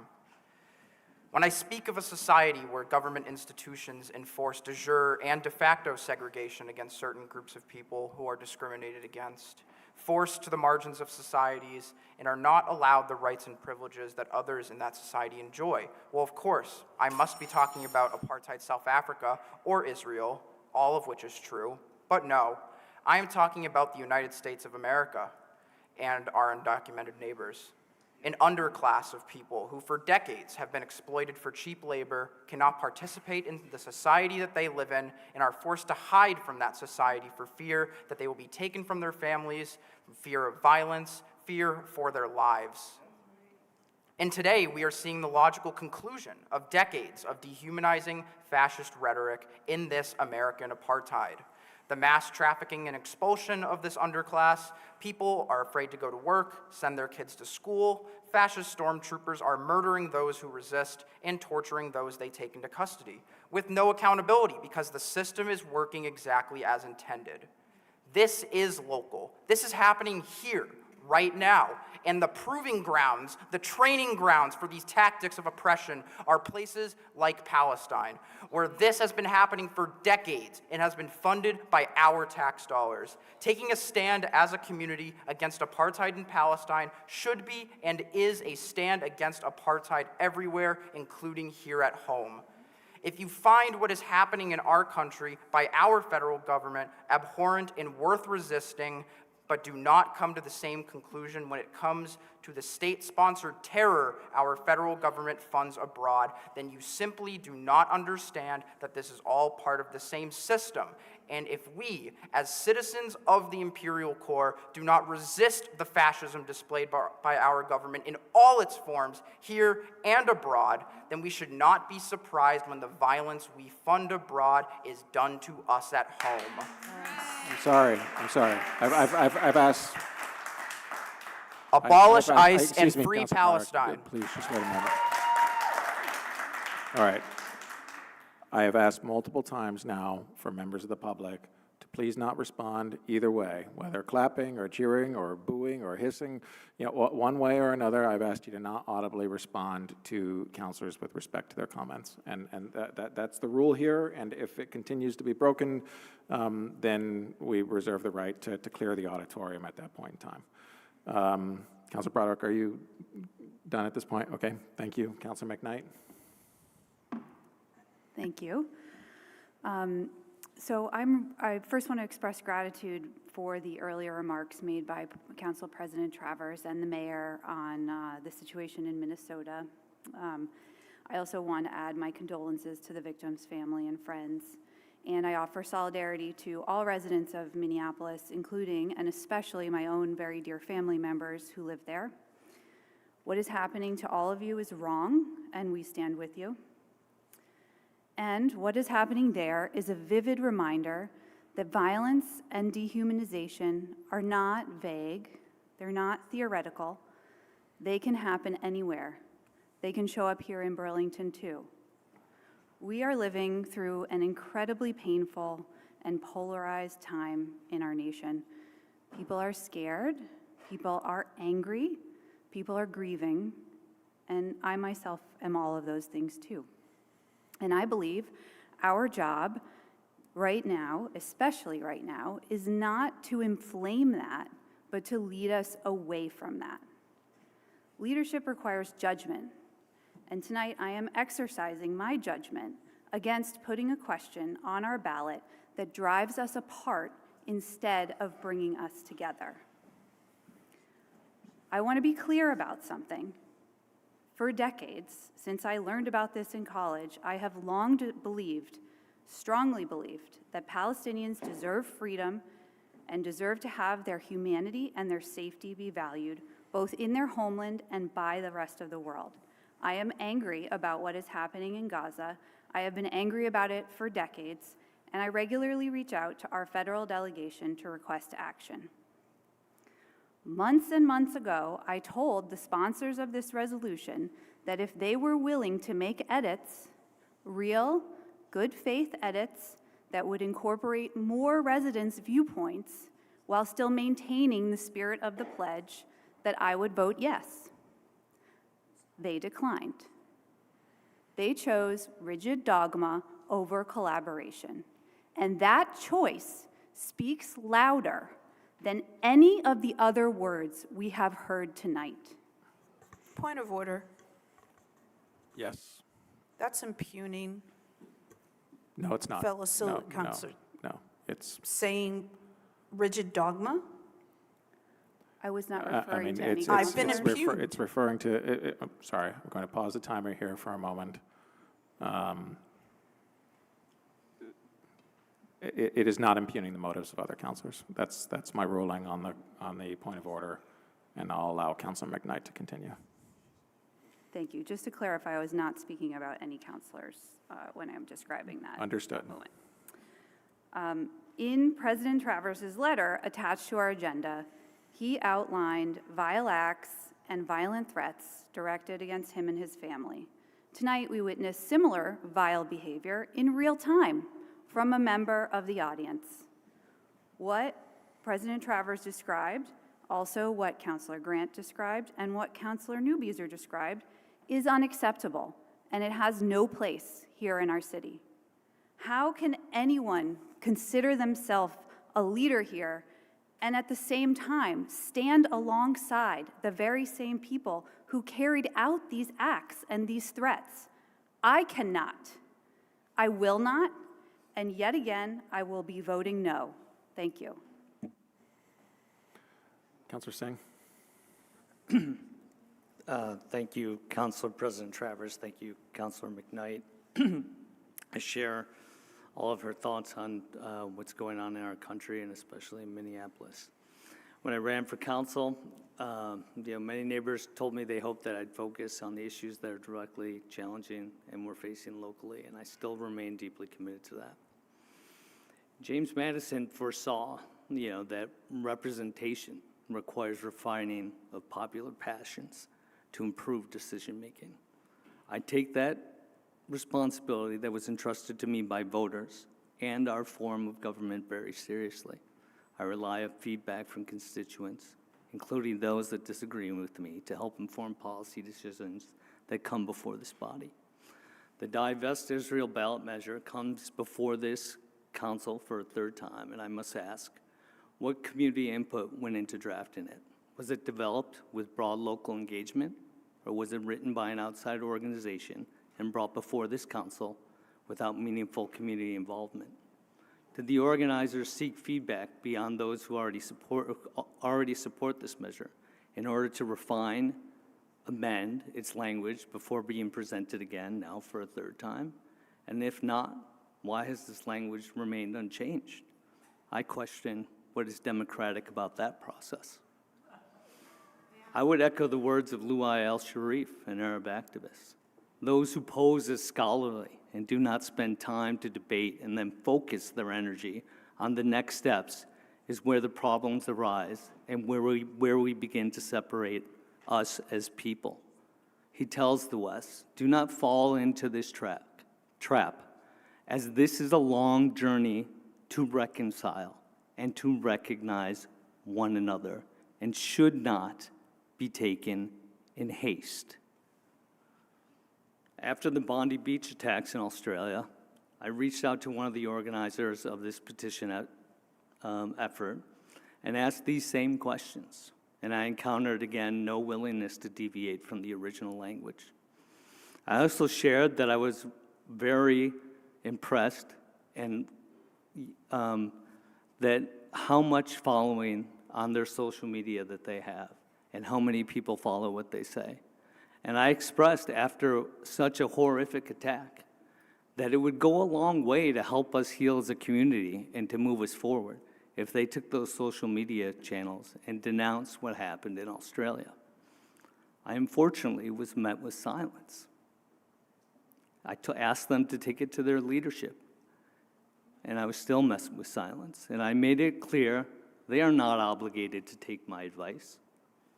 But that silence reinforced in me my concern for our community is far from a place of healing. Even for basic dialogue to begin, the depth of that divide, of not being able to denounce that, shows me that we are not even close to having this be a yes-no ballot measure. So I will be voting no on this. Councillor Singh is the last councillor that I have in the queue at the moment. Councillor Litwin, go ahead. I appreciate particularly the words of Councillor Singh, who always is quite wise to me. One of the things I think we're not talking about, we've heard about money, and we've heard about symbolic gestures, but one of the things we're not really talking about is what is the end goal here? And these were questions that I asked, that Councillor Carpenter asked last year, that I recall, of like, okay, so let's say we pass this, then what? And, excuse me, the time is mine. And what I've asked for is information. And the answer is, we're hearing it from the audience, boycott, divest, and sanction. Okay, great. So now that we have established that, what that also looks like is a call to boycott City Market and to demand that they remove Coke products, Annie's mac and cheese, Kellogg's products, so that low-income people who rely on those products in a food desert in downtown Burlington, excuse me, Council President, Yeah. Okay. the audience has gotten so loud I just couldn't possibly. Sorry, I'll pause your time here for a moment. There is some sort of call and response going on here, and we're continuing to hear audible responses from the audience here. I will ask, please, as we continue the debate on this and move into a vote, that folks keep their thoughts to themselves and that they remain in silence. Those are the rules here, always have been the rules, and we'll continue to enforce them. So, Councillor Litwin, If it please can help, continue. I would agree with that and ask people to please just let us get through this, please. All right, thank you, Councillor Bergman. Councillor Litwin, please continue. Thank you. I won't go through the entire list, but it's an extensive list of products. And I think people should have the right in a democratic society to go out and buy the products that they feel align with their values or not buy them. In addition, we are sitting at this table. I signed up to help legislate and run a municipality. And that means government operations. And what we hear constantly is affordability crisis, housing crisis. We need to keep taxes down. And yet, what the end goal would be of this resolution being passed on the ballot would be to forbid this city or to pursue ethical procurement policies so that we would not be able to contract with Google, Amazon. We wouldn't be able to send people to certain hotels if they went on business, Airbnb. We wouldn't be able to buy HP laptops. I see some HP laptops here. We wouldn't be able to buy a significant number of electronic equipment to the point where I asked our Chief Innovation Officer, what would this mean? And it would be extensive impact of not being able to use much of the technology that most municipalities rely on to be able to conduct the business of running a city. And so for me, I have always stood for, since the day I came here, sort of smart fiscal policy and trying very hard not to see us into a situation where suddenly now people's taxes are having to go up, including rents, because we can no longer buy from the best price. We have to seek out really specific companies to buy products from. It could be printers and so forth. In addition, our clerk's office would likely be responsible for vetting every purchase and making sure that it complies with any sort of policy that would get adopted in taking this. And I think lastly, I would say, and I think Councillor Singh said this is I also sat down with folks to have a conversation who are organizers here and talk to folks. It's not just about the nasty letters and things that we get. It's that I met a grandmother who came here and spoke and then said the next day she woke up with a yellow swastika spray painted on her house. It's that I've had to go to people's homes who've had Jew spray painted. It's that when people were volunteering for Councillor Schachter, people drove by when they were putting their signs in and called them Jew lover. So we can't even decide at this table whether Hamas is a terrorist organization or not, because there's even disagreement there. And so I can't, in my good conscience, not only put something onto the ballot that would have, in my mind, dire fiscal implications for a city that has a $12 million budget gap that we need to figure out tonight and the next several months, but also would put our community through unnecessary neighbor-to-neighbor conflict, which has been reported in pretty much every community that has passed this, and now Somerville is having to deal with it. Thank you. Thank you, Councillor Litwin. Councillor Bergman, I'm going to see if there's any councillor that has not spoken to this item yet. Is there any councillor that has not spoken to this resolution that wishes to do so? All right. Councillor Bergman, we've developed a bit of a practice here this evening of providing, you're the sponsor of the resolution. If there's another councillor that wants additional time, in fairness, I will. You did use your 5 minutes upon introducing it, but how much time do you think you need at this point? Very little. Just okay, please go ahead. Just to say that the memo that was attached makes it clear that what we've just heard is a misrepresentation of what the ballot would, if endorsed, would say, would require us. In fact, that says that a yes vote does not suggest or require any particular action be taken, imposes no legal obligations, that there are approaches that the city may consider. So, maybe there would be a consideration about a boycott of cornflakes, but there's nothing that would tell us that we have to do that. It just misrepresents exactly what is being asked.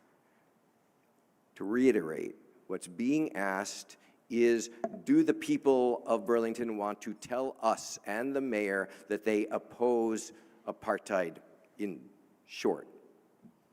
And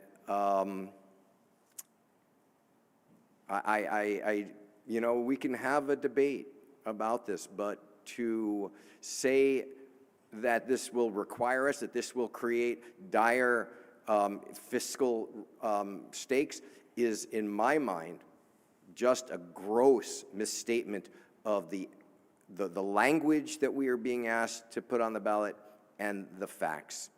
It's disappointing, to say the least. All right. Thank you, Councillor Bergman.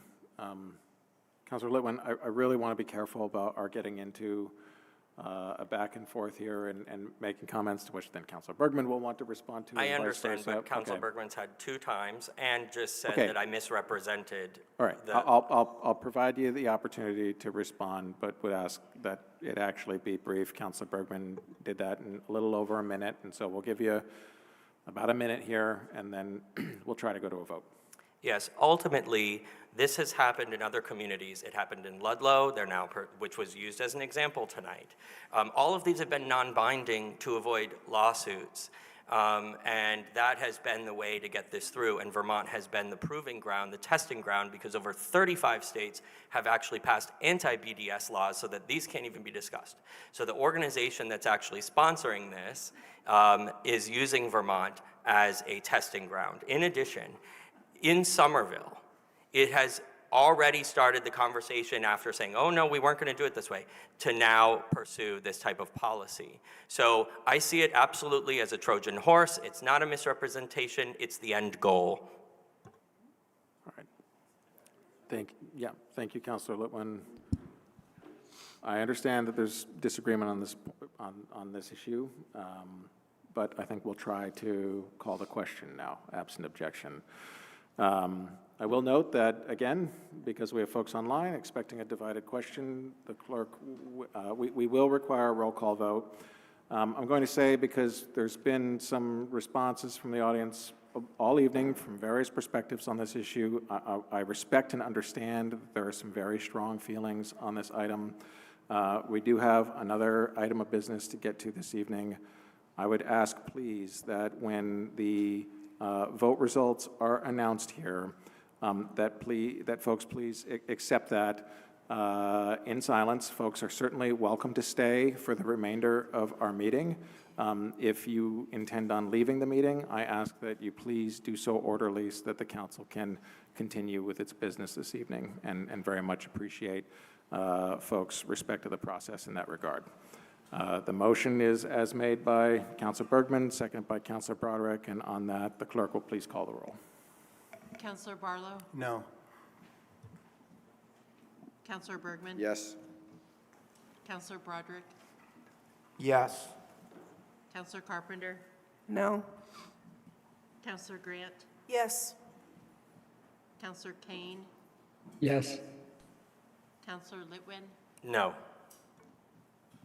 Councilor McKnight? No. Councilor Newbeezer? Emphatically and always yes. Councilor Schachter? No. Councilor Singh? No. City Council President Travers? No. 5 ayes, 7 nays. With 5 yes and 7 noes, the motion fails. Thank you, progressives. The last item on our deliberative agenda, and just before continuing, I do want to thank everyone who came out this evening and stayed late into the night, and that folks get home safely if you're leaving now. The next and last item on our deliberative agenda is item 6.4. It's a resolution on March 3rd, 2026 annual city meeting and a proposed increase in the police and fire tax rate.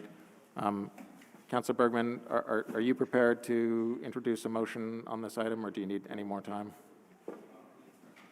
You're prepared.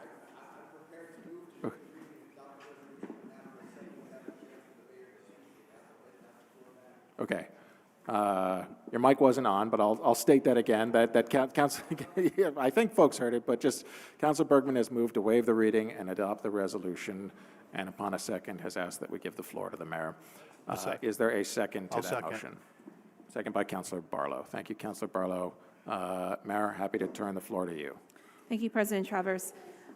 For this item, I think it's important for the community to have a brief understanding of where we are as we continue to solve for another structural budget gap within our fiscal year 27 budget that we've been hard at work at developing much earlier in the process. And at the Board of Finance last week, this item was passed out with bipartisan support, which I appreciate, to bring to the council floor today. CAO Catherine Schad is still online, as well as my two chiefs who've been here all evening. And I also, before I give the mic to Catherine, I just want to extend my appreciation for my team standing here to speak to this very important local matter. This is something that I hope you'll give serious consideration for and respectful dialogue on, because this reflects a lot of hours of work by our city team that works on behalf of all of us around this table.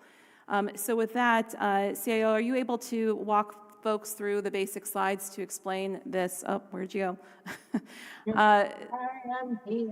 Okay, to basically explain this piece of the solution towards solving our $10 to $12 million anticipated structural budget gap for fiscal year 27. Yes, thank you so much, Mayor. We will make this brief as the hour is late, but I appreciate the opportunity to discuss this important tax increase.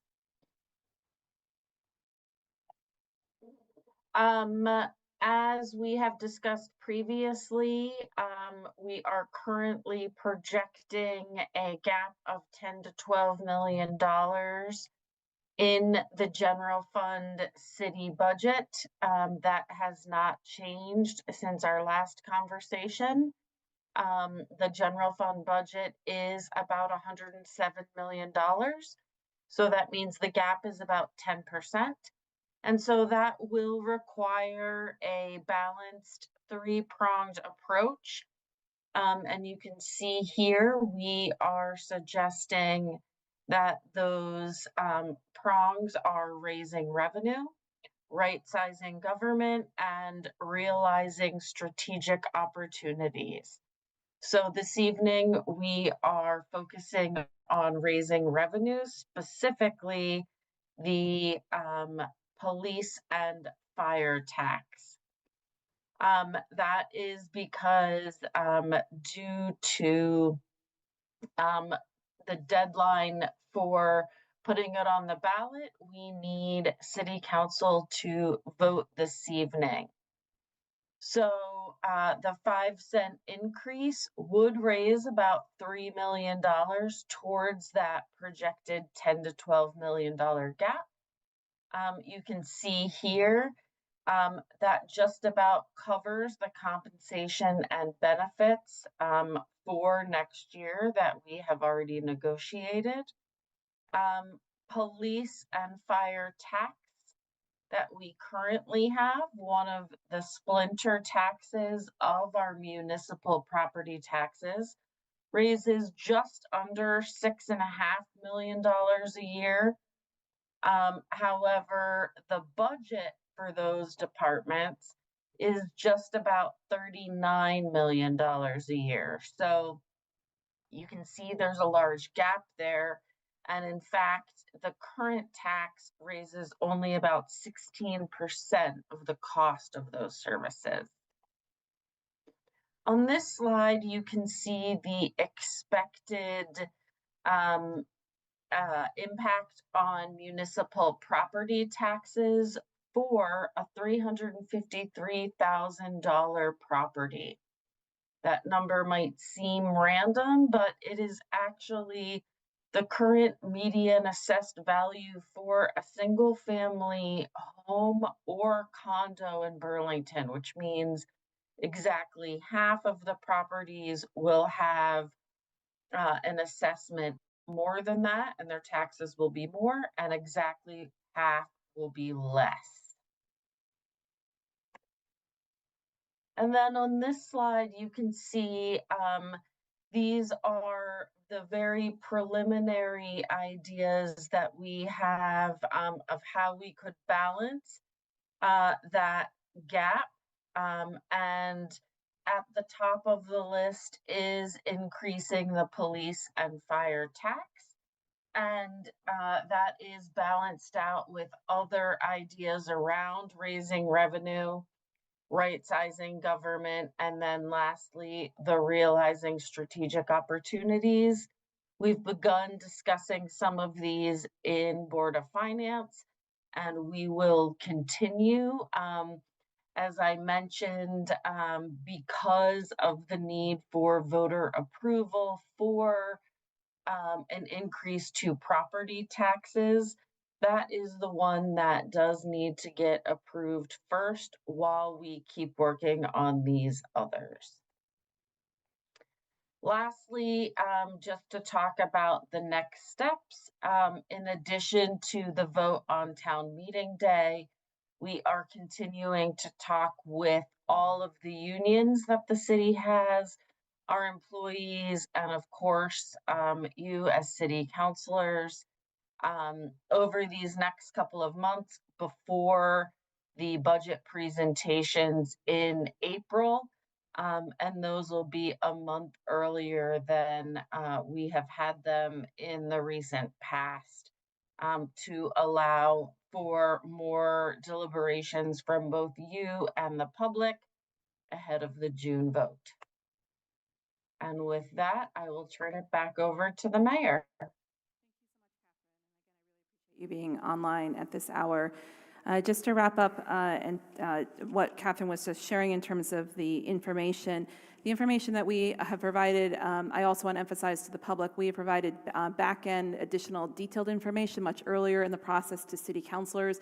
Some of you have taken us up on that opportunity. I appreciate that because I've asked department heads to develop proposals, especially on the line that Catherine mentioned, that are 5 to 10% reductions within every general fund department. And we are sharing that in good faith with councilors so you understand the reality for which we're facing, which is a very significant and impactful one for the city, so that you can be good partners in developing this budget together and making sure that we know what's behind this piece of the solution. We would not put forward a tax increase suggestion to voters without careful consideration and a balanced approach that includes making sure that we continue to right size.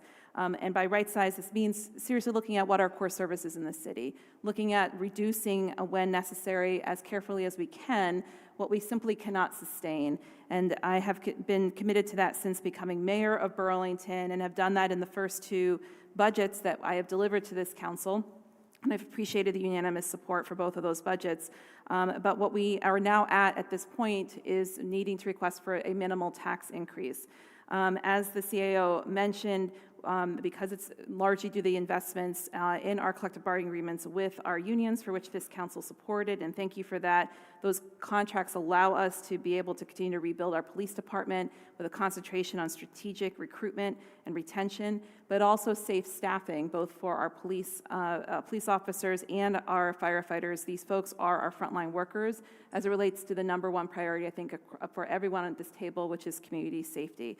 And so with that, I hope that folks will consider supporting this measure tonight. Again, it is brought with careful consideration about the number, the 5-cent increase, always trying to keep in mind the balance of affordability for Burlington taxpayers, but also needing to tell a truthful story on what it will take to fund our government and close this gap.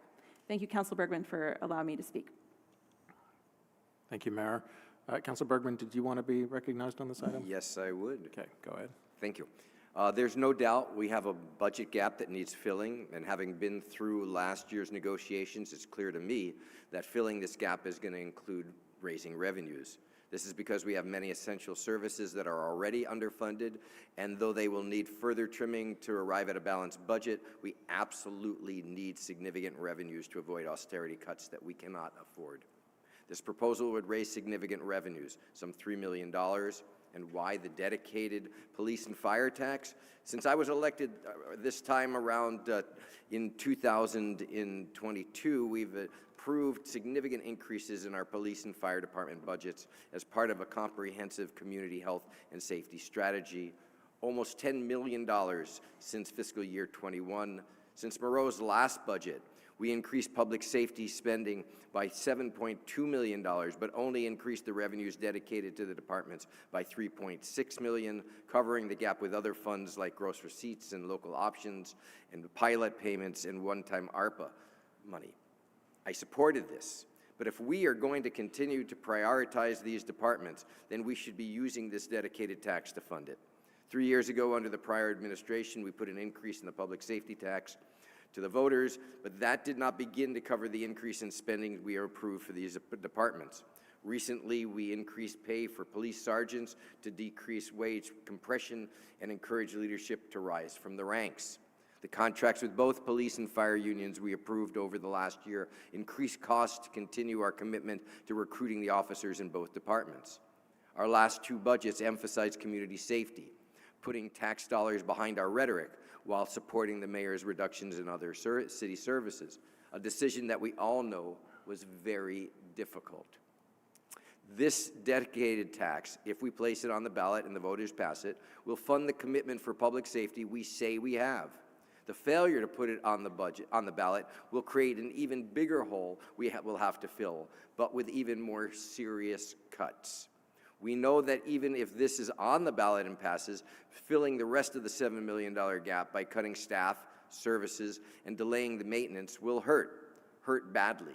Without this, things will be even worse. There is a tearing in the fabric that holds our society together from the federal and state level down to us here at the local level, and slashing budgets does not make any of us safer, stronger, or healthier. Austerity weakens us. Affordability requires that we find new ways, which is why I pushed and will continue to push for progressive alternatives to the regressive property tax. I hope you will join me and my caucus in that work, but until we come up with the ways to bring in more revenues from those with the ability to pay, we need this. Please vote yes to put it on the ballot and then support its passage. Thank you. Thank you, Councilor Bergman. Councilor Barlow? Yes, I will be joining my colleague, Councilor Bergman, tonight supporting this, although I have a slightly different sort of read on maybe the situation. Like I said in the Board of Finance last week, we're in an unfortunate position of having to ask for voters for a tax increase before we even know what the FY27 budget details are, and that's just because town meeting day becomes before we're going to have the budgets, done in sufficient detail that we can start to make the hard choices I think we're going to have to make. We do know that we have a more than $10 million budget gap, and we have three ways to eliminate that gap: raise revenue, use one-time funds, or cut expenses. And the reality is we're likely going to have to do some combination of all three for FY27. So I don't want to take any options off the table yet, and I will be supporting putting this question on the ballot. But as I support this, I'll also be looking for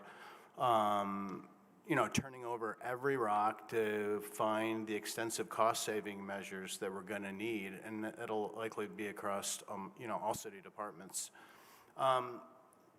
When combined with the debt service and retirement estimates, the municipal tax increase we're talking about is 9.4%. And when combined with the estimated school tax increase of 4.7%, because the school tax is actually a larger percentage. I think it's 65-ish% of our property tax bill. Property taxpayers that aren't getting any kind of income sensitization can expect an increase between 6 and 6.5% on their property tax bills, and that's quite significant.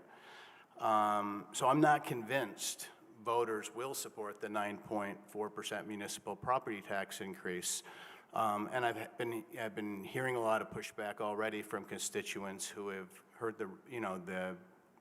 or understand that we're voting on this tonight and making this decision. If voters do support the ballot question, even with this additional revenue, as I think has been alluded to, we will have a lot of difficult work to close the gap. And that work's going to be controversial and have significant impacts to the programs and services the city offers. It's just a fact. You can't cut 10% out of what we do without feeling some pain. If it doesn't pass, though, we're going to need to have a clear plan B on how to close that gap without the additional tax revenue.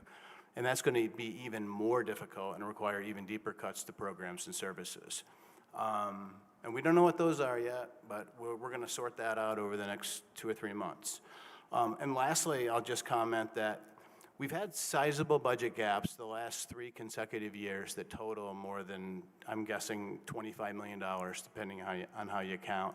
And I think we all agree we have to break this cycle. And this work's going to be hard, and it's going to be controversial, but it's necessary, and I believe it's doable. And I believe it's doable because when I served on the school board, 2015 to 2019, we had been faced with similar chronic annual budget issues. The school district had overspent $13 million over 7 of 10 budget years prior to 2015-ish. And don't hold me to the exact fiscal year, but it was right in that time frame. But we made a lot of really hard choices. I remember the one year we had to cut services so much, we had to get rid of paraeducators in the kindergarten classrooms. It was the hardest thing we ever did. But it was the least worst choice that year. And we did it, and a year or so later, we were able to reinstitute those programs.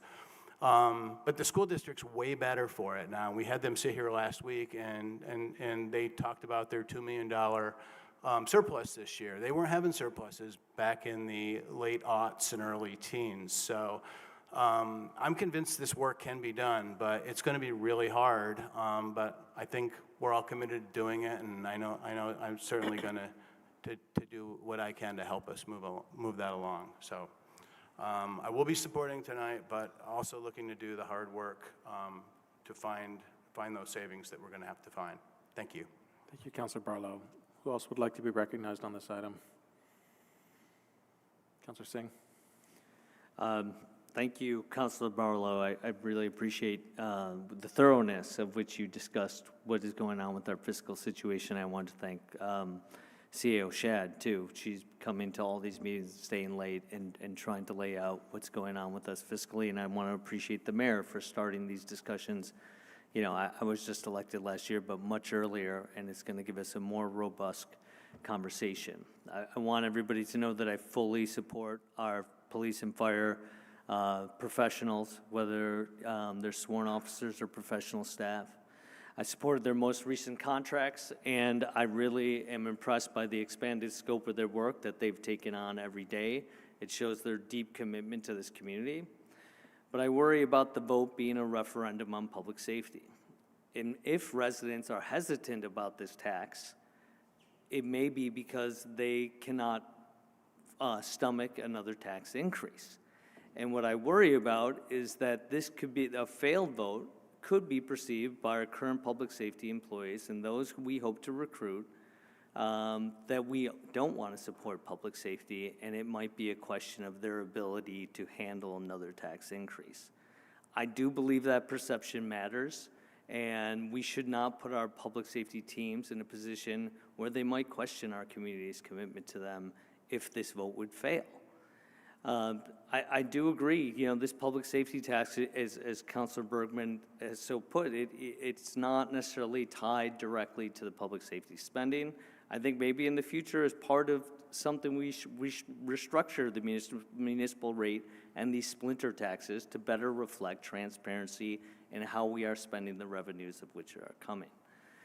I agree with everything that Councilor Barlow said. I think more broadly, we have to ask even harder questions. This 2 times sitting here during the budget cycle, seeing these large budget gaps, it makes me realize that there are other things that we need to address that could be the biggest drivers of these budget shortfalls per year. I also want to state, you know, the recent reappraisal on the South End, we saw some of the largest property tax increases, and I've heard clearly from residents that they've reached their limits. And this is in no way in regards to their feelings about the job that our public safety professionals are doing. For this reason, I think it's important to vote no on this item to show residents that I'm listening, but I do understand, as my councilor colleague said earlier, I can count, and I realize that this would pass, but I do believe there are hard decisions to be made going forward. And I want the people to know here in Burlington that we are listening to the constant fiscal crisis and the need to raise revenue through property taxes each year. Thank you. Thank you, Councilor Singh. Are there any other councilors that wish to be recognized on this item? Councilor Grant and then Carpenter. Thank you. So just a couple of things. Splinter taxes are definitely part of the conversation. Pilot funds are part of the conversation. I think what we all have to keep in mind is that when we look at a structural gap that we have, and we take steps in the initiatives that the mayor is taking with the Modern Gov initiative, I believe the original estimate was it would take 3 to 5 years to get to a better state, because you can't just overnight change departments, consolidate departments. It takes thorough evaluation of the departments. It takes a lot of work and a lot of information. So I think we're going in the right direction. I think it makes perfect sense to push the budget process to make it earlier, so that we're having these earlier conversations. I want to thank our police and fire chief for their hard work. I want to give a shout out to the fire department that has been asking for extra bodies to meet their minimum safety standard for some time now, and we're finally giving it to them, and they've had to step up in a lot of different ways that fire departments aren't normally asked to step up in. I think that's really important to acknowledge. I think it's important to acknowledge that we have to be competitive. For a while, we got ahead of other police departments in the state with regards to what we were offering for salary and benefits, and now everybody else is catching up because of the labor market. I think we have to be real with our residents to say if we're going to continue our commitment to public safety, we have to accept the fact that these costs are in fact rising. And I've been listening to my constituents about property taxes, which is why I voted yes for a non-binding question on tax fairness. And unfortunately, that vote did not pass.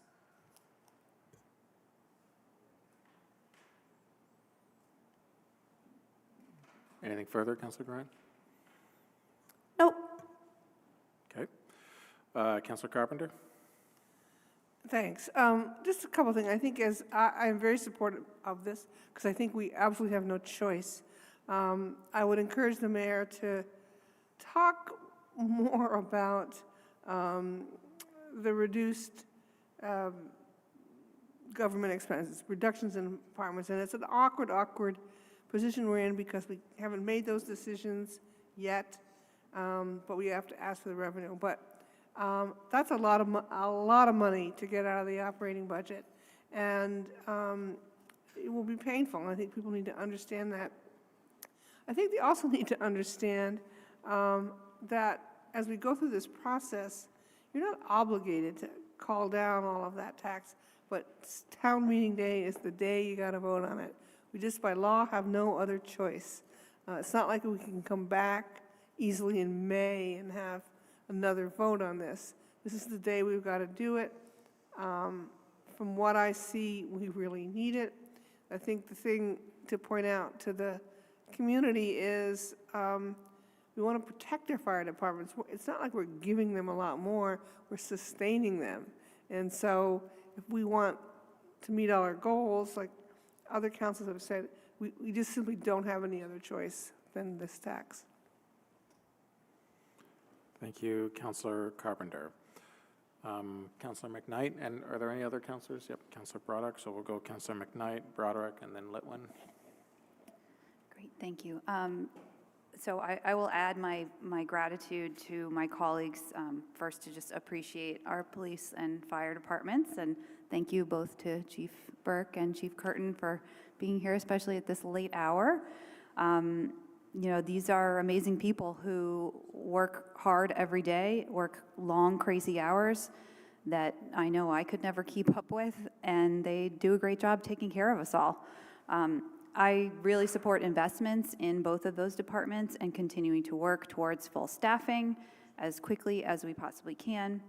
But with that said, I also have to vote no on this. You know, people are just really hurting financially. Everything is getting more expensive. It is almost impossible to find a place to live in this city. All the while, wages are stagnant, and I just can't justify burdening residents with even higher taxes. I, like my colleagues, have also heard from constituents who are just, you know, taxes come up and they're sort of shocked and surprised that we would even be talking about raising taxes more, because everything has just gone up. And I'm not just speaking about the municipal side, just the overall tax burden has increased so much, along with everything else I just mentioned. And so I am also worried too that this could fail, and that would send a really terrible message to our police officers and our firefighters. Again, at the risk of being repetitive, but I do think this is worth repeating. For me, this is my third budget season, and again, I echo the gratitude to the mayor for inviting us in earlier for the discussion, but it does all feel a little bit like Groundhog Day, which I really don't like. I don't think any of us do. I want to see us tackle those really big structural imbalances head on instead of filling in the gaps with taxes like this one. I agree with Councillor Barlow, and I'm so grateful that we have your expertise here on this council going through that with the school board, because that was pretty powerful hearing from them last week. Was that last week? So recently. They've come out and are better for it. And so I agree, we can do it, but we really have to face this head on. And that's the work that I'm excited to do. Thank you. Thank you, Councillor McKnight. Councillor Broderick. Thank you. I support putting this measure on the ballot. I mean, like, $10 million is a lot, and as we see from this presentation, that this is just $3 million of that piece. Obviously, more needs to be done. More is going to be done. And while I've been an opponent of some of the measures of right-sizing the government, for the most part, I'm well aware that that there's room for us to do this, and in a lot of cases it just needs to be done. And I support the mayor's efforts in that generally. Just reiterating what's been said to people, like this needs to happen. Like city services are at stake. People's jobs are at stake. And with this option in front of me to mitigate that as much as possible, as has been decided, I'm going to go with that because while the concerns of affordability for people when it comes to their tax bill is valid, and I wish the city had the power and authority to do proper progressive taxation, but we don't. And so now I am also worried about people who would be affected by $10 million of city services cut from them. So I am in favor of this going on the ballot and encourage voters to approve of this. Thank you. Thank you, Councillor Broderick. Councillor Litwin. Thank you, Council President. I went back and forth on this one quite a bit. It is difficult as a new councillor coming out of my first cycle here, where when I first started door knocking, I had to ask people for 3 cents, and now I'm door knocking and talking about 5 cents. And every single door I talk to, this is the issue: the taxes, the affordability. This is the primary driver for folks, whether they can stay in their home, where they're going to cut costs in their household budget. And so I think where I ended up is, and other folks have said this more eloquently, is that our fire department particularly really has no fat to trim whatsoever. That stuck out at me last year when we did the budget presentations, and we certainly don't want our fire department not having the staffing, not having the equipment, not having the training that we absolutely rely on. And it's not lost on me that this comes on the heels of a very difficult house fire that occurred on Peru Street several days ago that folks from the fire department are still recovering from the impact of that. And I'm sorry for the loss of life there. We need a strong, responsive fire department. I think Burlingtonians and, our police department is trying to grow as best they can in this difficult marketplace. That being said, I think Burlingtonians generally have said, we do want to open our wallets for as long as we know, and this is what I have been hearing, we're confident that that money is going to police and fire. And so I think, I'm clear on that. But so tonight I'm going to vote yes, but it's a very reluctant yes, because I really do need to see, I agree with Councilors Carpenter and Barlow particularly. I want all the options on the table. We also, need to be able to do this to bridge the gap, but Ward 7 residents particularly are just really resoundingly telling me that we need to see very deep, uncomfortable cuts to our budget. And there are going to be decisions that this body has to make in April, May, June, whoever is on it, that I don't think any of us want to make. And I certainly don't want to see programs cut that bring value to the community. I certainly don't want to see programs cut that are helping to bridge a multi-million-dollar stopgap of the failure of Montpelier and the governor's office to actually really put substantial resources behind recovery efforts and the substance use disorder crisis that we're facing in our community, and mental health resources that folks desperately need, and housing that folks desperately need. But we may not be able to fund everything right now. And so for me, I'm asking all of my constituents as I talk to them, and I encourage folks to continue to reach out to me. Councilor Carpenter and I were on a shared Zoom call last night saying the same thing. Please tell us what you think are essential city services, because we are all going to have to make some of the hardest decisions I think this body's had to make in over a decade. So I'm, I guess, privileged to be at the table during this difficult time, and it's not lost on me how stressful it is right now with the federal government and the state government having very strong trickle-down impacts on cuts to budgets, on cuts to critical programs, and the uncertainty that comes from the federal government as well that is impacting municipal budget planning regularly. I'm sure the mayor's office is frequently having to pivot and figure something out when the White House has some inclination on a Tuesday.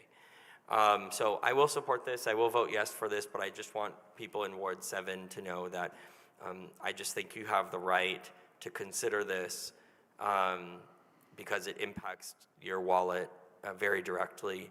And so I support whatever decision feels right for the people of Ward 7. And I look forward to some really substantial budgeting efforts by the mayor, which I think she's already underway. Thank you. Thank you. Is there any other councilor that wishes to be recognized on this item? Councilor Grant, were you hoping to get back in the queue? Okay, I'd like to first ask if there's anyone who has not been recognized on this yet that wishes to for the first time. All right, Councilor Grant, you have 2.5 minutes. Thank you. I just really wanted to emphasize something when we talk about, quote unquote, tackling something head on. If there's one thing that this mayor is doing and is occupying a huge amount of time is the Modern Gov initiative and tackling this budget head on. We've already had some meetings. What was discussed is not public yet because nothing is finalized for the budget. But paths forward are indeed being presented, and it's been made very, very clear what has been asked of and is what is being expected of our department heads with regards to how they have to look at their budgets for the upcoming fiscal year.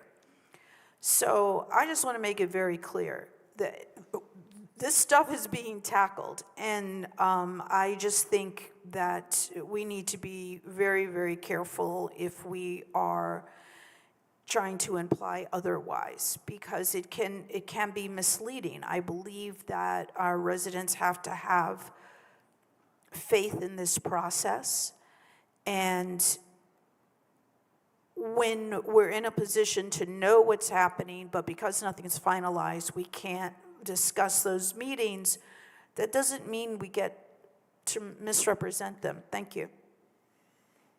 Thank you, Councillor Grant. Is there any other councillor that wish to make another comment on this item? Or the mayor? Okay. So I think we will call the question then, and again, anticipating. Yeah, oh, sorry, Councillor Newby, sorry, I did not see your hand raised. Please, go ahead. Yeah, no, sorry about that. And I was also slow to my text, so I apologize. I did just want to comment briefly and appreciate, appreciate the time as always here.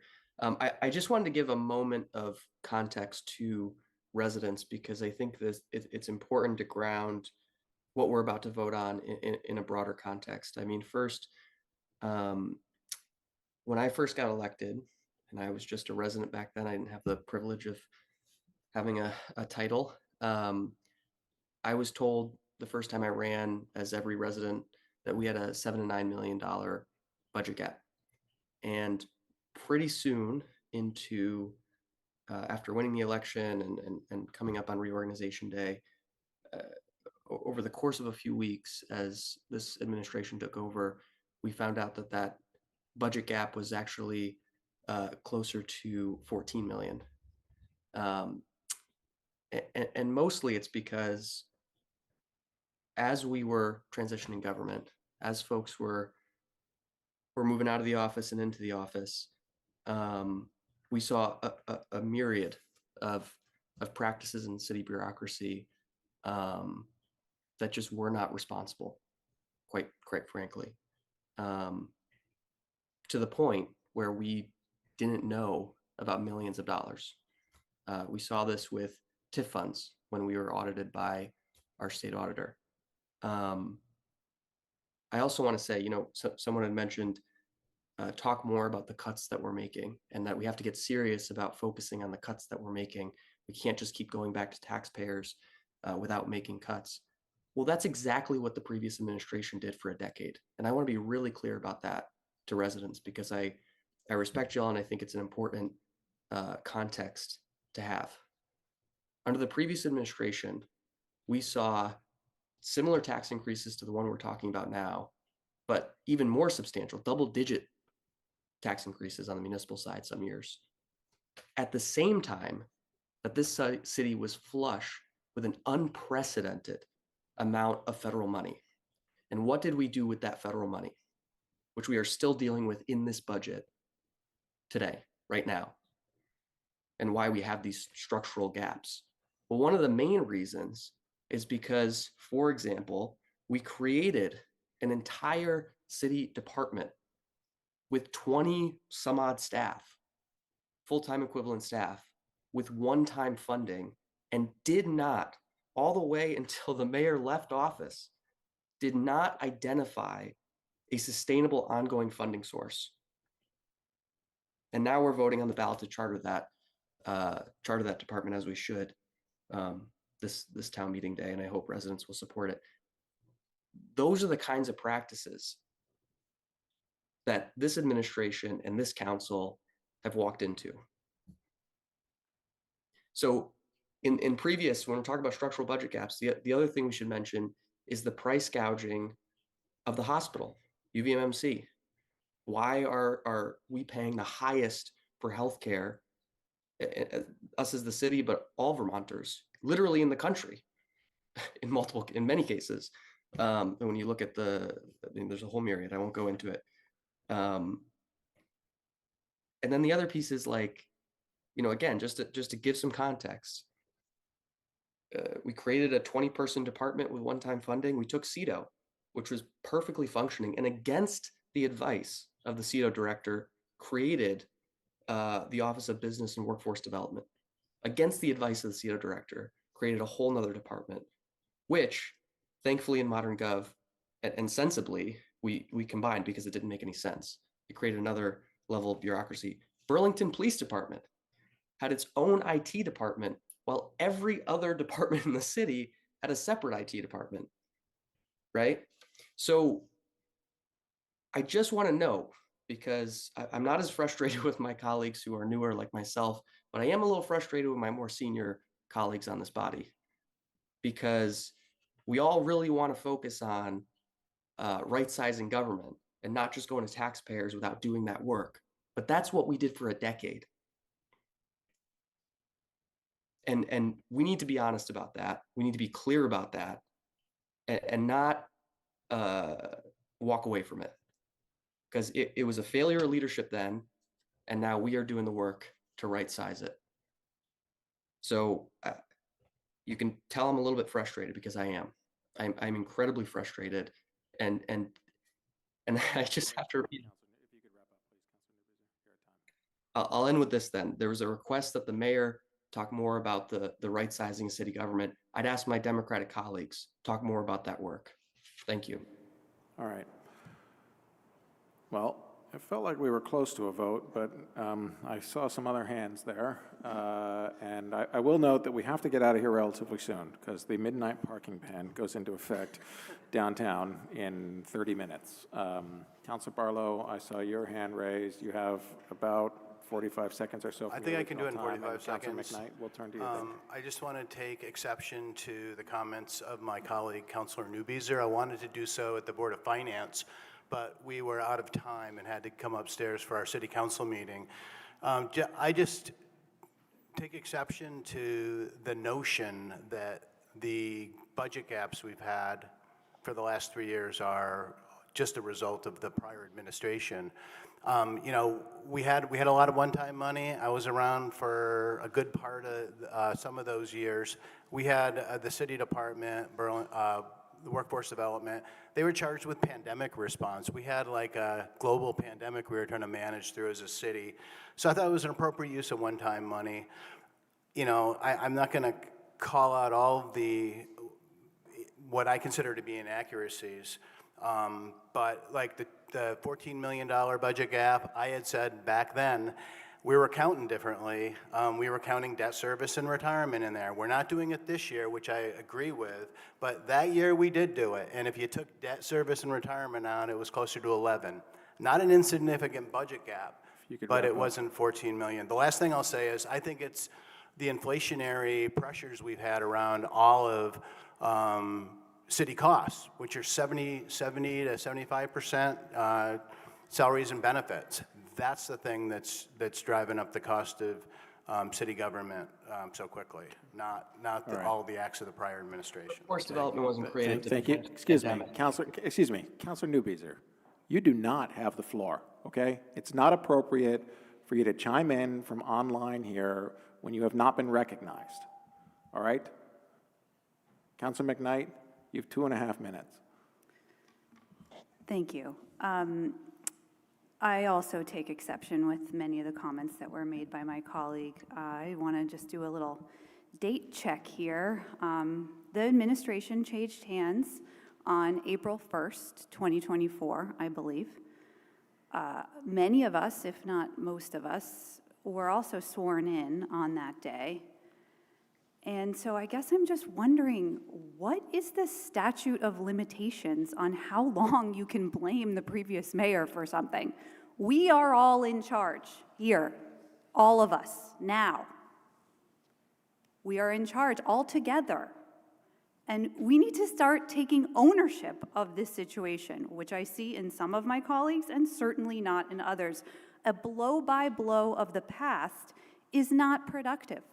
I would like to encourage all of us to stay focused on bringing new solutions to the table instead of this exercise in hurling insults at people who are no longer at the table.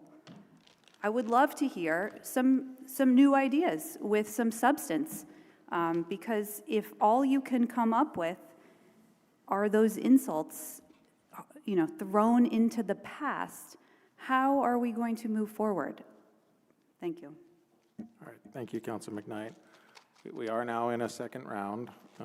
Is there any other councilor that wishes to be recognized? All right, I think we will then go to a vote on the question, and we'll ask that the clerk please call the roll. Counselor Barlow? Yes. Counselor Bergman? Yes. Counselor Broderick? Yes. Counselor Carpenter? Yes. Counselor Grant? Yes. Counselor Kane? Yes. Counselor Litwin? Yes. Counselor McKnight? No. Counselor Newbeezer? Yes. Counselor Schachter? Yes. Counselor Singh? No. City Council President Travers? No. 9 ayes, 3 nays. With 9 yeses and 3 noes, the motion carries, and the item will be added to our town meeting day ballot. Our motion to suspend the rules took us through the end of our deliberative agenda. That was the last item on our deliberative agenda, and so under our rules, I'm now required to adjourn our meeting at 11:34 p.m. Thank you.